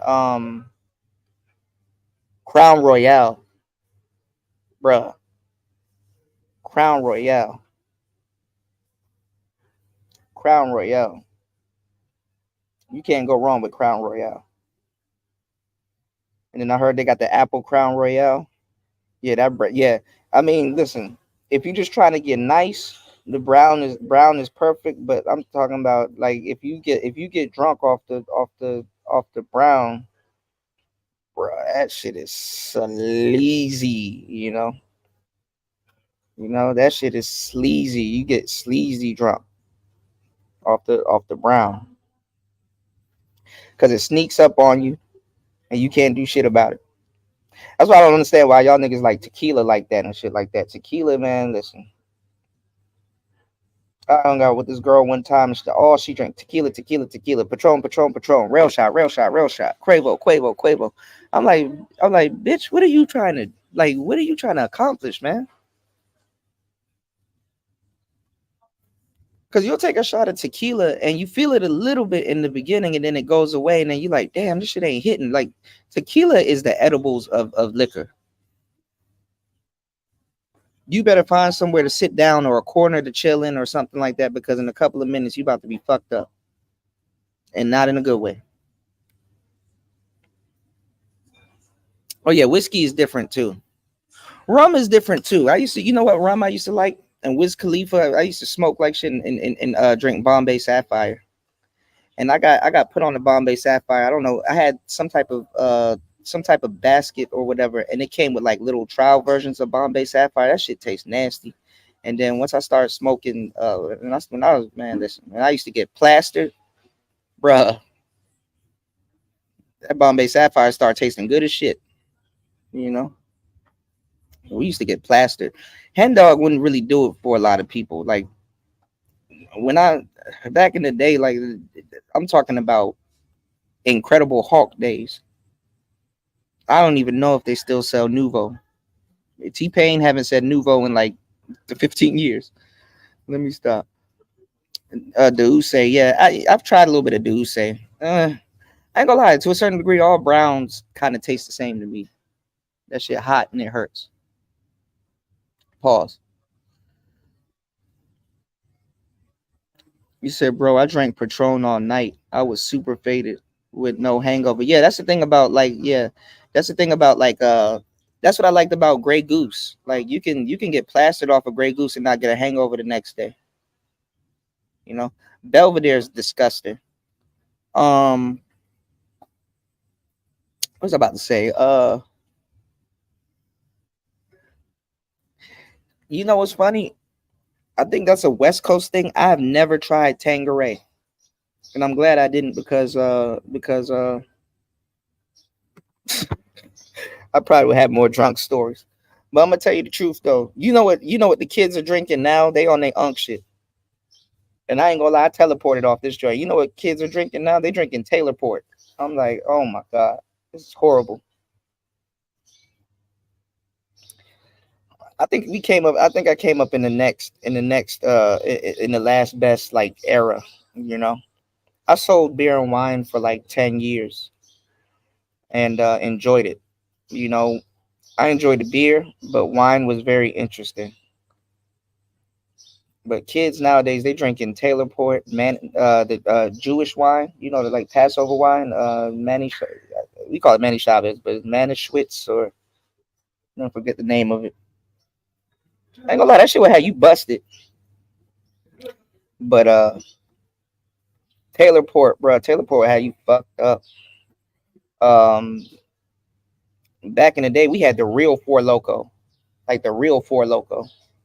Um, the Four Loco of this generation is like now it's like seltzer water, and then right before that, it was like the Ritas, like lime Ritas, and then you know the Ritas and shit like that. But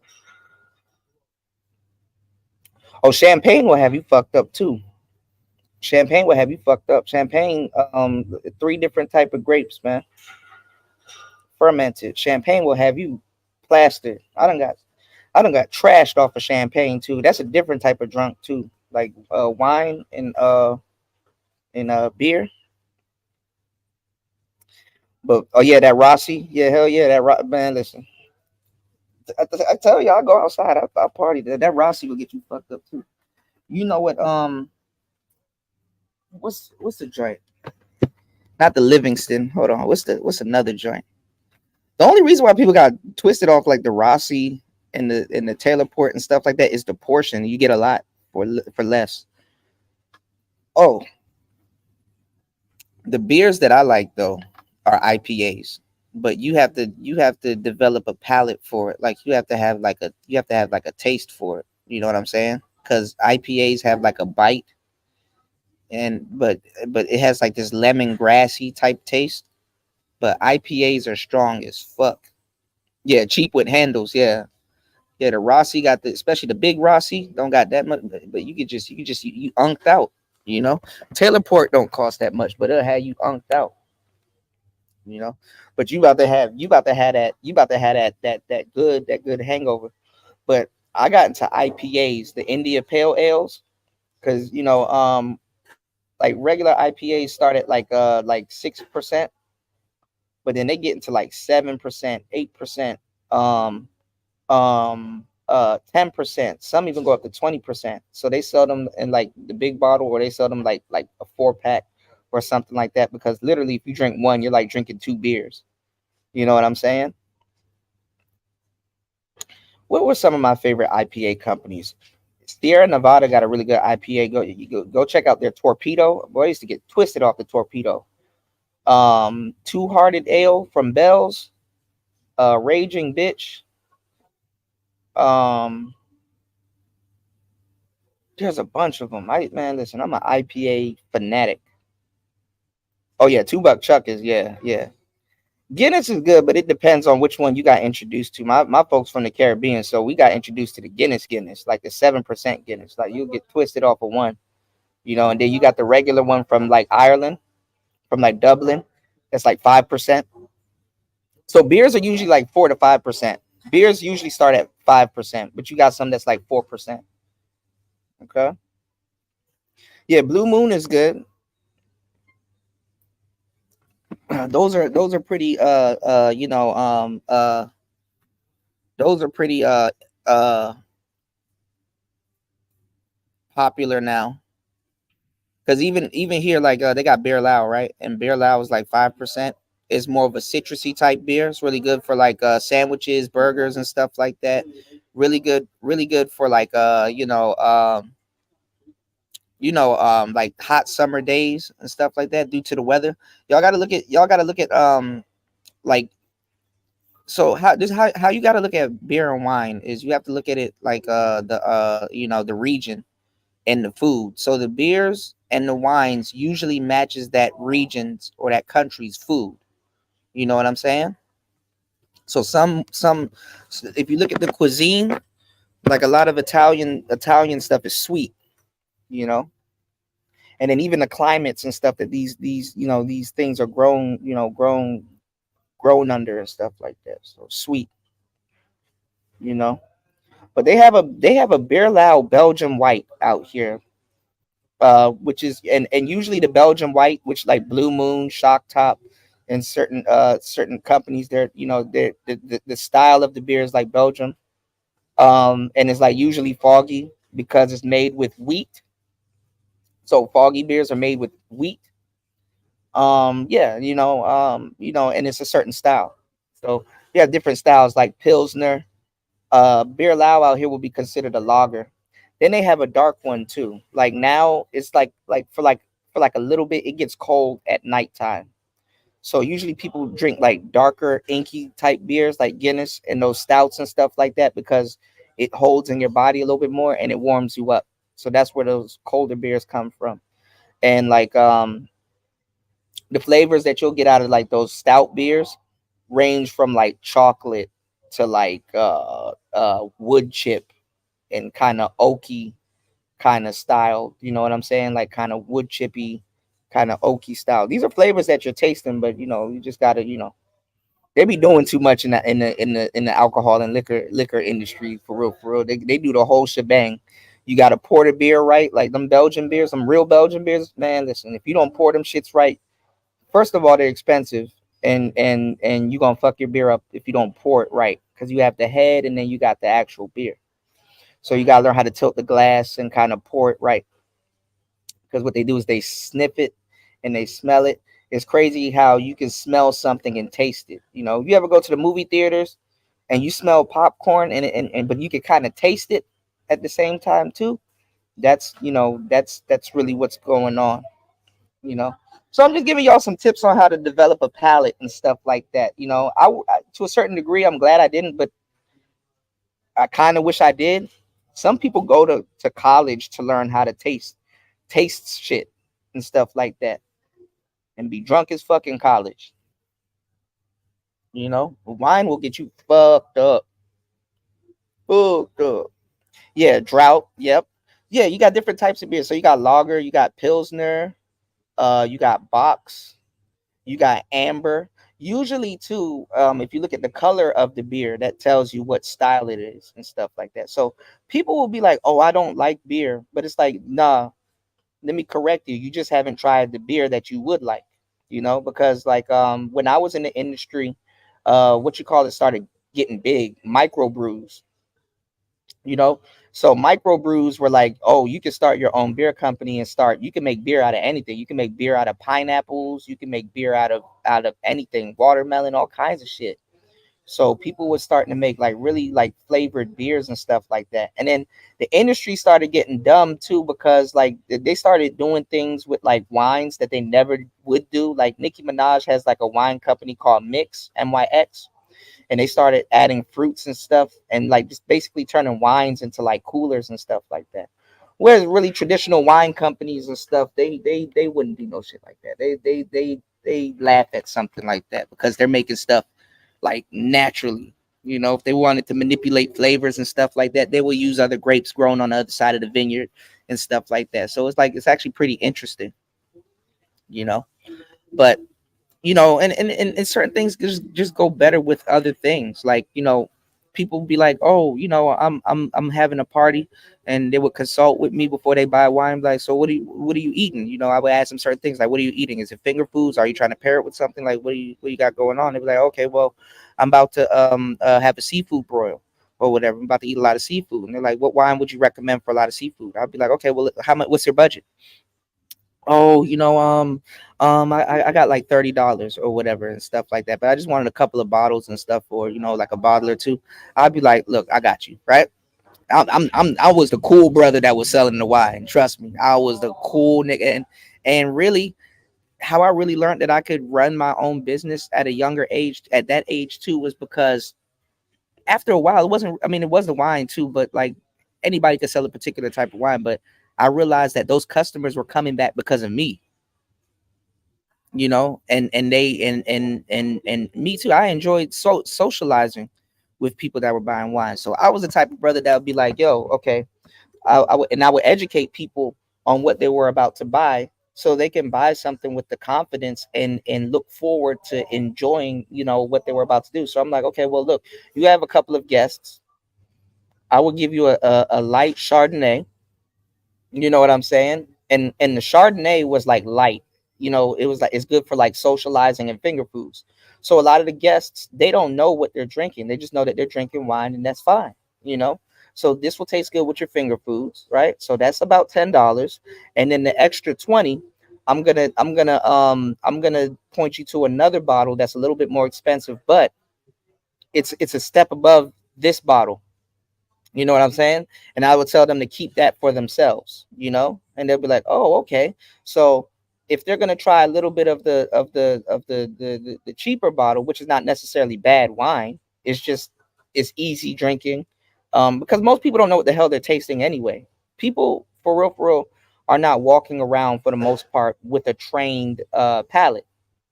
You know what I'm saying? So most people don't know what the hell they're drinking anyway. But you know, I'll be the type of guy that'll be like, okay, you get to try that wine, but with your social outing. But when you try this one too, now you can taste the difference. You know what I'm saying? Between the cheaper one, that's not necessarily cheaper, it's just a different taste, versus the little bit more expensive one. And you can see the difference. And it trains their palate, and they'll be like, damn, you know what? I actually really like this wine. You know, wine companies are doing the same too. Like, there's a Chardonnay called Kendall Jackson, right? Oh, let me tell you why I recommended Chardonnay. My bad, y'all. I'm all over the place. The reason why I recommended Chardonnay is because Chardonnay are they're you know they're cultivated in like these wooden barrels, and the Chardonnay, the wine sitting in the barrel, what the wine does is it extracts flavors from the barrel, like the wood chip flavor and stuff. Like it extracts flavors from the barrel. So that's why you have oaked Chardonnay. It's called oaked, and then you have unoaked Chardonnay. So the wine is extracting the flavors from the oak barrels. And what happens is, when the wine extracts the flavors from the oak barrels for Chardonnay, it gives off a buttery taste.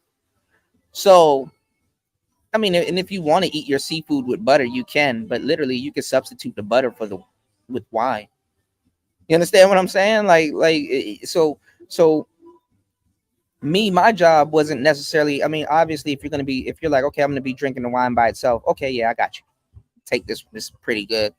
Enjoy your evening and blah blah blah. Then you got some people that's like, no, I'm about to mix this wine with like some brie cheese and some crackers and stuff like that. And it's like, okay, yeah, then take this one.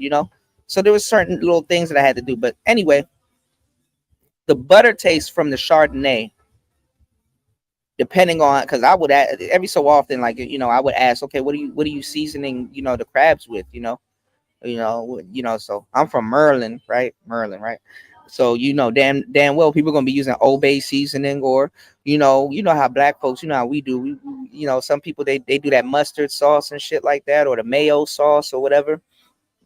Everybody makes theirs different and stuff. But really, it was really about having a good meal. You understand what I'm saying?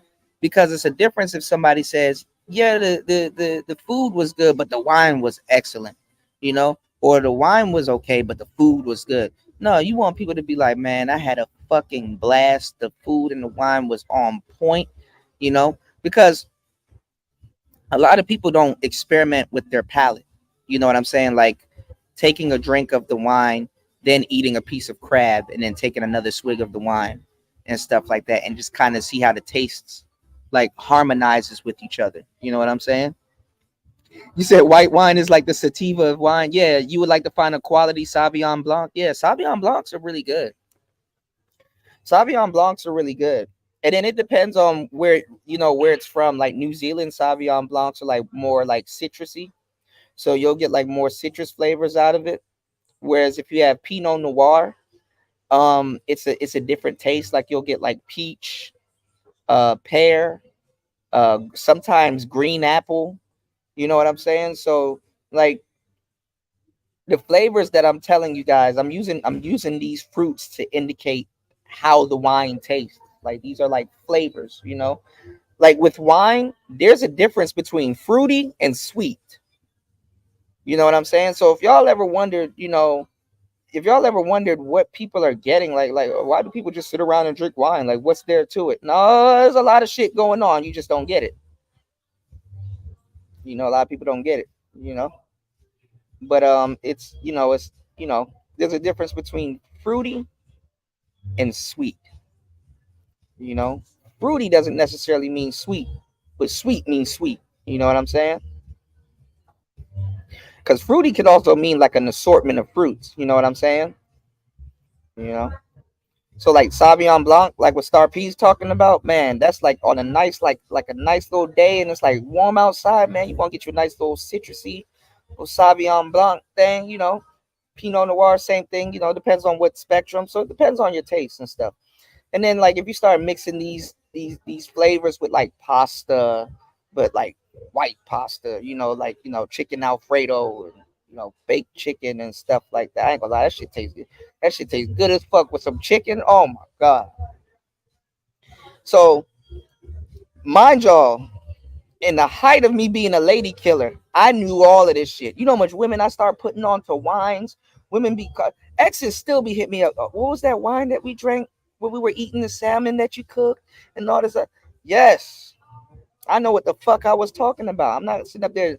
I mean, there ain't nothing wrong with drinking barefoot and flip flop and the cheaper wines and stuff like that. But I put a bitch onto some wine. You know, yeah, rosé wine is pretty good too. You have two different wines that's in between. Rose is not technically, rose is made from red grapes and they get light, but rose is not technically labeled super red wine, even though it's red. So the entry level red wine, the grape for the entry level the entry level red wine is called Pinot Noir. And Pinot Noir is very hard to grow. You know what I'm saying? You can grow a bunch of Pinot Noir. You can have a whole Pinot Noir harvest and walk away with like half. You know what I'm saying? But those are really good too. So if it's in between. So before I get up out of here, I said I was gonna get up out of here a minute, and y'all got me on a topic that I like. Red goes with red, white goes with white. More white wine goes with chicken, but depends on the seasoning too. And beef and stuff like that goes good with Cabernet Sauvignon. Merlot. Sometimes you have a Grenache. Um, you know, it all depends. And then if you're eating like a soup or stew or something like that, wine is a whole different world, y'all. Cigars, whole different world, y'all. Beer, whole different world. Everything is a whole different world. So, but I'm glad that you guys have an interest in it, because guess what, y'all? As we age and as we become more refined and work on our palates and stuff like that, and definitely, navigate this life, y'all are gonna get into other different things. So every year, I try to make sure I pick up a skill. Like now, I'm picking up bookkeeping, but I'm really like leaning more towards forex. So I'm learning about forex. You know, and that's one of the skills that I picked up this year. And also, uh you know learning how to play the piano, which I'm getting better at. Haven't played the piano in a minute, but that's something that y'all have seen hours of me dedicating myself is I mean dedicating my time to here on YouTube. I'll do a whole 6-hour show just playing around with a drum machine or a groove box or something like that. So what I'm saying is that every single year, y'all, if you get the chance and you're not inundated by a whole bunch of stupid shit going on in life, because it happens, try to learn something different. Yeah, I'm in the forex right now. Yeah, it's not bad. Forex is actually pretty good. You know, yeah, stocks aren't bad too. Learn about stocks. Kind of look at other traders and stuff like that. And if you're into stocks, you kind of do more long term trading. I kind of really didn't want to get into day trading, but I'm not gonna lie, I'm hooked. And it's actually, but it's not like gambling. Like if you gamble a lot, I would say don't really get into forex, but you can definitely do long-term trading. You know what I'm saying? But the best thing you can do if you want to get into forex, this is what I'll do, because I might start a group, and we can go through this too, because this is I might have a section in my Discord. um download, yeah, chart reading is key. And learning the jargon is really learning the jargon for real, and knowing what certain things are. And then honestly, recognizing patterns and stuff like that. But this is what I will say. This is what I will say. Download MetaTrader 4 and MetaTrader 5, and download eToro, just some good brokers. And there's this, I don't know the name of it, but I've been playing a bunch of trading games that will allow me to open up a demo account. I know eToro has one, so that's good too. But make sure you open up a demo account, and what you do is you trade using the video game money. Okay. And they'll give you like 100,000 or like 10,000 to start your trades with. So realistically, you're getting a realistic view of how you would manage 100,000 or $10,000. You understand what I'm saying? Depending on what broker or what demo trading that you're using. So start off demo trading and using the video games money, and those demo trading accounts are going off of the real stock market. So literally, they're going off of what's going on in the world right now, and literally you're tracking how you would perform in the world right now, and manage that type of money. It's easier to trade money now, because I'm gonna tell y'all right now, y'all better pick up an extra skill. Save Inflation is beating saving. Saving is not working. And that little bullshit 1%. Somebody said the coldest shit to me the other day. I said, shit. Somebody was like, you have people up here working their whole lives to make $1 million, and then you got people making millions of dollars just trading. you know But literally, what I'm saying is that if literally just learn how to trade too, because this it's the same process to flip $1 into $10. So if you know how to flip $1 into $10, that same skill, that same process is used to flip, $10 into $10,000. But you just got to pay attention, and just kind of do your homework, man. Do your research on it. Warren Buffett said the first rule of trading is to not lose money. That's hard because it's gonna happen, but make sure you get a percentage. You gain a little bit of confidence. Start using those demo trading accounts. Because like forex isn't only limited for foreign exchange. You know what I'm saying? Forex is funny. Forex is a part of everybody's day-to-day lives, and people don't even notice it. You know what I'm saying? If I go to a bank here, I'm looking at, like, they have a chart here where it's like, okay, if you have a euro, for 1 euro, here's the exchange rate. Here's the, you're just going off of the exchange rates going up and down. Joe Biden did this, so the dollar is not going to be strong. And then this is the thing too about forex that I like. Like, you can trade or sell. You know what I'm saying? Meaning that if it's a bear market and everything's going down, then you sell. You know what I'm saying? And then shit. I ain't gonna lie. I think I make more. I think I made. I literally made a lot more selling than buying. Waiting for something to turn green. Boy, I cleaned up when that shit dropped. Shit be dropping. I'm like, oh yeah. I wait for the green to go up, so then when I sell, I could buy it at a cheaper price and then sell it at a higher price. So that's basically what you're doing. You're buying low, selling high, and selling high and buying low. Bro, on my demo account, I've been doing that, but demo trading, I made a shit ton of money off of oil. That shit is crazy though.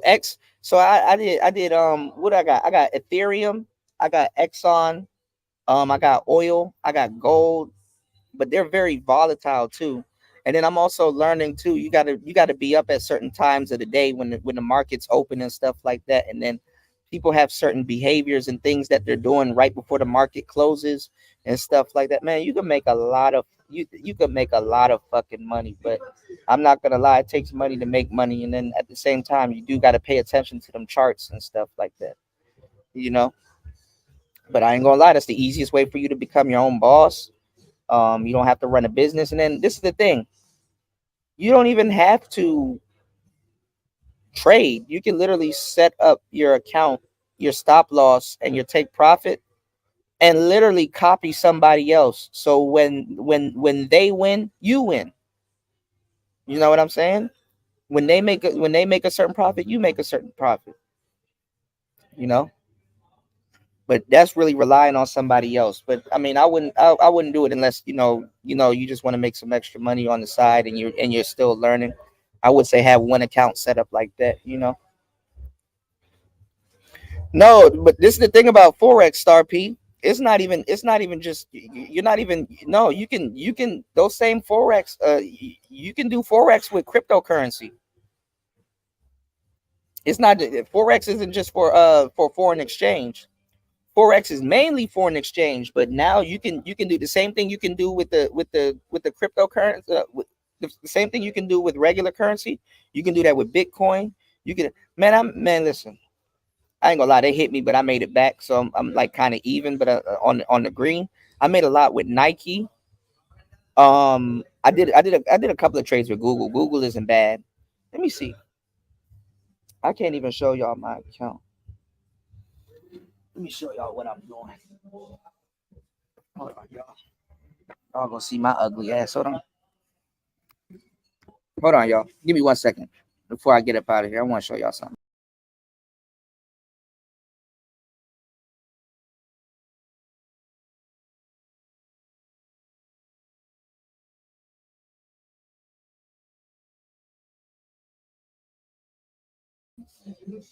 All right. So I'm out here just relaxing, right? Y'all see it's kind of dark. We got a lot of stuff going on. All right. Check this out.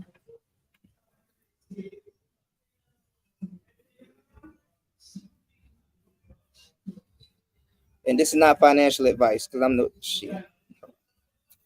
1 second. Hold on. I'm learning eToro though. eToro is pretty good. eToro's always been good. Hold on. I'm down on eToro. So the market's down on eToro.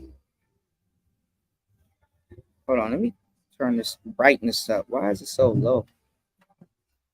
Uh, y'all download this game right here. Hold on.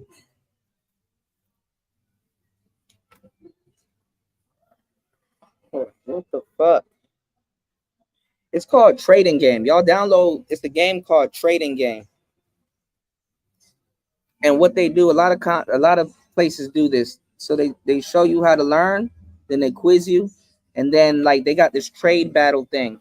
So basically, you're battling against another trader, and it helps you. It increases your learning curve, just like learning those groove boxes and all of that stuff that I'm showing you. It's the same thing. It increases your learning curve by competing with somebody else. So you're making rapid trades and you're learning how to set trend. You're learning with the real stock market, but you're battling somebody to make better trades. You understand what I'm saying? And when you battle with somebody to make better trades, you're getting that learning curve and you're building up what's called trader confidence. But so I don't know why my thing's acting stupid right now, which every time I try to show y'all something is good too. Oh yeah, yeah, I'm gonna download Momo too. I'm just downloading a bunch of apps right now and just learning trading, just getting better at it. And then I'm gonna have a small account. But I can't show y'all this. But look at this. This is Bitcoin.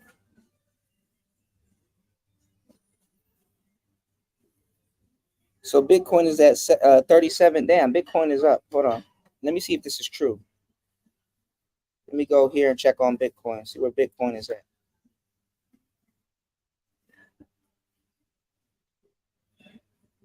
Oh, and there it is. There it is. Cash App is actually not bad for what you call it, Bitcoin. I just don't use I just don't use Cash App for Bitcoin, right? But look at this. Look at those candles.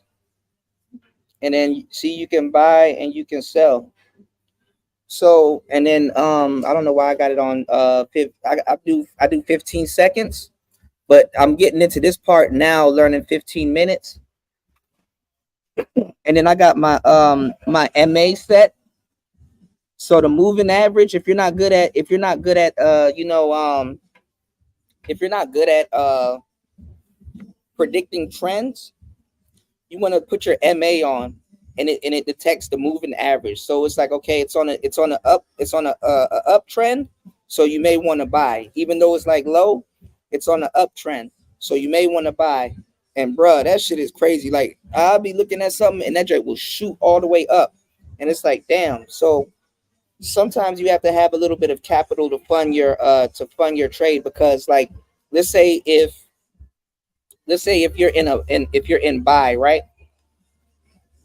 you got to be able to fund it going down. This is why they do a stop they do a stop loss.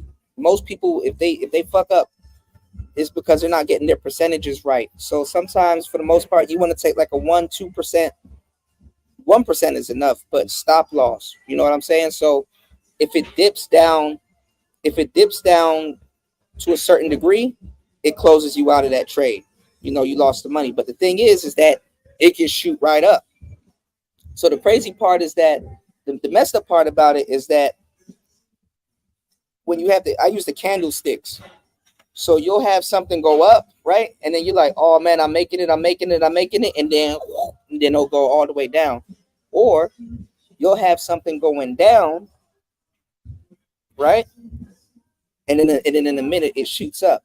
But if your stop loss is down, let's say if your stop loss is like, okay, if it goes into negative $30, close me out of the trade. Messed up part is that if you're not watching it, it can go down $50, right? And then shoot up a couple of hundred, especially if you're like leveraging and stuff like that. Because leveraging and all that stuff does, leveraging and all that stuff, it counts. You know what I'm saying? If you're borrowing a couple of thousands from a broker or a friend or something, and you times it and you're making profit, and you make both of y'all profit. So a lot of people they leverage. It's a lot of different stuff. Like it just educate yourself on it, learn the jargon and stuff like that. So this winter, that's all I'm learning. I'm doing nothing but Forex. I go on YouTube, look up nothing but Forex. I'm even looking up, listen, y'all, let me tell you how cold I am with this game. I'm even looking up Forex meditation for traders. I'm even looking up something I can listen to in my earphones while I'm asleep. So when I wake back up, like a real person, I know what they're talking about. They're gonna teach you about some type of meditation and positive affirmations and stuff like that, because you gotta be around it. You gotta put yourself around people that's doing certain things that you want to do, and you have to have an initial interest in it and stuff like that. So I'm learning trading, but I'm gonna tell y'all right now, this is not financial advice. Trading is volatile as hell. That could be in a good way and that could be in a bad way, but you're gonna have trial and error. You're going to lose money, and you're going to gain money also. But the best thing to do is really, I ain't gonna lie, if you're getting into trading, just make sure your spending habits are on point, because you want to put some money away into different accounts. And also too, I'm really good at, like, when it shoots up, oh, I'm good. I hit that button. I hit the shit out of that button. Take my little 10, 12 cents or $10, $12 or whatever, you know. So my thing is, before I really start hardcore trading, is to double both of my demo accounts. So I know that, okay, I can make some money doubling the demo account. So I'm like, okay, if they give me $30,000 to start with, I'm gonna try to grow it to 60 and see how long it'll take me to grow it to 60. So it's telling me that if I had 30,000, and this is what I'm choosing to do, and I'm growing it, this is how I would do it, because it's using real numbers. So you're getting real experience and stuff like that. But that's just me. Those are personal goals that I set for myself. When y'all jump into it, there's gonna be some goals that you set for yourself. Yeah, just getting the game in. Yeah. I mean, don't spend more than what you're willing to use. I mean, I think people would know that by now, but you got to tell people that. Hold on, y'all. You got to tell people that. But look, I'm not here to geek out over forex and stuff like that. But why aren't people in the manosphere talking about that shit? Why you got to go to somebody that's quote unquote a Pookie and Ray Ray and a player? What you will realize is that the manosphere is like totally crossed out. Like the fucking geeks and the nerds and shit like that will do good at forex and all this other stuff. They're too worried about women, and it's like, nigga, you know math. Like, why don't you fucking go long? Because that's what I would do if I made any extra money crypto trading. I will open up another account where I'm going long. And what I mean by long is I'm compounding my interest, right? What I mean by go long is that you buy a stock or a bit of something, like, and watch it gradually, increase and stuff like that. So my head's in the right place, instead of like these rapid trades. You know what I'm saying? It's the rapid trades that'll get you excited, because you're like, oh, I can make some money, but you can lose a fuckload of money the same way you can make it. So traders got a 50% chance. But the thing is that if you gotta be like, first of all, you gotta there's a lot of things that you gotta go into, like psychological and stuff like that. And who really actually really made me jump into it, because I thought about it. Remember when I was doing those shows and I was telling you guys about your life path number and stuff like that? GG33, Gary, the guy that I told you that's like actually big now in the space now in the greater manosphere. Yeah, him. He was talking about the life paths and certain numbers, certain people that do well with crypto and stuff like that. So once I started trading a little bit of Bitcoin in my demo account, I'm like, damn, I actually do well with crypto. I actually do well with a lot of stuff. I'm actually pretty good at trading. I think my thing is to not, you know what I'm saying? I think my thing is to not bring my emotions into it, because, like, honestly, you want to trade when you have a clear mind, or if you're in an optimistic mood to learn, because the thing is that there's a lot of different psychological terms, and it's warranted when you think about it. Like, if you lose like a couple of money on like if you lose a lot of money on one trade and stuff like that, if you go into the next trade with the mindset of trying to make that money back, you're going to lose again, because you're bringing your emotions into it. And they have a term for it called revenge trading. You know what I'm saying? So the best advice I can give you, other than learning this stuff, The best advice that I can give you is like, I think I don't know if Warren Buffett said it, but focus on getting better at making trades, and then money is going to be the reward after you get better at making trades. You know what I'm saying? Or focus on uh focus on just focus on making better trades. Honestly, that's all I can say. Like, focus on making better trades and stuff like that, and let the money be a reward, you know, because literally the same thing that can make you $1 million. That's why you see all these people lying on the fucking internet. I made $10,000 in 2 minutes and shit like that. They're not lying, but you don't have that much in your account to make $10,000 in 2 minutes. Like, you still got to know the game, you know. Let me tell y'all something, man, about remote working, living the laptop lifestyle, and all that. Listen. Half all these people on YouTube with a little money in the thumbnail and shit, all of them are lying to you. Every single one of them. If you want to make money remote or do something, put out a video saying, "Yo, I'm about to show y'all how to make money remote." Get on YouTube and get in the niche and say, "Yo, I'm gonna teach you how to make money remote. I'm gonna show you which websites to do it, and you can make $10,000 if you just do this and do that." Right? Lying asses. You ain't about to make shit.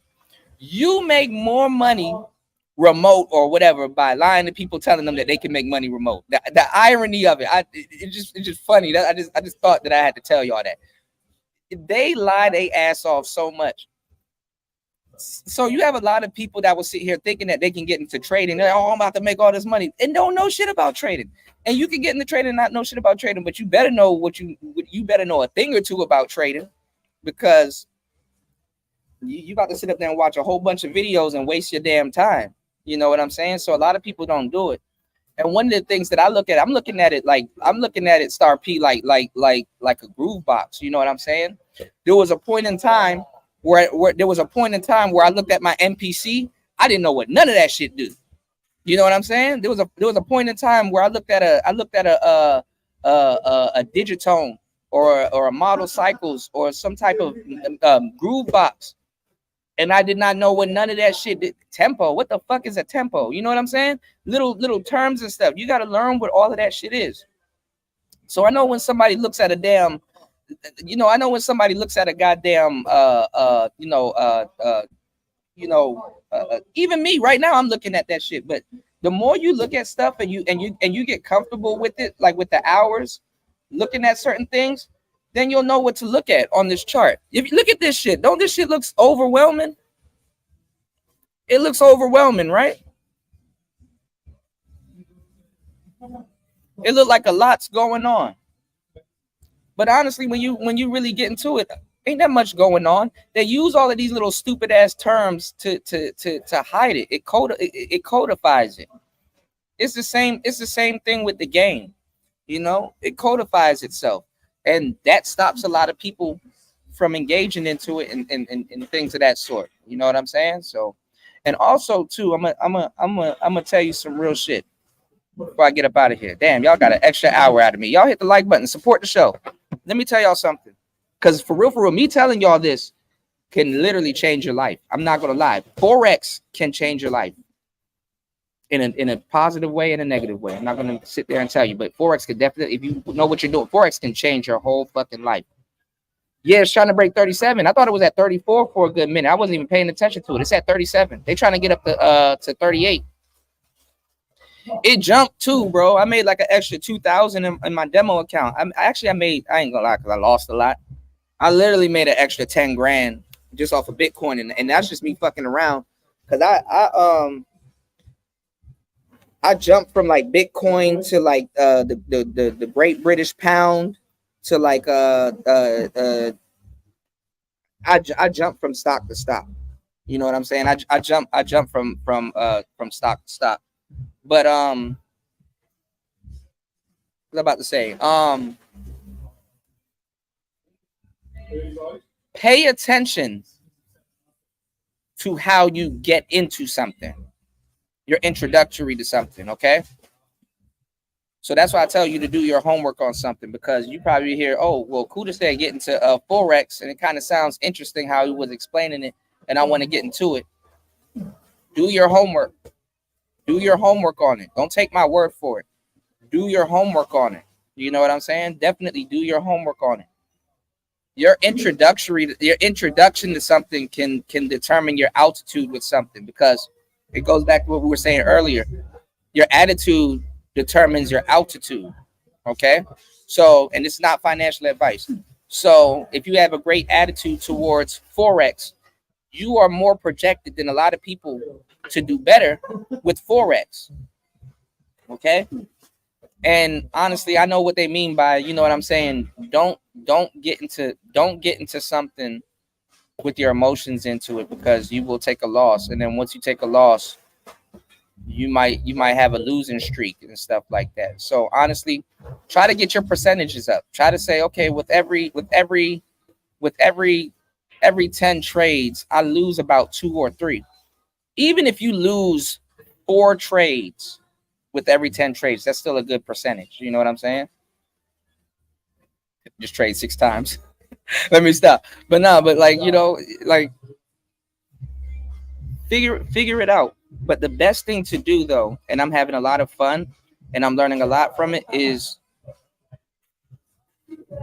get a demo account already funded and really see how you would manage 10,000 to 100,000 in that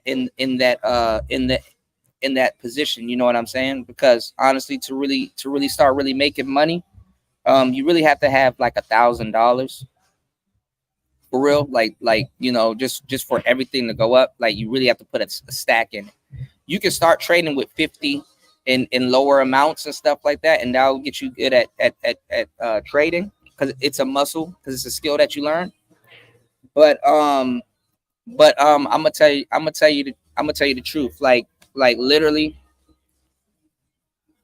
get a demo account and just start trading. Get a demo account, just start trading, and you know, see how realistically see how you'll manage $10,000, $100,000, and stuff like that. Go for broke. Well, don't go broke, but you know, go for broke. Like start borrowing money from lenders and stuff like that, and times it up and run it up and get those real numbers to see, okay, if I put in $650 into this trade and stuff like that, and I'm shorting, and learn the terms. So shorting is day trading. It's like, okay, I'm watching this candle right here, right? I bought into it because my moving average said that it's okay. It's on an uptrend, bro. You'll put that money into it, and that shit will shoot up, and then you make a lot of money. But then the thing is too, something that happens to me often too, is that something will be on an uptrend, and I'll quickly grab the money before it goes down. But sometimes I will get out of the trade, and the stock will still go up. Meaning that, okay, instead of me pressing, you know, instead of me closing the trade, I could have made more money. So now, if it's one green bar that went up and I made a profit, and it's another candle and it's another candle that took off where that one was and went up some more. If I was to get back in that trade, which I can make a profit, I'm gonna have to buy that same stock. You're basically borrowing stocks and selling them. It's like you're renting and selling, not renting, but you're buying and selling. So I would literally have to buy it at a higher price, and then so all right, I don't know how to explain this. Okay, when you buy at a certain level, and depending on how, you know, the resistance, depending on how the, you know, the what you call it, the stock goes above that level, that's how much profit you made. So let's say if you made a profit and then you got out of the trade and you collected the money, if that thing is still going up, you're gonna have to buy. So basically your bar is higher. So it's meaning that it's gonna have to get further past that bar. So it kind of makes it harder for you. But if it's shooting up, bro, shooting up, you're gonna make some money. But the thing is that you're gonna be buying high. So when you really want to buy is when it turns red and it goes low, because then you bought it at a cheaper price, and then at the same time, if it's projected to it's hard to explain this. If it's projected to go up, you understand what I'm saying? You're gonna make more money because your buy-in price is lower. You know what I'm saying? It's at a low. So watch the red candles to know when to buy, and then watch the green candles to know when it's gonna shoot up. Now it's the same thing if you're going bear. So and honestly, I think I made a lot more bear, right? So it's the same thing. So let's say if you haven't even bought in yet, if the green is all the way up, and because I be knowing the trends, I look at the charts, so you'll know if it's gonna fall soon. I'm like, okay, so let's say you want to sell instead of buy, right? So what you do is when the green goes all the way up, if the green is like at the top, hit that sell button because it's at the top. So the bar is a little bit low. Then when it start turning red and it start dropping, and it drop real. I ain't gonna lie, when that shit drop, it drop. You know what I'm saying? Then when it drops, bruh, when that shit drops, bruh, you going. I ain't gonna lie. I think if you get into forex and you really learn how to master the red, because people are like, oh, well, people are they just want to buy green.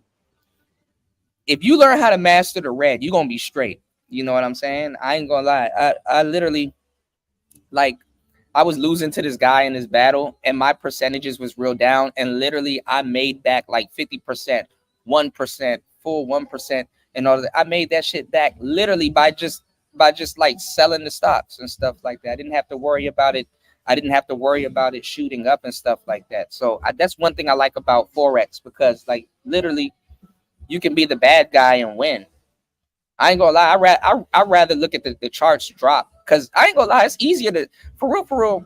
Even though the green be shooting up like shit, but it's easier to say, yeah, that bitch about to fall, and buy in. You know what I'm saying? And stuff like that. But then again, the green be shooting up too.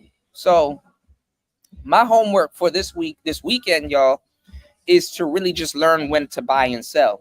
But I'm getting more comfortable with looking at these charts and stuff like that.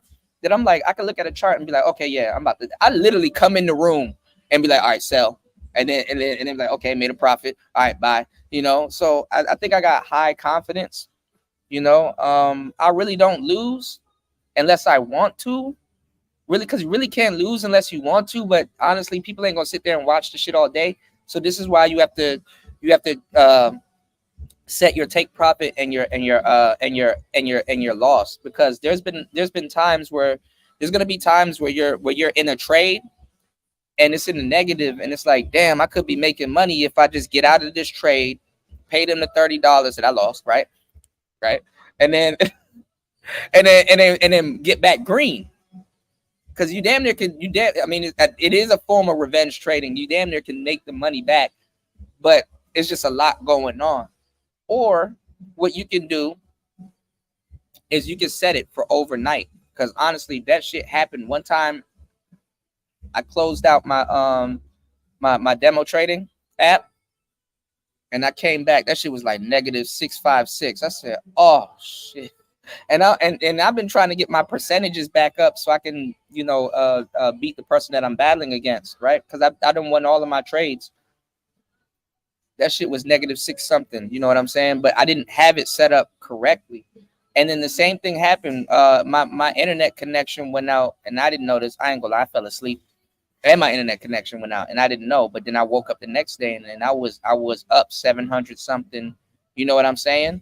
So sometimes when the charts go really low, I'm learning going long. Pause. You know what I'm saying? You just buy the stock, and then you just wait till the next day, and like for real, you in the hundreds, man. So some people are like, yo, I made this in a couple of days. Usually that person goes long And what they're doing is they're using their moving average, and they're using those other little lines that you see on the chart. Basically, my job is to study all of those little acronyms, RSI and MA and stuff like that. Basically, use those tools to see how you can utilize the moving average to kind of, for your predictions and stuff like that. And that's how people make a lot of money, or that's how people can securely go into a trade and know they're about to make some money. So a lot of people just, definitely want to be able to like know, like, hey, I know I can make a certain amount of money. It's really, I mean, honestly, you can really go off of what you see, and you can guess, or you can narrow down your guessing to be like, okay, I confidently know that like 7 times out of 10 I'm gonna get it right. And that's good right there too. That's enough right there too, because honestly, once you build your account up and stuff like that and start leveraging and getting more money, bro, you just about to have stupid money. You just about to have dumbass money. Like, you just gonna be a big dumbass with the paper. You know what I'm saying? And you can just start doing shit. But you gotta have a genuine interest in this shit, because there's gonna be certain little things that's gonna throw you off and piss you off and shit like that. You did? Yeah, it's gonna pull back. You said, I feel like I'm missing something out. I feel like I'm missing support to break. This is the thing too, man. A lot of your family ain't gonna support you. A lot of people are gonna be like, people are scared of crypto, man, and they scared of the market, man. But you're, for the most part, you're asking people that, you know what I'm saying, and that you don't even trade. Like, people that don't, they're not even in it. I met a couple of people that's like, yo, man, I got my money in this thing, and look, in a couple of months it's gonna take off. And then I get back up with them, and they're like, hey, bro, with a Lambo, just playing around and shit. And they're like, they don't even pay attention. You got to pay attention to that shit, man. Because even if you have your money in something, you can move it to something else for the meantime and still make money, and still compound and come up and stuff like that. Especially if somebody's long trading, man. Me, I gotta give y'all a disclaimer, because that day trading shit, the people done killed themselves off that day trading shit. People done fucked around and fell asleep and woke up to like the hundreds of thousands of dollars in debt. I would have been like, damn, don't close that trade. Fucking take profit, bro. This is gonna be a forever trade, bro. You might as well start another account. Bro, I ain't gonna lie, bro. You wake up and you 100K in debt, like, god damn. Man, you gonna have to call eToro's customer service, bro. Hey, do you got payment installments? Can I still trade while I'm paying this down? I believe that I can make perfect trades to get out of 100K in debt, Yeah, you can string your trades. Yeah. I'm learning it, man. But I'm running it. I ain't gonna lie, I'm about to take a little $10-$20 and do the real thing. I think I'll long trade with those. But I'm practicing everything I'm learning in the demo account, man. Y'all go get y'all a demo account, man. Don't take my word for it. Go get a demo account, man. Let's get this game, dog. Let's get this money, man. This is the shit I like to talk about. Man. I like to talk about things that I'm doing, man. Like, for real, because you can just sit down in one spot and make a fuckload of money, man. I ain't gonna lie, this shit crazy, but it ain't all it's cracked up to be. I'm not about to sit here and be like, hey, man. But some of y'all are gonna be very good at it. I just happen to have a knack at it, but I'm not trying to go through the Dunning-Kruger effect, where I start getting confident, because that's what fuck niggas up. Niggas be like, oh man, I'm good at trading, and then niggas blow like 2 million on trading and shit like that. I mean, like, bro. And when you think about it, is that I'm like, first of all, I'm like, shit, where the fuck am I gonna get 37,000 to buy a damn Bitcoin? Like, one Bitcoin is like $37,000. Where the fuck am I gonna get $37,000 to go buy one Bitcoin? Like, I should have took that. That's, man, nigga. Somebody tried to sell me Bitcoin back in like 2008 and some other shit, and I'm nigga, what? I felt like somebody was selling me goddamn Chuck E. Cheese, a Chuck E. Cheese coin. Man, nigga, I should have bought that shit back in '08. I'm mad as fuck right now.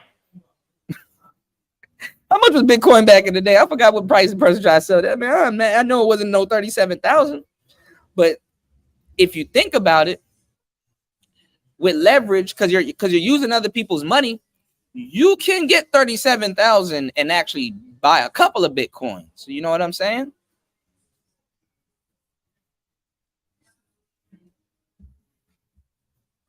You can get 37,000 and buy a couple of Bitcoins, man. But listen, y'all, it's getting dark here. I got a road run real quick, and I'm gonna be right back. We got another show coming. And also too, man, if you guys are interested in this type of stuff, let's talk about it, man. Man, other people in the manosphere ain't talking about this shit, man. And if they do, they talk about it vaguely, which I get, by the way. I get why they talk about it vaguely. You know, you said Bitcoin was going for the low ski woski, bro. And then it just a fool. You know, a fool is born every 10 minutes. You know, it's like, God damn. I ain't gonna lie. So Baron D. Rockefeller said, buy when there's blood in the streets, even if the blood is your own. That's some real shit. Trading these fucking stocks and shit like that. I'd be like, nigga, I'd be like $30 in the hole thinking that the stock's gonna go up. And I'm like, damn, I should have bought low. But then I hold on to it. And I just sit there and watch the numbers. You know what I'm saying? I just sit there and watch the numbers and then it shoots up. So even if you get into a trade and you see it turning red, don't be so quick to get out of the trade. But there's going to be certain trades where it's like, okay, let me take my loss real quick because it's going down like Young Jock and shit, right? And then you losing money and shit. And you're like, damn, I'm still stuck in this trade. Let me at least buy a little bit lower so when it shoots up, because the buy and sell price is always moving. So you need to be able to, like, you know, you need to be able to get yourself in a trade where you can get it up. So I don't give a fuck if I'm trading penny stocks and stuff like that. You're getting the muscle memory, and you're getting the reference points, you know, off of it. So that's why I'm telling y'all, listen, get 2 to 3 brokers that you fuck with and like get demo accounts with them. Don't use your money. Get demo accounts with them. Get a demo account with eToro, and I'll have some more websites for y'all coming soon. If you're out the country, I got some websites for you also. But get a demo account with eToro and download this game, shit, so I can add y'all and we can learn how to trade stocks together. It got this dude on it that looked like Trump. Star P, make sure you download this game real quick. It's called Trading Game. Yes, I play Candy Crush, y'all. I be stressed out. But, you know, it's called Trading Game. Go get that Trading Game. And I go back through the quizzes and stuff like that. So I'm learning the, you know, the terminology and all kinds of stuff. And man, listen, develop that skill and go get paid, man. Yeah, go get paid, man. Go get paid, man. Because I ain't gonna lie, bro.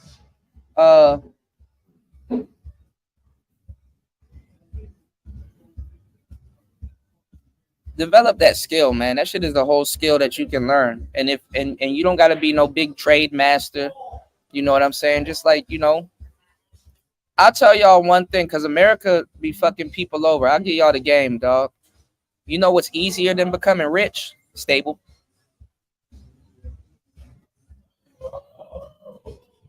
You know?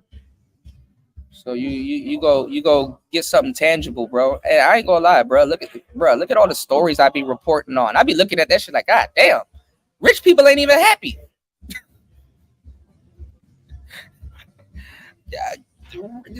Rich, there's a lot of unhappy rich people.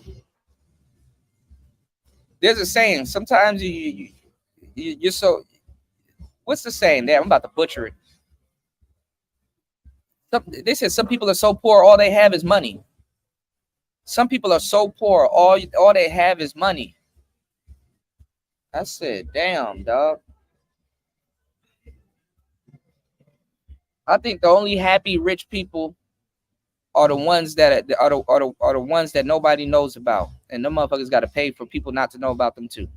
Right? So there's a lot of rich people that are not fucking happy, or they're getting the Diddy treatment and shit like that. So what's the point of doing all that grinding for 5 years and then some feral broad that wasn't with you shooting in the gym? Cassie wasn't up there dancing with Diddy. Like when Biggie died and on that Every Step I Take video and shit, and Diddy fell off that motorcycle, where was Cassie at? She wasn't on the back of that motorcycle falling off with him and rolling around on the ground. Y'all got to start thinking like that. Like, bitch, if you ain't fall off a motorcycle with me, dog, what are you talking about? You wasn't on the back of my Gixxer. You wasn't on the back of my Ninja. That nigga, I fell off that motorbike by myself. Where's your burn mark?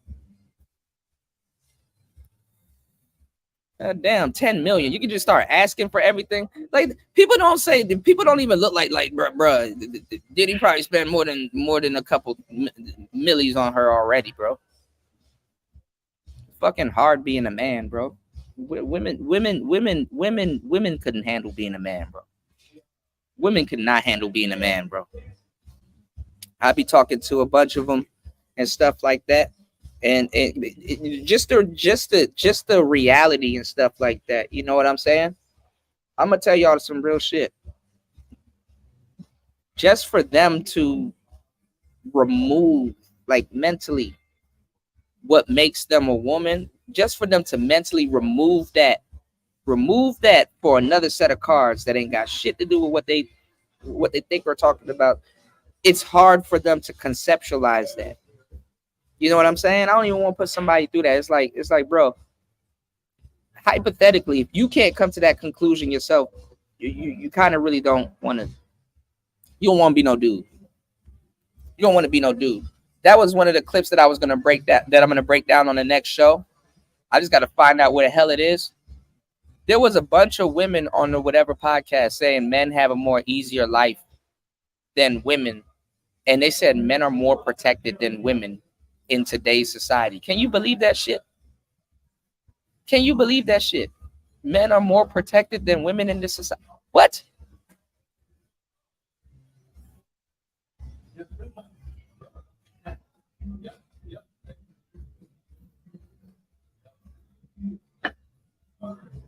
I can understand as a woman if you're scared. There's a lot of things, you know,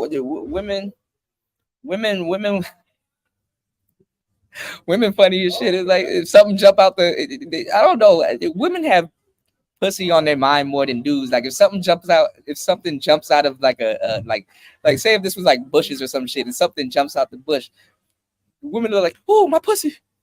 Something wants my pussy. Something wants my pussy. Even if it's an animal and they get frightened, oh, something wants my pussy. Oh, my pussy. Oh, something wants my pussy. Niggas know if something jumps out the bushes or some shit, it's coming for your life. It's coming for your life, bro. Okay? If something jumps out, if somebody runs up on us, we would think different. It's like I don't know. Oh, my penis. Oh, something's coming for my penis. Pause. But women think different. They think different, man. I don't know. I just find that funny. Maybe it's just some dark humor, but I find it funny. I don't know about putting together a game map, but I mean, I might put something together. I don't know. Who knows? I'm studying some other stuff too. I just kind of let y'all in on the you know. Oh yeah, I'll come up with something like that. I thought you mean like a stock app, but you know what? I'm actually learning a little bit of app development, low key. I'm really educating myself. I'm kind of proud of myself. I'm educating myself, y'all. But you know, these things are like trees. You gotta water it. It takes time. It takes time. You did? I would like to put something together though. I'll probably use like AI or something to put together like a dating scenario game. I think that would be cool. And if I get better at creating apps, because I got this site that's teaching how to do it, how to make an app and launch it and stuff like that and code it and stuff. I was trying to learn Python at one point and JavaScript. That's looking real 2024ish. But and maybe the Forex thing can help fund it. But if I could build it for myself, I would. But I would like to do something like that. Something like that is cool. I've thought about doing something like that. But if it's like a scenario thing, like it's like a scenario game, I would also put episodes of Player Talk Radio onto the app also that you can access. That literally got the answer to those scenarios in it. You know what I'm saying? I think that would be cool. That's how you can run up views. You pair the game with your YouTube channel and stuff like that. They could watch the video in the actual app, but it's like, yeah, like it's like watching it on YouTube, but it's like you're in an app and stuff like that. Because I do see those games. There's a lot actually. Speaking of it, I kind of downloaded a couple of those games to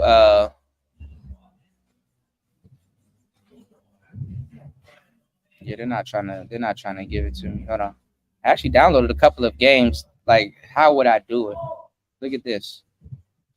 Oh yeah, and I can put my own beats in it too. Yeah, you're right. I appreciate it. I mean, a lot of but this stuff takes time though. All right, let me go to games. Y'all need to add me in what you call it? Y'all need to add me on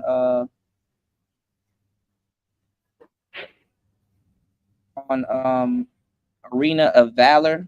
Y'all add me on Arena of Valor. And Spawn, man, add me on what you call it? Bang Bang. What's it called? They changed the name of it. I got a Dragon Ball Z game too. I don't play. Mobile Legends. Y'all add me on Mobile Legends, man. When I be stressed out, sometimes I play that game and it stimulates. Ooh, I got a crypto miner game. Oh, I gotta start getting into this stuff. Here it is right here. One of these games is called Love Island. But these are like games tailored towards women and shit. But hold on, Love Island. This one is called Whispers. Hold on. So like here it is, and it's like love stories, interactive stories. Hold on.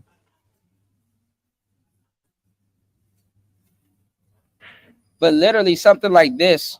Maybe I could get somebody to build this, but I don't really like people building shit because like once you start getting big, they start, oh hell no, I'm about to get rid of this game. See, I'll be this is my first time taking a look at it. I'll be with stuff until it starts doing this. So I downloaded this game and it showed two niggas together.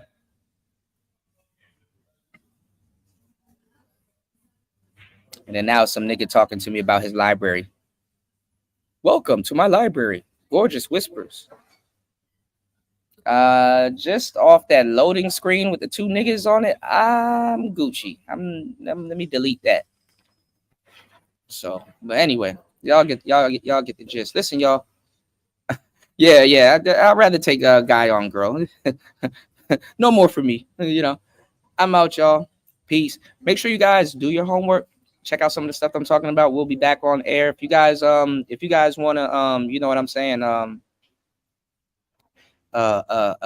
sponsor some shows or you got some topics and stuff, leave it in the comment section below. Hit the like button, subscribe, and I will see you on the other side. Peace.